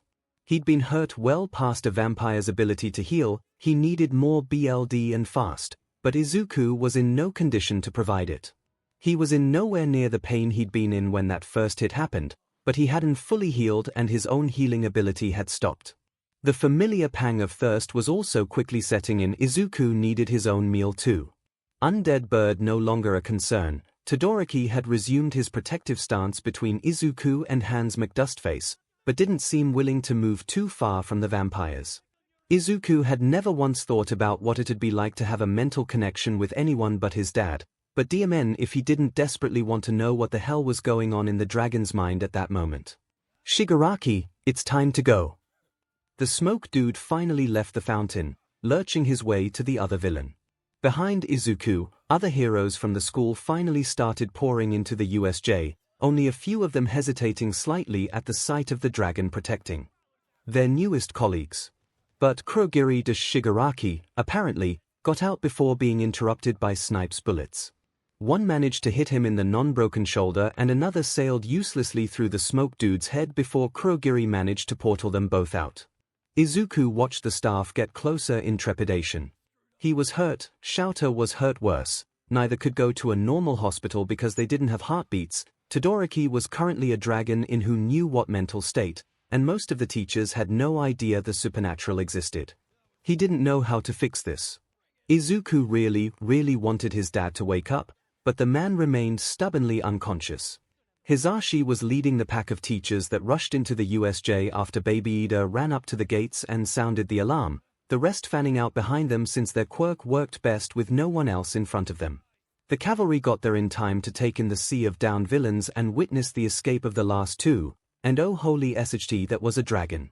A dragon in a protective stance over Shouta and Izuku, the former of which was on the ground and, had he been human, would probably have already died from the way he was injured.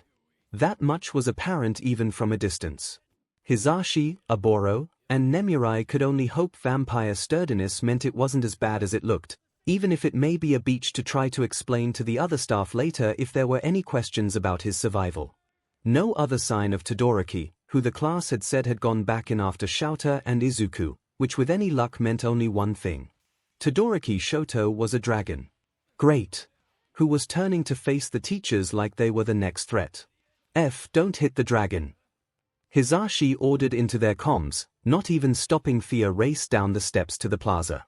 The trio needed help and they were one of the few staff on site qualified to handle this.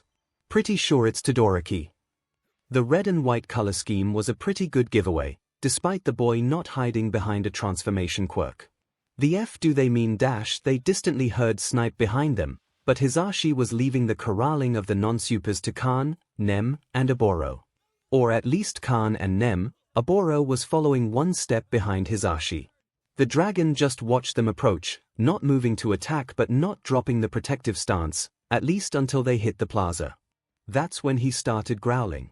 The two heroes skidded to a stop, hands raised in the universal gesture of I mean no harm.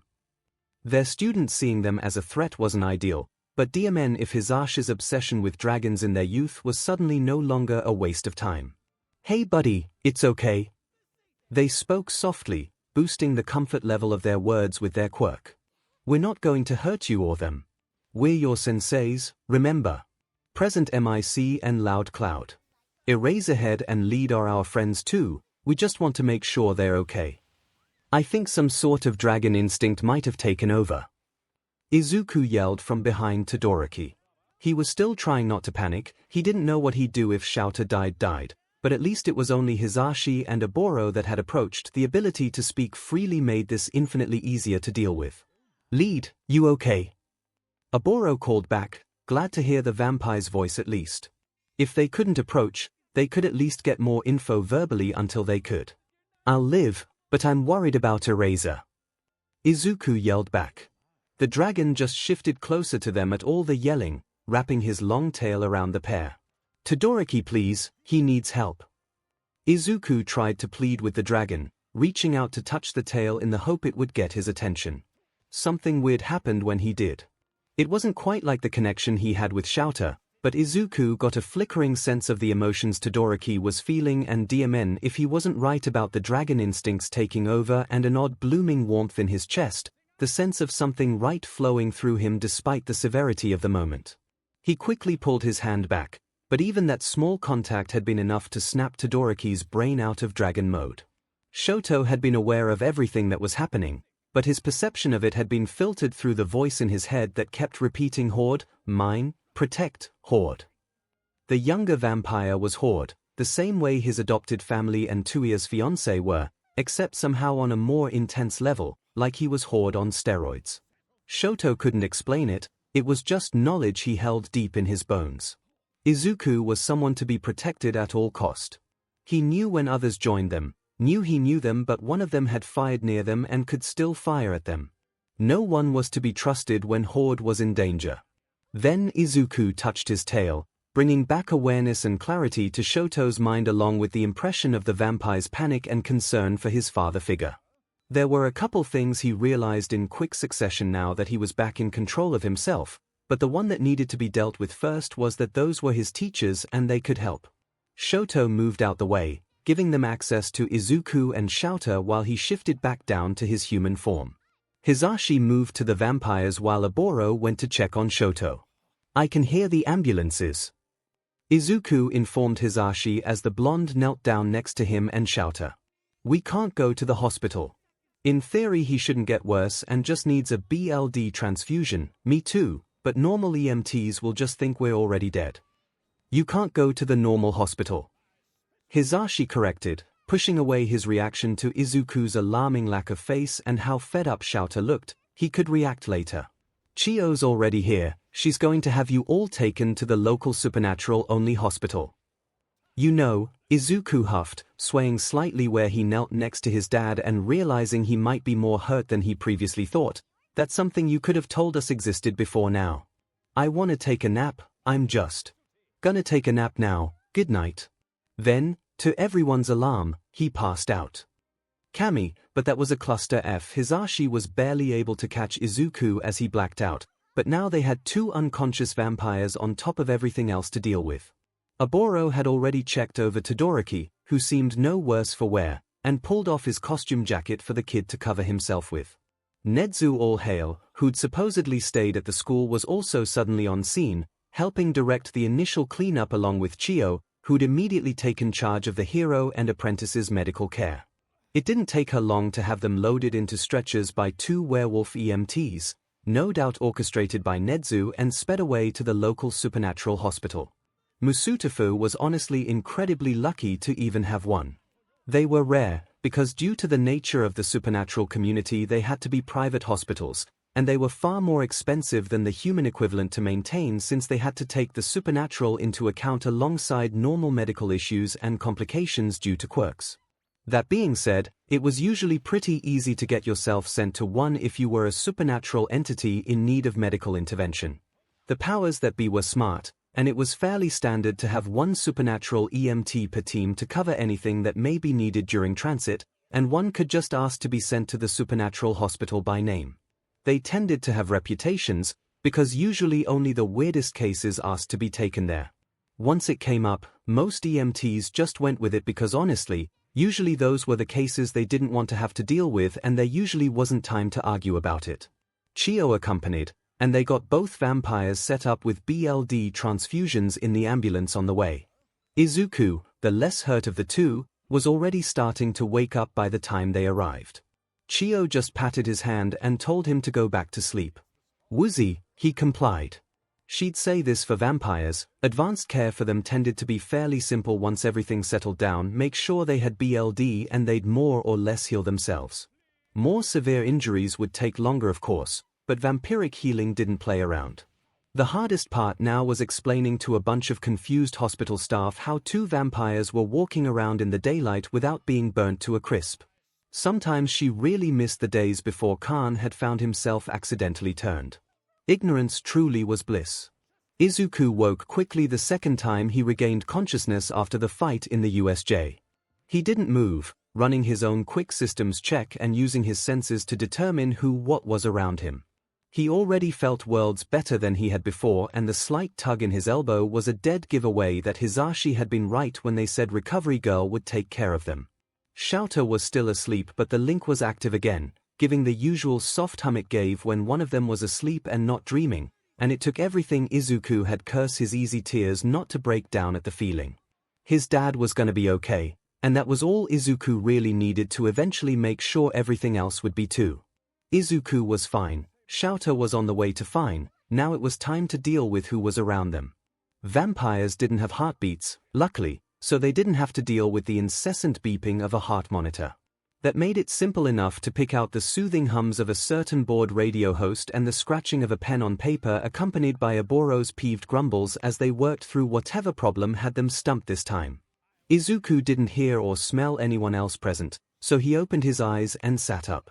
And promptly startled the SHT out of Hisashi, who hadn't realized Izuku was awake and had to actively stop their quirk from activating while clutching dramatically at their racing heart.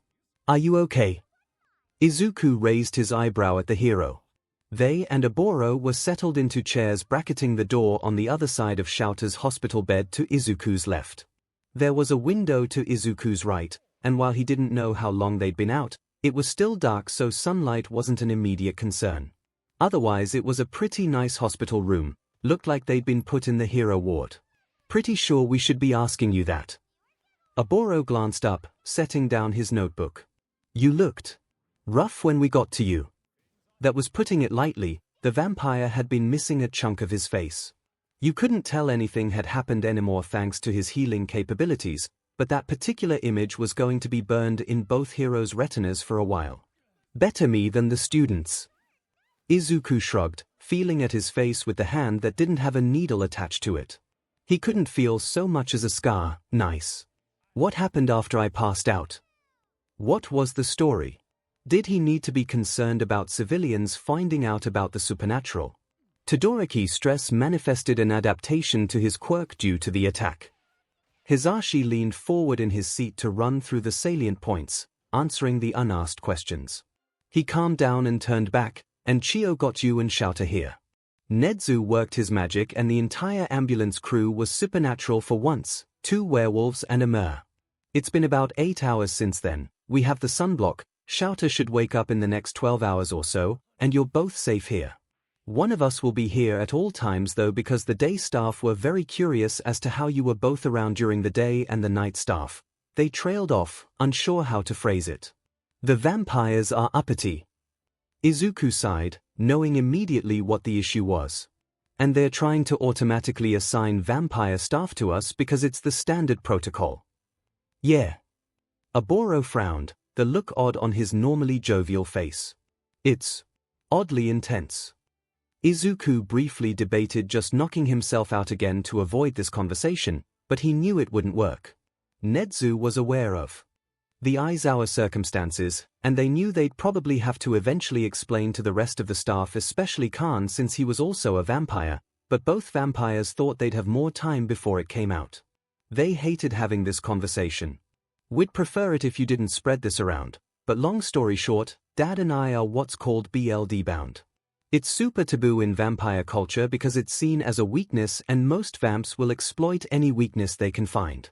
If someone wasn't here they'd probably just try to kill us. You sound so used to it. Oboro stated in a horrified tone that was echoed on Hisashi's face. Izuku just shrugged. He knew the other supernaturals didn't really deal with that sort of thing, but that's just how it was for them. It's been this way since I was reborn. Khan's been a vampire for 2 years, you can't tell me you don't know how toxic the culture is. How's Hitoshi? And the rest of the students? The green-haired vampire changed the subject. They're just fine. Hitoshi had to keep Bakugo from following Todoroki back into the USJ, but all of them are fine. Todoroki didn't even have a scratch on him. Hisashi explained, but the concerned look never faded from their gaze as it flicked between Izuku and 𝐬𝐿. It didn't take a mental link to know the mer was thinking about how old Izuku was, aka how long it had been just the two of them. Izuku could only hope they wouldn't bring it up with 𝐬𝐿, who was even more prickly about it than Izuku was. Hopefully they were also making the connection to how much more reticent to bond with the rest of staff 𝐬𝐿 was than Izuku, and wouldn't take it personally if 𝐬𝐿 shut them down once he finally realized flirting was happening. You can be open when you give your statement too. Oboro took over. The lead detective on the case has a truth quirk, he's known about everything for ages. His name is Tsukochi, he should be coming around tomorrow afternoon for your statements, he's pretty chill.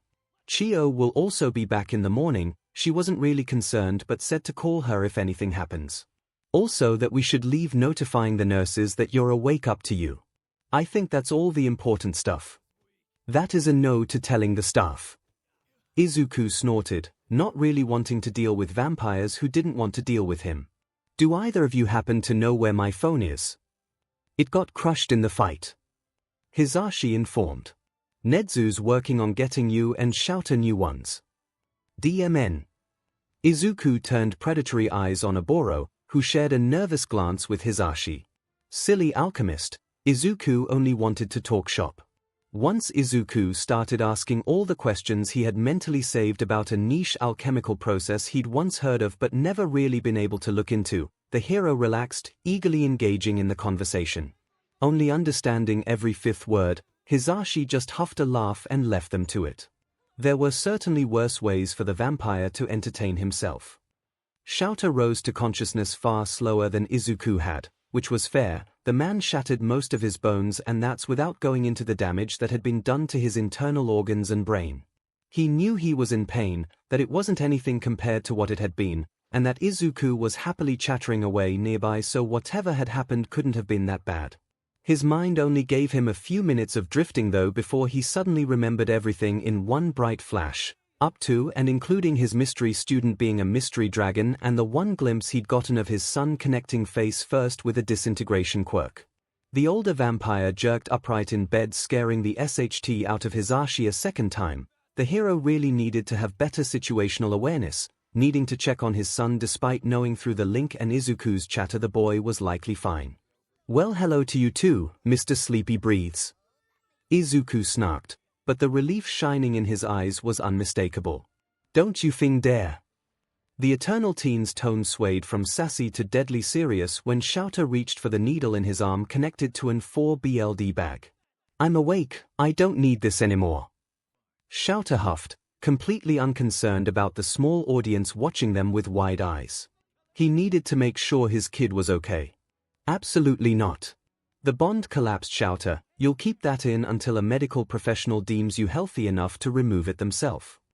Izuku glared despite his shaking hands. Now that 𝐬𝐽 was for sure awake and gonna be okay, he couldn't help but remember how close he'd been to losing him.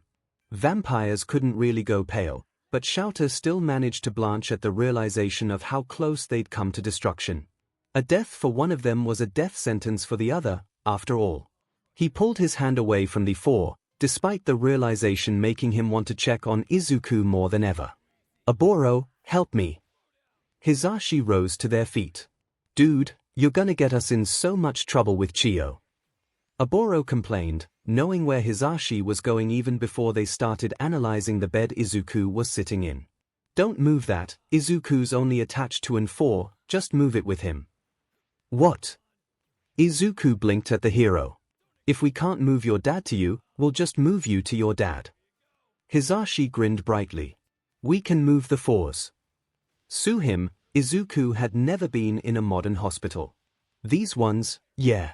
Just be careful. Here, let me help." Hisashi helped Izuku with the pole as the younger vampire crossed the few feet to 𝐬𝐽's bed. 𝐬𝐽 immediately scooted over to make room for him. Thank F for whichever admin decided the hero ward beds needed to be massive, there was plenty of room for them both. Izuku immediately threw his unoccupied arm around 𝐬𝐽 in as much of a hug as they could give each other. They'd have to deal with the fallout, figure out what but had attacked the school to get to All Might and whatever the hell the thing was that had done this to 𝐬𝐽 in the first place, but all of that could wait. For now, Izuku and 𝐬𝐽 had made it out the other side of the closest call they'd ever had, and that was enough. And what fun that fallout was. Chiyo arrived not long after 𝐬𝐽 woke up, Nezu and Nemurai accompanying her as a changing of the guard so Hisashi and Oboro could get back home to get some sleep. Whatever else Nezu was, the principal was cessed, tail swishing sharply as he checked on the two. No one attacked his students or injured his staff and got away with it. Not the least of which were the 2 vampires on staff he'd caught debating tampering with his staff's BLD bags. A debate the pair would come to regret. Just because you spoke in a dead language didn't mean you could assume no one else knew it. Izuku was already fully healed and 𝐬𝐽 was well on his way. Chiyo saw no issue with removing both of their 4s. She also gave the go-ahead for the 2 of them to take the next dose of their sunblock potion. They still had several hours before it'd be necessary, but she'd wanted to hold off until she examined them in case it was better to inject it intravenously, at least in 𝐬𝐽's case. She was also fine with letting them check themselves out at that point, on the caveat that they spent the day and the next night recuperating just to make sure they were both back up to full strength before school restarted the next week. She'd check on them again at some point on Sunday or Monday morning to fully clear them, but realistically they were both fine at that point. If only all her patients could be so easy. Nezu contacted Tsukochi to let him know to meet them at the school instead of the hospital for their statements, then later that day personally scrayed him to the Aizawa house on campus. Izuku opened the door for them, all must-hair and sleepy eyes from the nap he'd woken up from. As he let the 2 in, a moderately dirt-covered 𝐬𝐽 moved into the living room where he'd been relaxing by tending to his plants in the greenhouse. "Sorry, we didn't realize this would be happening now," he rumbled. "Do you mind if I?" 𝐬𝐽 gestured at his general soily splendor, indicating he meant go take a quick shower. "I'm a little early, by all means." To his credit, externally the detective was every inch the professional. He couldn't hide the way his heart picked up though when 𝐬𝐻𝐽 had stepped into the room and didn't slow until he left, and it couldn't have been fear because he wasn't scared of Izuku. "Can I get you anything to drink while we wait?" Izuku asked, already incredibly entertained. "We do have human food on hand for guests, and of course there's water." "I'm good, but thank you." The detective shook his head. "Tea?" Izuku asked Nezu. The kitchen was as good a place as any to give their statement anyways. "That would be lovely, Izuku." Nezu smiled. The two made small talk to pass the breeze while they waited for 𝐬𝐻𝐽 to quickly wash off and change clothes. Naomasa didn't participate in that much. He was trying to recenter himself and push his brain back into professional mode. He'd been assigned the USJ incident over the actual supernaturals on the force because of his professionalism. Struggling to maintain it shouldn't have been an issue. No one told him the vampiric homeroom teacher would be hot. Or Eno's type dark, mysterious, little bit gritty. Eno was more of an Aragorn man than a Legolas man. "Sorry about that, meant to be done and guest ready before you got here." "Don't worry about it, if anything you gave me the chance to just sit for 5 minutes." They quickly got down to business and the statements were taken fairly quickly. Both vampires were under strict orders to relax and finish healing by Chiyo, and no one wanted to upset Chiyo. Naomasa wasn't supernatural on his own, but his quirk basically required him to be initiated into the community. Basically everyone supernatural had to lie to him about their quirks, identity, or full list of abilities. Thank F for the supervisor he'd had early on who'd taken Naomasa under her wing and explained the secret cop protocols for the supernatural and how that world worked in general. Eno might have thought he was losing his mind otherwise. The truth-quirked human knew he could fully join the community. He had options for witchcraft, alchemy, or even becoming a warlock if he so chose, but he just did not want to. His work life was already enough of a headache. He was just fine wandering around the outskirts and playing his part in not letting the cat out of the bag. Especially since Sangza, the officer he worked with the most, was a full shape-shifter hiding behind a cat quirk. He did keep charms on his person that warded him against magical attacks. He wasn't stupid. Now here he was taking statements from vampires for the first time in 2 different ways: 1, during the day, and 2, not while having to deal with the superiority complex on steroids most vampires had. It was actually almost enjoyable, if not for the topic of the statements. Conversations about children being attacked by villains and the terrifying implications of what was apparently called a nomyu could never be fun, even with the most pleasant of conversationalists. The detective didn't overstay his welcome. He had other things he needed to get to today. He looked forward to meeting 𝐬𝐻𝐽 again though. Naomasa had never been more happy to be the only cop in their precinct willing to deal with the bullshit only a hero school could manage to bring to their door. "So, are we going to talk about the whole Todoroki's a dragon who got very protective thing?" Izuku asked 𝐬𝐻𝐽 after the detective left.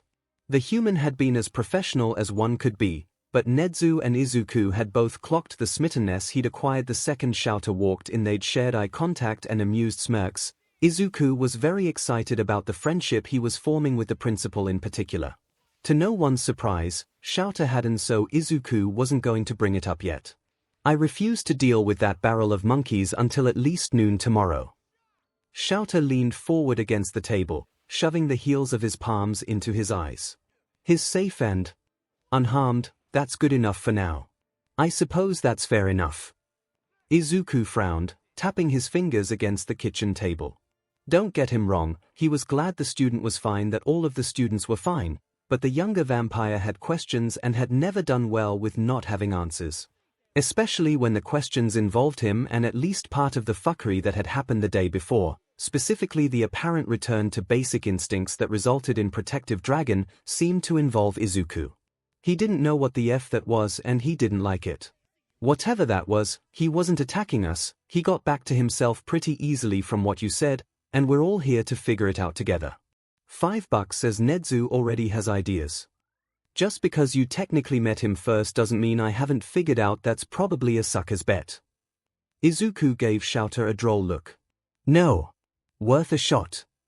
𝐬𝐻𝐽 huffed. "You're such a dork." Izuku grinned as his dad. "I have no idea how anyone thinks you're terrifying." "Rude." 𝐬𝐻𝐽 glared, but Izuku just grinned harder. Todoroki Shoto. After he shifted back down to human post-battle, Shoto had been promptly bundled up in a Boro's jacket and shuffled over to the nearest supernatural medic to be checked out. He was fine, but he understood it was protocol and didn't fight it. He was also a bit distracted. He had so many questions about what had just happened, because he'd never once been pushed into a mode that was more instinct than anything else, even at the hands of the traffickers or witches who'd kept him trapped. He was unsurprised when Nezu, carrying a large bag, popped up next to him in the ambulance he was hiding in until someone could bring him a fresh set of clothes. He'd known from the start this conversation was going to happen at some point, even if he was hopeful it would be sometime after the first week. He was grateful for the breathes, though. My family knows I'm a dragon, they're not accidentally neglecting me, and I'm perfectly safe and happy in their care. Shoto got the more annoying points of the conversation out of the way first. Other than that, I assume you're here to discuss the cover story. My first concern is making sure you're okay. Nezu looked up at the boy. Both with your home life and what you just went through. I'm fine. Shoto frowned down at the principal. The Aizawas are the ones who had to go to the hospital. You may be unharmed, but we both know that doesn't mean you're okay. I don't even know what you are. Shoto accused. It probably wasn't his smartest decision. One of the earliest rules of life he'd been taught had been to never PSS off someone when you didn't know what they were capable of, but he'd already been knocked off kilter. Was he really supposed to believe someone who wasn't a dragon would even begin to understand what he could barely put into words? Old. Nezu met Shoto's eyes unflinchingly even as he spoke in dragon's tongue, something Shoto had very much not expected to hear. Holy eth, I am old, young one, and you are not the first dragon I've worked with. The shapeshifter swayed back to Japanese. You don't have to talk to me if you don't want to. Of course, I'd be perfectly happy to help connect you with an appropriate adult, Red Dragon, but I know how it feels when your abilities do something unexpected. If there's anything I can do to help in the meantime, I will. My instincts took over. Shoto finally admitted after weighing his options. He'd already vibe-checked Nezu during the recommended student entrance exam when he'd clocked the principal as supernatural but couldn't figure out how. The results had been strangely murky, but what had been clear was that Nezu wasn't a threat and he seemed genuine enough right now. I could feel them under the surface the entire fight, but everything was fine until Lead was hurt, and then I sort of took a back seat in my own brain. Nothing mattered except making sure he was safe. I don't understand why that part of me is so fixated on him. It's concerning. Developing a crush was fine, that was a normal part of life, but this was extra and it was creeping even Shoto out. A large chunk of him wanted nothing more than to find out what hospital he'd been sent to so he could go make sure the vampire was okay, and that didn't make any logical sense. He hadn't even known the vampire an entire week yet. It wasn't like he was one of the Todorokis that had adopted him, or his oldest brother's fiancée 𝐒𝐲. Then there was the fact that dragons were incredibly powerful and he could easily hurt someone if he lost control. That was the last thing Shoto wanted. I do not believe you're going to put anyone in danger. Nezu picked his words carefully. Especially not Lead. I wouldn't worry yourself about that unduly. I think you may be imprinting. Dragons can only imprint on other dragons. Shoto denied. He knew what imprinting was, of course. It was essentially the dragon version of a crush, sort of a crush on steroids. Dragons were amongst the strongest of magical creatures, especially in their dimension. Hell, dragons were the reason other supernatural creatures could even hide their less human attributes to begin with. Thousands of years ago, as humans first started shifting toward the modern era and it truly started to get difficult for the supernatural community to survive in secrecy, a couple dozen dragons gathered and together set off a shape-shifting spell that allowed anyone supernatural to put away something that marked them as non-human, for the safety of the entire supernatural world. That spell still echoed across the entire planet even today, something no other group could ever hope to pull off. A part of that included a dragon's instincts. Sometimes that part of a dragon just knew when someone would be important, including potentially being a good life partner. Shoto refused to use the word mate.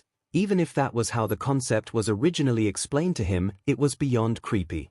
Imprinting was the name for the phenomenon of those instincts being incredibly insistent about a particular crush. Basically the little voice in the back of their heads making sure they noticed that person. very loudly making sure. It could lead to some pretty irrational actions if someone didn't realize that's what was happening. Dragons typically only imprint on other dragons. It's incredibly rare, but I have seen it happen. 𝐻𝐻𝐿 frowned, but it was more in thought than anything else. The oddities surrounding the newest vampire on staff and his fledgling were starting to add up. They'd been able to sense 𝐻𝐻𝐿 was more than he pretended to be, which very few could do. They'd sensed Todoroki was something as well when not even 𝐻𝐻𝐿 had initially realized anything was amiss. 𝐿𝐴𝐻𝐿 also had more bonus abilities as he referred to them than he should. Had he underestimated how much more powerful their BLD-bound status had made them? What do you mean? Shoto's head tilted to the side inquisitively. It was just the one time, mind you, but the other non-dragon also had a similar elongated lifespan. It's possible that more than one species is the deciding factor for imprinting. Dragons have been in relationships with others after all.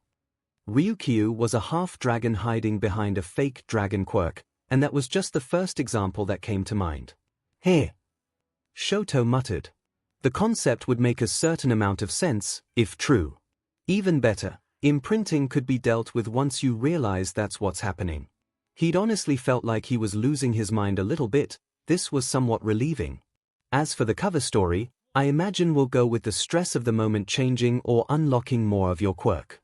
It's not unheard of, it even sometimes actually happened with real quirks. Thought it was usually used as a cop-out for supers who accidentally revealed more of their abilities than normal, but the detective who'll be taking your statement is in the know, so it's something we can figure out later.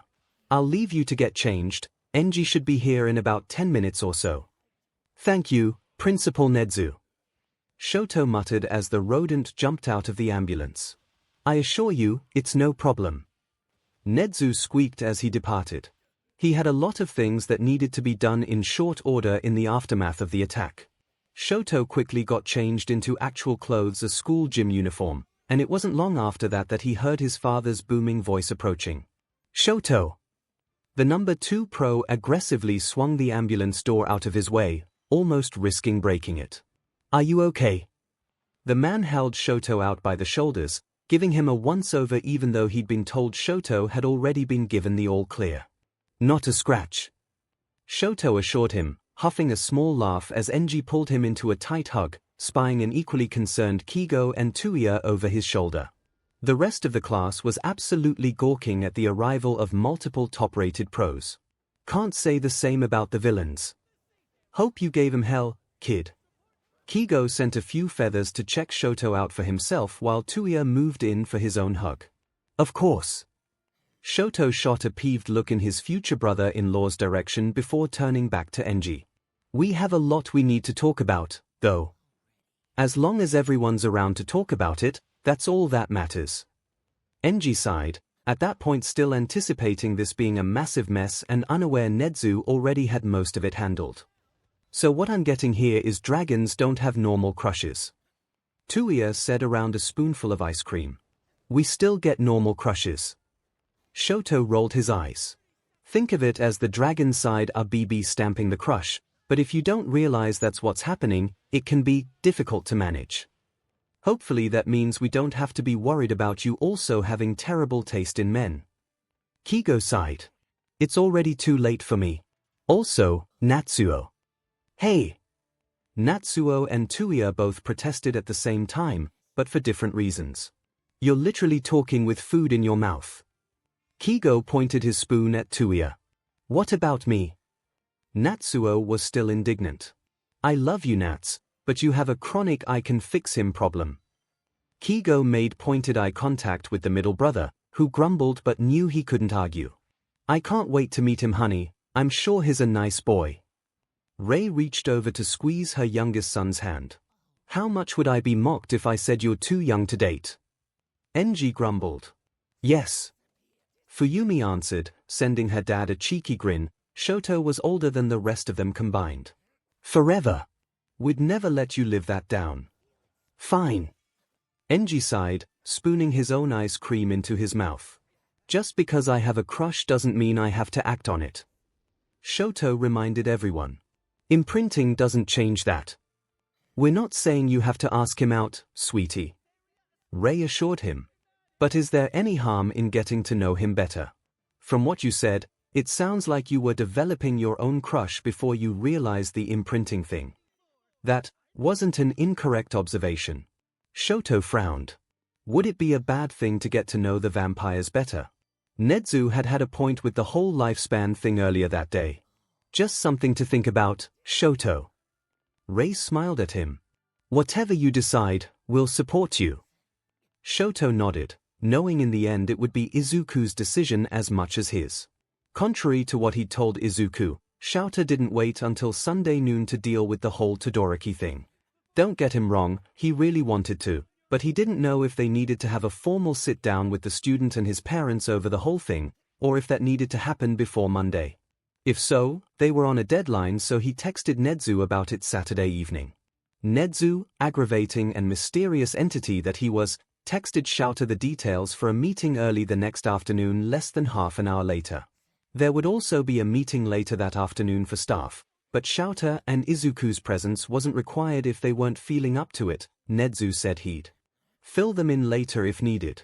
Now Shoto had to figure out how to apologize to a student's parents for getting their son involved in a villain fight during his first week before somehow politely asking what the F was going on between him and Izuku. Sometimes he really hated having to be a responsible adult. You must be Aizawa, it's lovely to meet you. Todoroki Ray, a appealing woman with long, white hair pulled back into a simple ponytail, swept into the UA conference room ahead of her husband and youngest son. She took one of Shoto's cold hands in both of hers before he knew what was happening, giving it a soft squeeze while continuing her introduction. I'm Todoroki Ray, you can call me Ray to help avoid confusion. This is my husband Enji, and of course you already know Shoto. She let go of his hand as the other two nodded in greeting. I wanted to thank you for what you did to protect the kids, but I thought I'd have to wait until the parent-teacher conferences. They shouldn't have needed protecting. Shoto rebutted. He'd been expecting anger and outrage, not this. I was merely doing my job. We're a hero family, we know what it's like. Things happen. Enji broke into the conversation. Also, we're already aware Shoto ran back in of his own accord. That was a valid point actually. Shoto didn't have a rebuttal for that. He did. The older vampire turned his attention to the dragon. You won't be doing that again. Your age in human years doesn't matter here, as long as you're my student you'll follow my rules. Sorry, sensei. Shoto apologized. Enji liked this teacher, he was good. Thank you, Todoroki. Shoto turned back to the parents to finish the introductions. I'm Aizawa Shoto, this is my apprentice and son Izuku. Hi. Izuku waved. Hello, dear. Ray smiled at him, goodness he was adorable. Her Shoto had good taste. Izuku was having a very weird meeting, he had no idea what to do with mothers who were nice, and she practically exuding kindness. The younger vampire caught Shoto's eye, who blushed and glanced away. Shoto caught the mini-interaction, and from the gleam in her eyes Ray did too. Jesus Christ, he wanted to just go take a nap. Should we just move to the elephant in the room? Enji got things back on track. I'm sure the whole dragon thing is what you wanted to talk about. If they'd known Shoto's homeroom teacher would be a vampire they might not have kept it as hidden as they had, although the ultimate decision on who to tell was up to Shoto. Of course. Shoto pulled out one of the chairs and sat after gesturing for everyone to do so. I know Nezu has already talked to you about a lot of this, but I do have my own questions. Mostly so I know how to approach lessons. That part of the conversation lasted about 45 minutes, but Shoto felt a lot better for having had it. At least he knew he wouldn't accidentally be putting students at risk due to lack of information, and he could work on tailoring some lessons for Shoto specifically since he had more experience than his classmates. Maybe if he and Izuku figured out whatever was happening, he could pair them up. They did have similar older than we look backstories and experience levels. Actually, speaking of Izuku, he needed to ask about the weirdness his kid had showed him from his interactions with Dragon Shoto the day before. Can I ask a question? Izuku asked first, directed at Shoto. Of course. The dragon nodded. How old are you? God damn it, Izuku. 397. Shoto answered without missing a beat, not seeming to take any offense to the question. 585. Izuku grinned. You have no idea how excited I am to meet another oldie in a baby's body. Are there not many teenage vampires? Shoto asked. Not as many as you'd think, and they tend to be pretty toxic. The general toxicity of vampire culture did not mix well with teenage hormones. But also, what exactly happened on Friday? Because I'm pretty sure I felt your emotions when I touched your tail. You did? Shoto nodded.